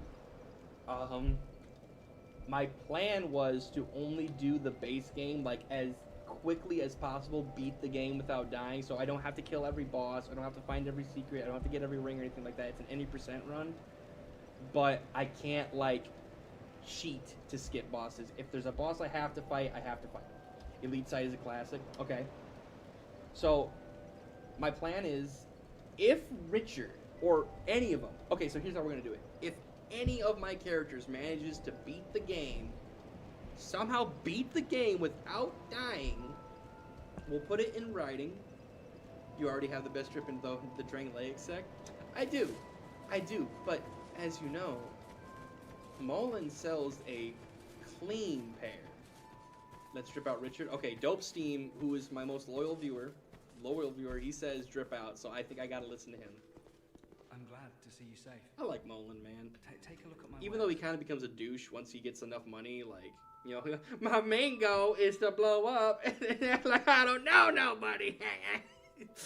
Even though he acts like a douche once he gets enough souls, like, he's still cool. He was there for you from the start. Like, you can't hate a guy for loving that he gets success. You know, they hate to see a young, God, where is he from? Where is he from? Always open. I gotta do the joke properly. Did I mention before that, well, I'm not from these parts? Black leather set, never let me down. Yes, the thieves set from fucking the guy, I can't think of his name right now, the laddersmith. Gilligan's his name. Laddersmith Gilligan. Yeah, the thief set you get from Gilligan. Yeah, no, it's good. It has no poise, though. It has zero poise. Have you seen that warrior lugging that giant blue sword? I'm no expert, but that appears to be a monstrous thing. If you should speak Volgan. to him, I'll have to Is this guy from Volgan? Anyway, he wears the Seldora cap, the Seldora outfit, but I don't think he's from Seldora. But regardless. Okay, so let me read these comments. Light Knight set is a classic, absolutely. You already have the best strip set, though. That's straight leg set. I do, but it's the hollow version. Let's strip out Richard. Had to go with that. Black leather set, never let me down. You know what, Zeke? When I find a stream after, when I stream after, I'll also do a Deathless Run so we can see who goes further. A little funny competition. Yes, I love that idea. Actually, that is brilliant. I accept your terms, sir. Let's see who gets farthest. So, for the new people, he's called Richard in reference to Richard Hammond from Top Gear, and I just realized that Richard is infamous for falling off a cliff in a car in the remake, and before I made that connection, I said to myself, man, Richard's either gonna win the game, like first attempt, first life, he's gonna win, or he's gonna fucking die by falling off a cliff. And then Dope Steve mentioned, oh yeah, he's called Richard as in Richard Hammond from fucking Top Gear. And I'm like, no! Richard fell off a cliff! Can't keep a good Volganian down. Can't keep a good Volganian. I have to call mine James. Yes! Perfect. Call mine James.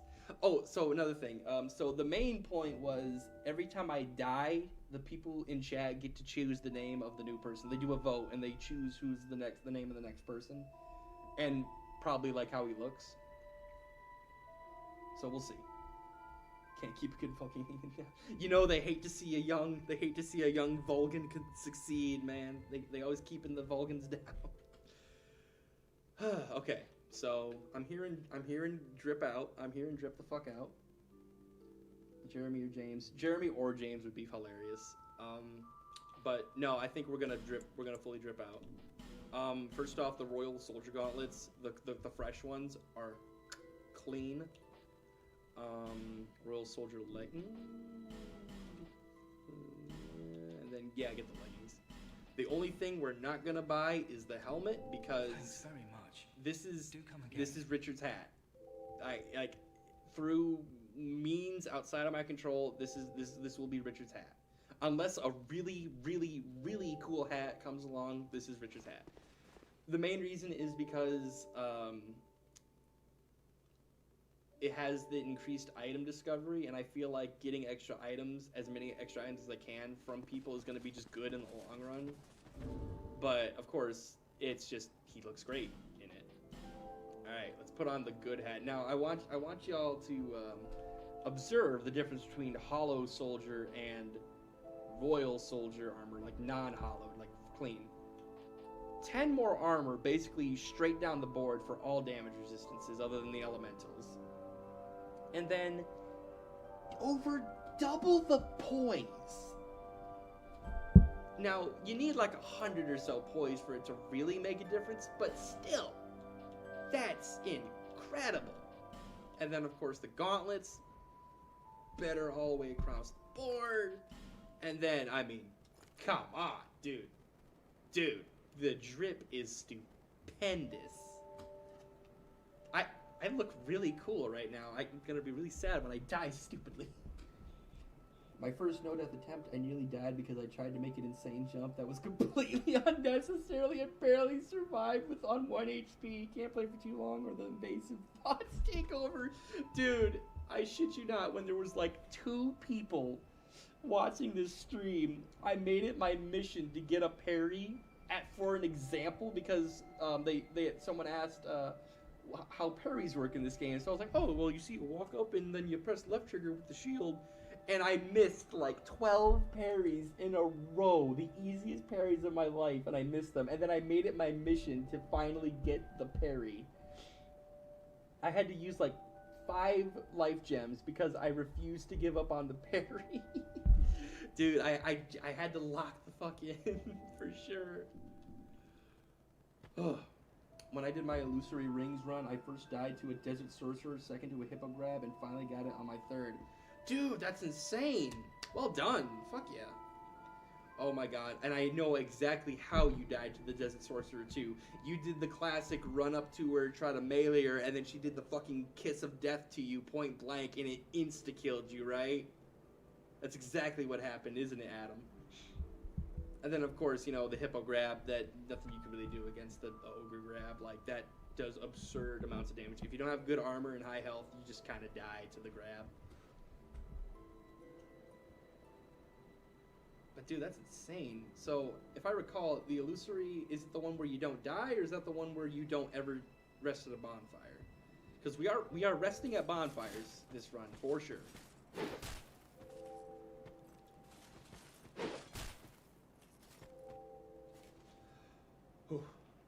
Dude, I've been talking too much. Jeez. No, she did the one with the multiple... Oh! What? I thought she only does that at long range. So she straight up hit you with like 5 fireballs point blank? What the fuck? Well, shit, dude. I'm sorry. That's a shame. Sorry, real quick, just adjusting the mic here.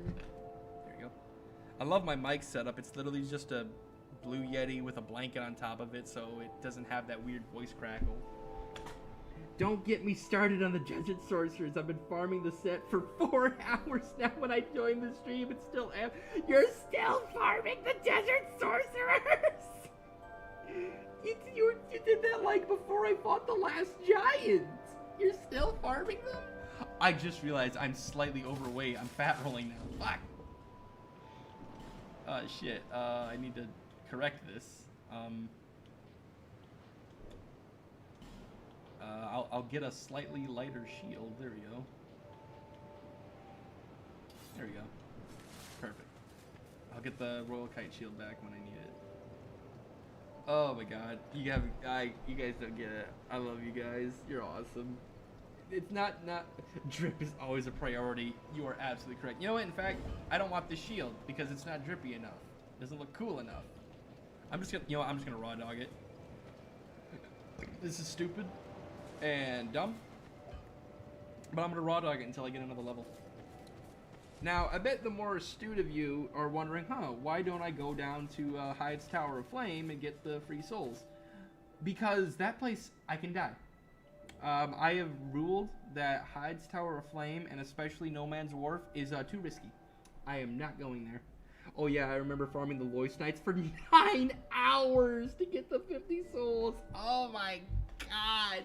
Dude, my dumb ass, actually, cashed in on the Loist souls thinking that's what I needed to do to, get the item. So I basically lost, an hour of progress getting 5 souls because I didn't realize you just had to hold on to them. When I do a run with a weapon from Ilium Loist, I always farm the Ivory set. Based. That is very based, Adam, for sure.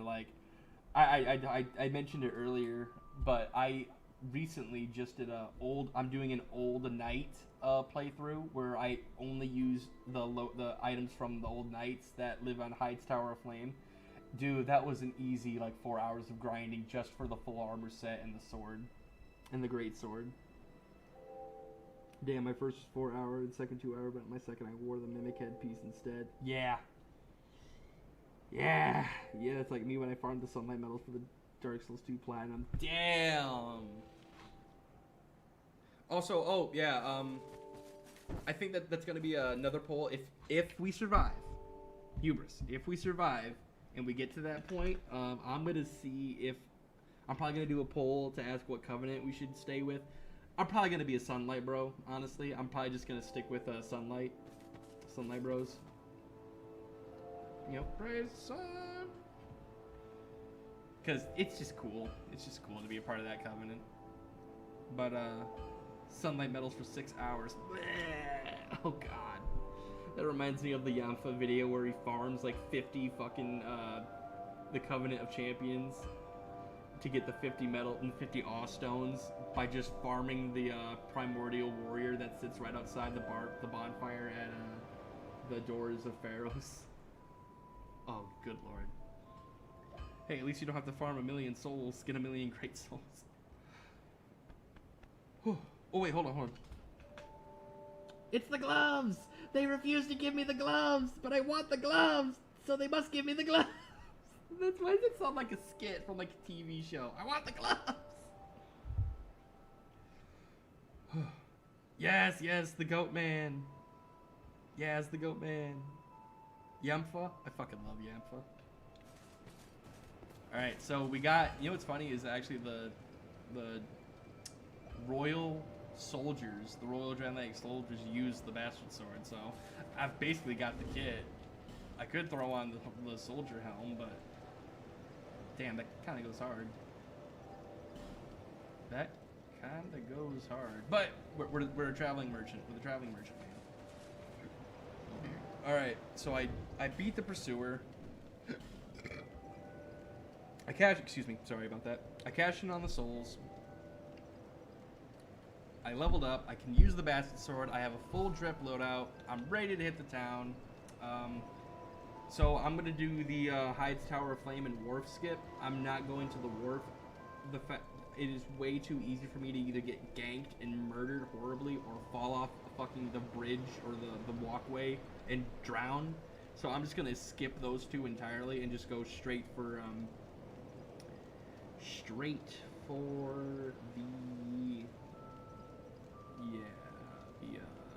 the Bastille. I just realized the problem with that. If I skip the wharf, I have to go through the Ruin Sentinels. I don't think I can skip the Ruin Sentinels if I don't go through the wharf. I'll just have to deal with it. Fucking Ruin Sentinel is one of the hardest early game bosses in the game. Fuck it. Send it. I'd rather deal with the Ruin Sentinels with prep time than deal with the fucking wharf. Honestly. Same thing happened to me, Dog Night. I was trying to farm the mannequin set because I love the drip. Got the first 3 parts in 4 runs, and the gloves took 2 goddamn hours. I shit you not, when I was first farming items for the Old Knight set, I didn't get a single item from the Old Knight set for like an hour and a half straight. Not a single item. I think I cleared out the area 6 times. I think I had to go into Covenant of Champions just to get like a helmet from the Old Knight set. It was some god-awful luck.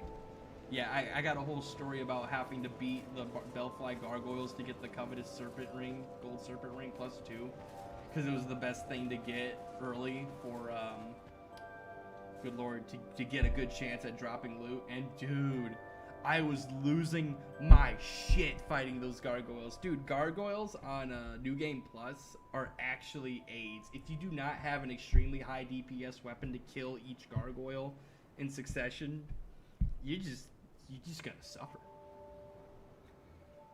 Whew. Man, you guys are so cool. Just hanging out. You don't even know me, but we're hanging out. Fuck yeah. Anyway. Okay, so it's like 2:30 in the morning.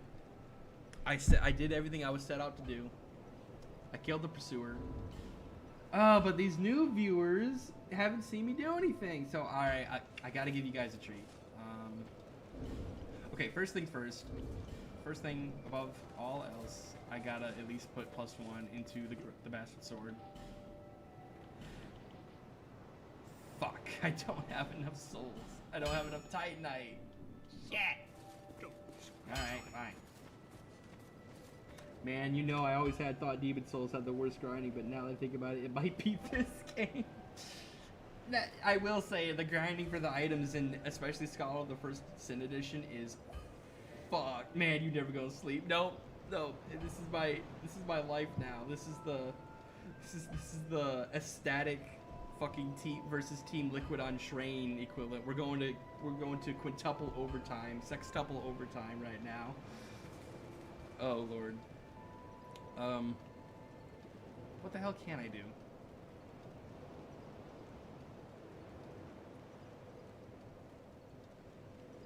Oh my god, no! I have to go to Hyde's Tower of Flame because I need to pick up the goober lady, the fake cleric, so I can, fuck, I have to go to Hyde's Tower of Flame. We beat the game tonight, boys! Bloodborne, Blood Gems might be the worst. Nah, you right. I've never played Bloodborne, but I've seen how many Blood Gems you need just to do, like, one fucking thing. I've literally pulled out an all-nighter. I'm getting the stream prepared while drinking coffee right now. Oh my god, dude, if I wasn't about to go to bed, I would be right there with you, just sipping on a coffee. It would come from a can, but it would be a coffee. We beat the game tonight, but that is the funniest fucking thing I've ever read in like the last 48 hours. We beat the game tonight, boys. That would be an amazing stream. That would actually probably get a couple hundred views, like beating Dark Souls 2 Deathless in one go. Literally not stopping until either the police get me or I win the game. Oh, the Crimson Parma. There, that's drip. Drip detected, boys. Drip detected. Meh. It's a small shield, so it's good for parrying. We leave in the throne with Olia tonight. We leave in the throne. We go into the throne of want tonight, boys. Oh, dude, I fucking love using references like that to correlate to whatever you're doing in real life. Oh, dude, I'm out of breath. I've been talking so much, I'm actually out of breath. I need to... Need to calm the fuck down. Losing my motherfucking mind. Oh, guys, I think we're gonna skip the Covenant of the Blue. We're not gonna fight the dragon, at least not yet. So, Old Knight, Old Dragon Slayer, Ornstein. Ornstein lives this run. We're gonna do an Ornstein lives run. We don't kill old Ornstein. Oh, thank God. My 1,000 hour... Oh, God. I need to lock in. Hold on. Alright. Taste my wrath. I found this in a cave. Got him. Easy 480 souls. Go to the bonfire. Okay, now I can read the chat. Oh, excuse me. I am very sorry. I got... Yeah, sorry. Did not mean to do that. Zeke, tell me all the rules and what starting class you did and I'll follow it. Alright, I got you. Sorry I didn't read that earlier. Okay. Oh, thank God my thousands of hours watching pro CSGO finally came in handy to understand one reference. See how I didn't waste my life. The fact that you even got that is so funny. That's such a bullshit reference, too. Like, only if you like a very niche category of, like, video games would you even get that shit, dude. Titled Beating Cards So Stupid for My Chest.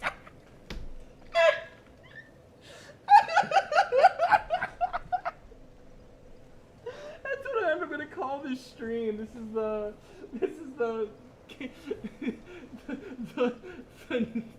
can I beat Dark Souls 2 with Deathless before I get fired from my job?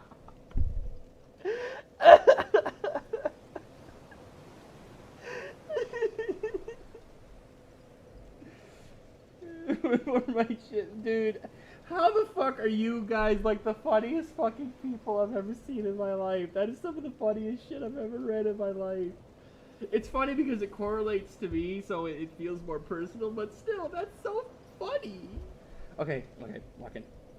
After watching Otstarva's Dark Souls 2 randomizer video, I'm always holding my breath to see a reindeer. Oh my God. Can I beat Dark Souls 2 before I get fired? Dude, I mean, to be fair, that's a hell of a title right there. Can I speed run Dark Souls 2 before I get fired? It's like you're not even doing it like at work or anything. You're literally just at home. You hear the phone ring, like, "Hey, where the hell you at?" Like, nope. Sorry, dude, I'm at the Demon of Song. Like, I gotta lock this in real quick, brother. Like. Oh jeez, oh my God, y'all are gonna kill me, and it'll be a worthy death for sure.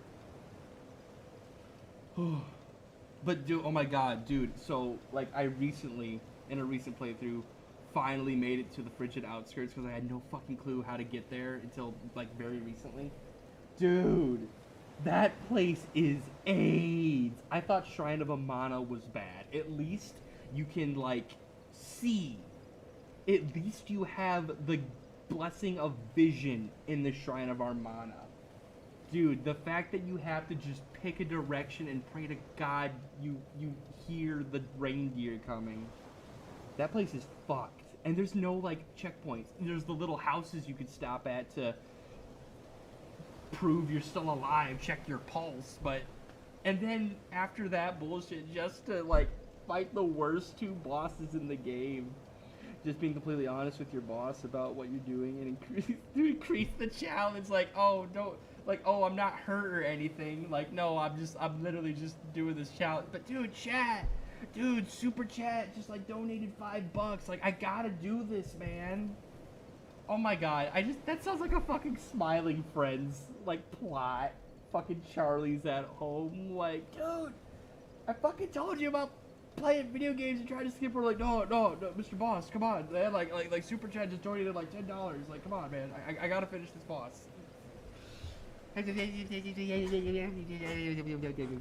See, Glenn agrees with me. Glip agrees. Oh, dude, I'm fucking dying. I need to stop talking for a second, dude.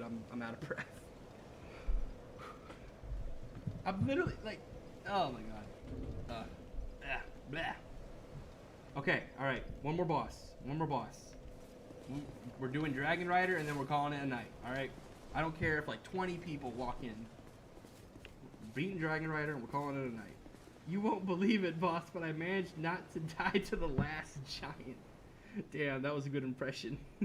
Have to go through the most bullshit area in the series just to fight the most bullshit boss in the series. Yeah, thanks for that one, Tenamura. Yeah, the fucking head developer that got the green light.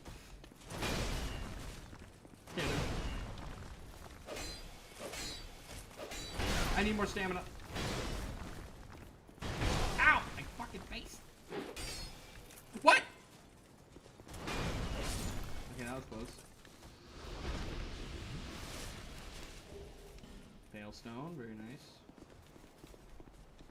Greetings, good sir. May I duel you in honorable melee combat? I ain't gonna lie, guys. I've been laughing so hard, like, I feel sick. Oh, wait, hold on. Can I call in sick real quick? Nah, I don't want to lie about that. Yeah, I'm sick of these fucking knights.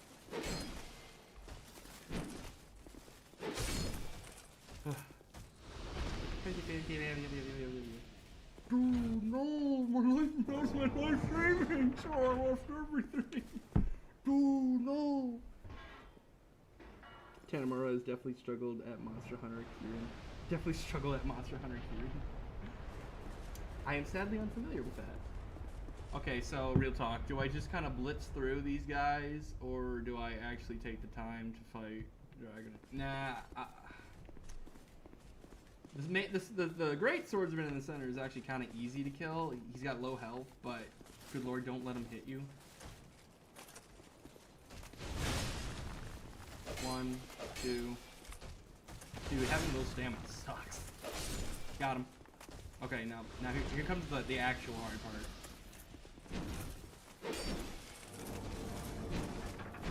One, two, fuck. Thank goodness I'm not grinding, because these guys would be way harder to kill. Oh shit! I forgot I forgot 2 very important items. Shit, I've been lacking. Dude, I looked away and I was still walking. I was like, oh god, I'm about to walk up the cliff, aren't I? This is why I didn't want to come here, because like, dude, you get caught lacking for half a second and your ass is going straight off a cliff. Yeah, I'm sick of this hoe Nishandra ruining Dran Lake into the ground. Fuck that bitch! I'm doing this shit solo. Got him. I swear to God, if I get a great sword, like an old knight great sword, from these guys or something like that, you better believe I'm putting it on. I'm grabbing it. Also, bastard sword, completely unupgraded bastard sword, by the way, no levels, and yeah, it's putting in the work. Oh, jeez, I did not expect him to whip the sword back that fast. Yeah! Oh shit. I'll be fine. I'm fine. Okay. I'm gonna pop a life gem just because I want to save my Estus, my good heals for the Dragon Rider. Sorry, boss, I can't come in today. I was too busy laughing at Demon of Song. Don't you mean Seaman of Dong? Yeah, I'm sick of this. Yeah, I'm sick of this fucking bullshit. Watch your motherfucking do. Oh, okay. Lock in. Ow, ow,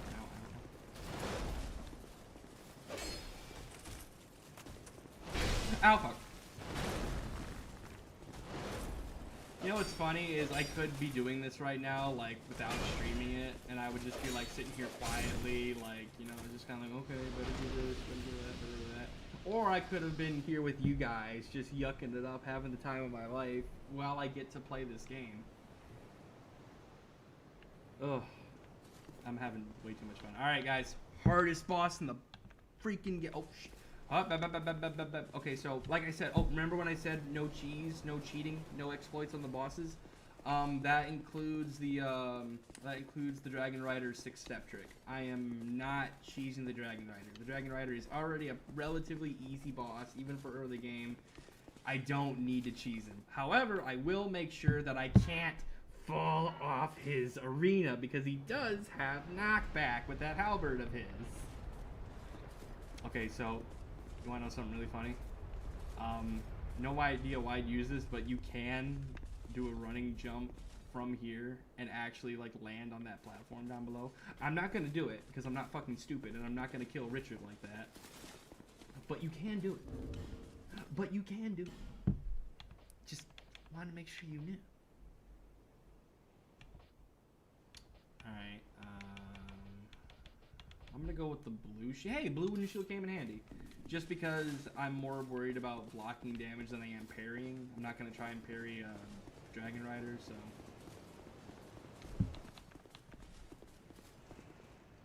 Alright guys, here it is, last boss before we finally retire after 5 fucking hours. But you guys have made these 5 hours worth it. Excuse me. And then some. Don't forget the Ring of Binding. Won't need it. Put sunglasses at night. Dude, literally my favorite song. I'll wear my sunglasses. Yeah, that one. I'm literally afraid to sing a song because I don't want to get copyright on accident. Because I don't fuck with music. You can steal movie footage and video games all day, but you fucking sing a song for 2 seconds. Nah, that's it. Your ass going to fucking bank jail. You're going to jail. Your ass going to jail. Yeah, usually he does like the whip attack at this point, but no, I've just... Alright. Oh shit.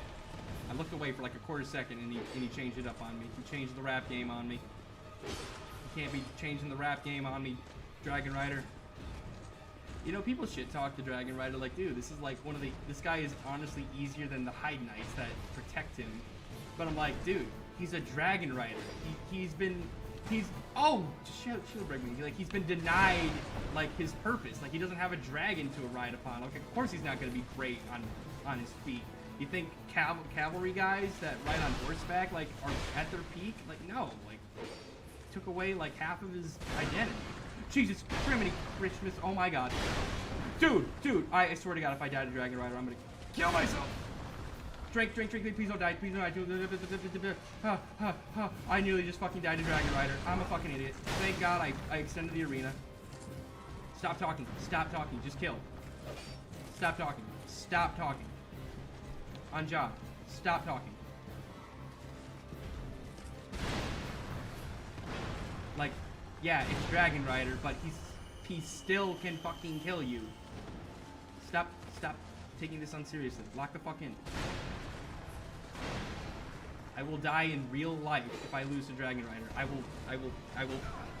will record my demise live on YouTube stream if I die to the track. I probably shouldn't say shit like that. I should not say shit like that.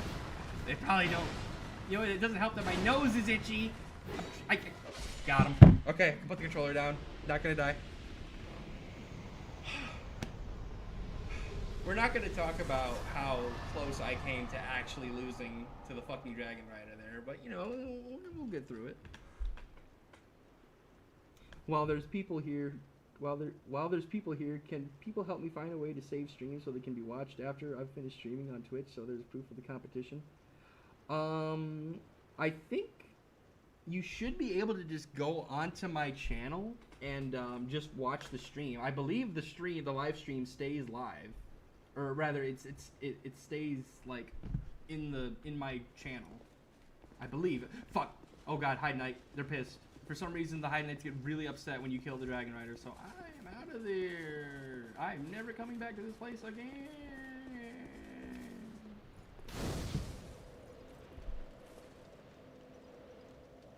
The run isn't gonna be stopped by you dying or getting fired. It's gonna be because you've got smooth McGrew. The fucking acapella guy?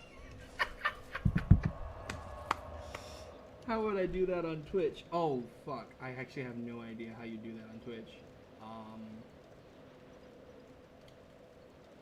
I actually don't know if you can, like... I know in your recording software you can save VODs. Like, I know in your recording software there's an option where you can save your entire, like, playthrough while you're recording, but I could not be... I barely figured out how to get this shit sounding decent myself. Like, I have no idea how to actually save it. Because I haven't got enough subscribers to live stream. Oh, that's fucked. I'm sorry about that, Dog Knight. Here, hold on. Let me correct that real quick. Ban. Remove. Dog Knight. Ban. No, but no, I do want to, like, find your channel so I can, here we go, go to channel, Scribble, boom.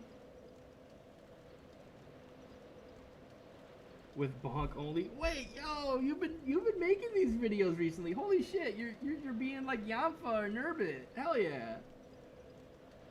Hell yeah, I'll watch that shit. Shit, before I go to bed, I might watch it.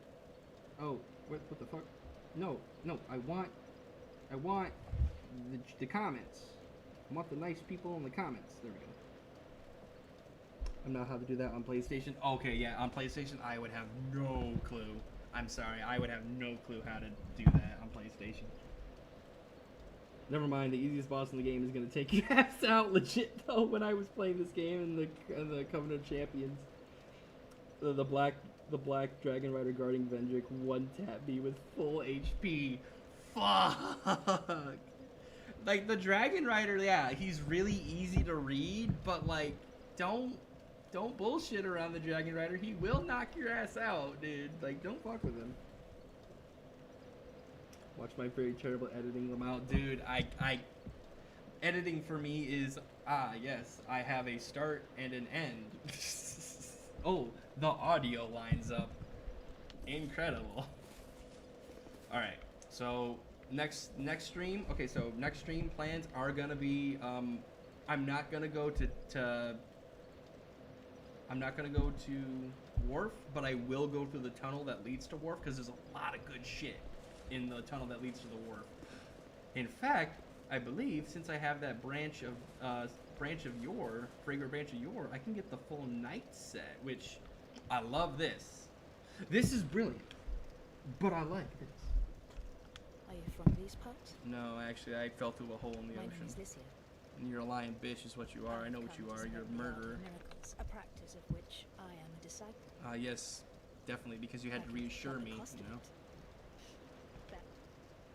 So, dude, I never even knew she was a fucking liar until like until I watched videos of people like, oh yeah, you gotta murder her when you have the crushed eye orb because she's a traitor.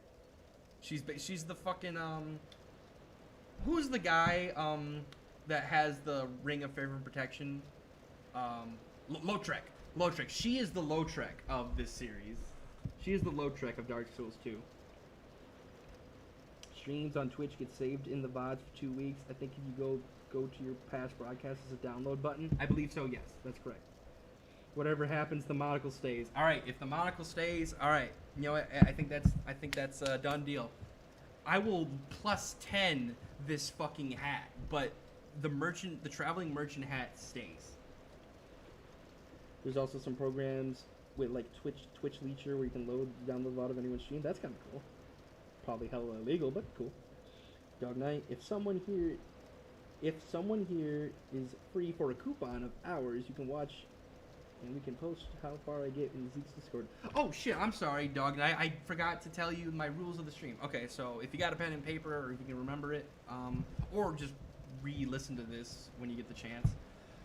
So, No need for miracles. no, especially not from you spacemen. I don't need no miracles from you spacemen. Alright, I'm going back. No, Goyam, I'm not buying your miracles, man. Okay, anyway. Oh, hold on, I'll be right back. Gotcha. I will wait for your return and I will give you the full list of rules. In fact, I'll just say them right now so people can like follow along. Real quick, I'll just walk ungrassed. So the rules fully are, it's a normal any percent playthrough of Dark Souls 2. Not doing the DLC yet. If I get to the point where I can, like I've already beaten the game, but I haven't officially beaten the game, I'll then see if I can do the DLC. But I'm most likely, for my very first Deathless playthrough, I'm gonna just go do the default game, the base game. Oh, you're back? Oh, excellent. Oh yeah. Okay, so boom, you can. So yeah, it's an 80% speed run. I can skip bosses if it is feasible to do so normally. Like, no cheeses, no exploits, no crazy bullshit, you know, roll through an invisible wall nonsense. No, if it's a normal boss skip, I can do it. Like, Ruin Sentinel Skip, Belfry Gargoyle Skip, Smelter Demon Skip, all those, like, are normal, conventional skips that you can do without any sort of, like, beyond the game glitches, right? So those are allowed. So the end goal, beat the game. Just beat the game outright. Normal glitches, any percent means using glitches. Oh, really? It does? Any percent means using glitches and exploits? Oh, shit. Okay, so normal glitches. Then yes, you're correct, Agroid. This is normal glitchless. Man, I kind of want that axe. You know, I kind of want that axe. Next time. If I die, we'll get it next time. If Richard dies tragically, we'll get it next time. Get 5 of these. Actually, I need 6, don't I? Excuse me. Yeah, you know what it is. +4 bastard sword. Let's go. Damn, almost 200 damage default. But yes, it's gonna be a normal glitchless run. So I need to correct that. It's not any percent. It's normal glitchless. Let's see. The rules for bosses will be no help from shades or online players. So you cannot call for any backup with the bosses. It has to be solo, no matter what the boss is. Virtually all items are allowed. So like all consumables, you can stock up on like 1,000 soul gems if you absolutely have to. Life gems if you absolutely have to. That's totally fine. And of course, as I'm about to wrap up stream, we get 9 people in the stream. Hello everybody. Thank you so much for coming by. Love that you're here. I absolutely adore that you guys have come by to say hi. I'm tickled.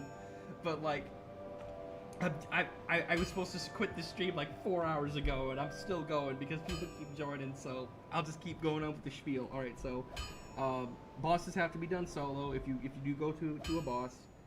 All items are allowed, so if you stock up on like 100 life gems, that's legit. Normal run. No rapier. That is like the #1 rule I have to this. No rapier. The lightning rapier is notoriously the best, most busted, broken weapon in the whole game, and the fact that you can get it within like the first 15 minutes, 30 minutes of the game is like even more testament to how bullshit it is. So no rapier, no lightning rapier. Any other weapon's fine, but no lightning rapier. And then I think there was like one more other rule I was going with. I haven't 100% decided, but I believe that, well, what do you guys think? Should phantoms be allowed for area runs? Like, okay, so you got Shrine of Amrana, right? Most unfun bullshit area to have to deal with in the whole game, or at least the base game. And it's really only like palatable and fun to watch if you have backup. Do we allow phantoms for bullshit runs, like only the really annoying runs, or do we say no, that's kind of disingenuous, no phantoms at all?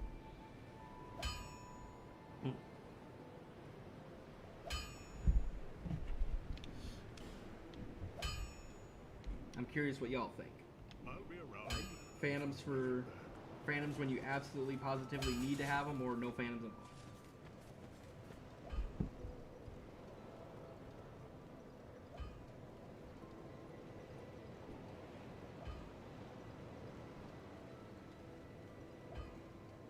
New subscriber, Agroid. Fuck yeah, thank you, Agroid, for the subscribe.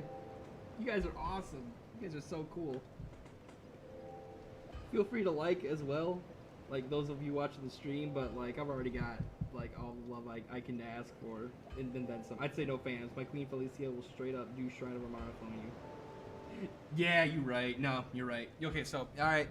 Done deal. No, Agroid said it. No phantoms. Not even for Shrine of Amrana. Yeah, sounds good. I'll do no phantoms, period. Any rules on magic, I'll also starting as deprived. Yep. That was the other rule I was going to mention. This kind of came later because it was funny at the time. Every attempt has to be on deprived. That way you always start with nothing.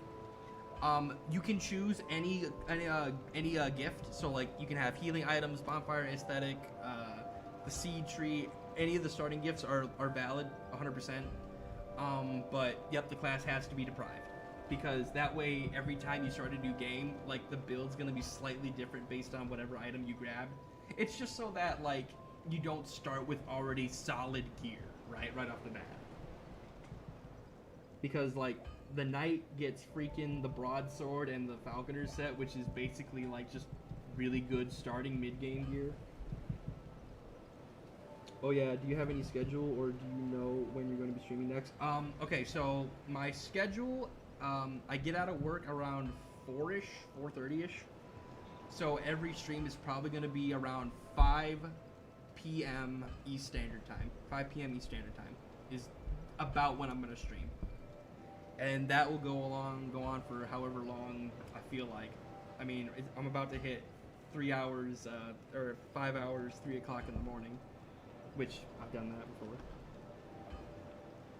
Awesome. And then, there was one other thing. What was the other rule about? What was the other? I totally forget what the other, like, rule I made up on the fly was for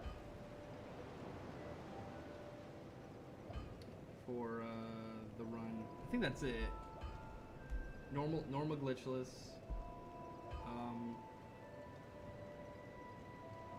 DLC not required. Deprived. Any starting gift you want. Alright, I'll say it. Shalkir's hot. Cowards. Yes, Shalkir's hot. My dumb... Oh, wait. Oh my god, wait, the cat? I was like, Shalkir. Which one's Shalkir? Is that like from Dark Souls 1 or something? Like, I'll say it. Shalkir. Yo.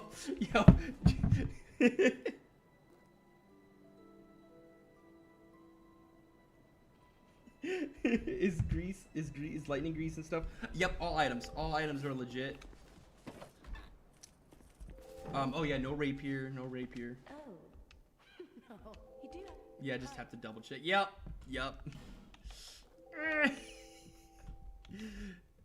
I would say no judgment zone, but like that's a cat, bro. Like I understand she probably passes the Turing test or the whatever that fucking test for is used to describe whether or not you can do stuff with a non-human creature, like the is it a human level intelligence? Like I guarantee she passes that test, but that's a cat, brother. That's a fucking cat, brother. But yes, lightning grease, lightning stuff is all good. You can even infuse your weapons. You can infuse your weapons with whatever you want. If you want to fucking do a Spyhander, darkness level 10 Spyhander build, fuck yeah. Like, good luck getting to that spot without falling off into lava. Agruin, you know what? You know you're based, Agruin. I respect the commitment. I respect it. I don't see the problem. Just like I love that. I don't see the problem. Like what the fuck? What are y'all bitching about? I don't see the problem. All right, but speaking of problems, I have another 10,000 souls. I'm gonna get some delicious souls. Bearer of the curse, seek lest But oh, and of course, you know, once again, as I'm about to wrap up, got 8 viewers. Hell yeah! Thank you to all the new viewers who stopped on by for this Deathless Run. So far, this has been my first attempt. This is Richard, the GOAT, greatest man to ever live. He's gonna save Dranlaic. There we go. Yep, I needed the extra vitality and the extra endurance for sure. I needed the extra sword swipe. But yeah, this is Richard. He fucking solos. Like I don't know what to tell you. Like Richard's a beast. Yes. All right, we got the kite shield back. There we go. The drip has returned. The drip has returned to its proper status. All right. Okay. Actually going to break now. Gonna rest of the bonfire and we'll save. Okay, that's 0 deaths. Can I post my stream in the chat? Fuck yeah, absolutely, everyone. Everyone who's new, who wanted to see some Dark Souls, the Dog Knight, who I just recently ran into, he is going to do the exact same run that I'm going to do. So absolutely feel free to step by him. I'd encourage it, honestly. We're going to do a little challenge run where we see who can get farther in their Deathless Run for the first time in this series. incredibly successful first stream, I must say. I know that the peak of my viewership was like 9, but like to me, that's like I won. Like holy shit, more than 2 people showed up to watch my goofy ass stream unprompted. Like absolutely, you guys are amazing. I'm gonna be like giddy over watching my analytics. Like, oh, this many people said hi. You watched. This many people saw you, and I would be like, hey, awesome.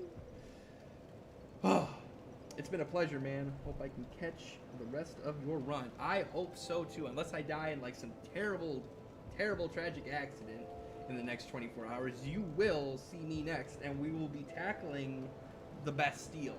That is the next run. First, we're gonna grab the night set in the tunnels. Then we're gonna grab the wharf bonfire. Then we're gonna immediately leave, and then we're gonna hit up the Bastille. We're as prepared as possible. We're not gonna fall off any cliffs. I think this is actually the farthest I've gotten in this game without dying. Granted, I'm playing it very safe, but this is genuinely the farthest I've gotten in this game without dying. So, thank you all for watching the stream. I don't really have a narrated or rehearsed outro for y'all, but thank you so much for watching the stream. Hope to see you all again. This is Xenotech signing out.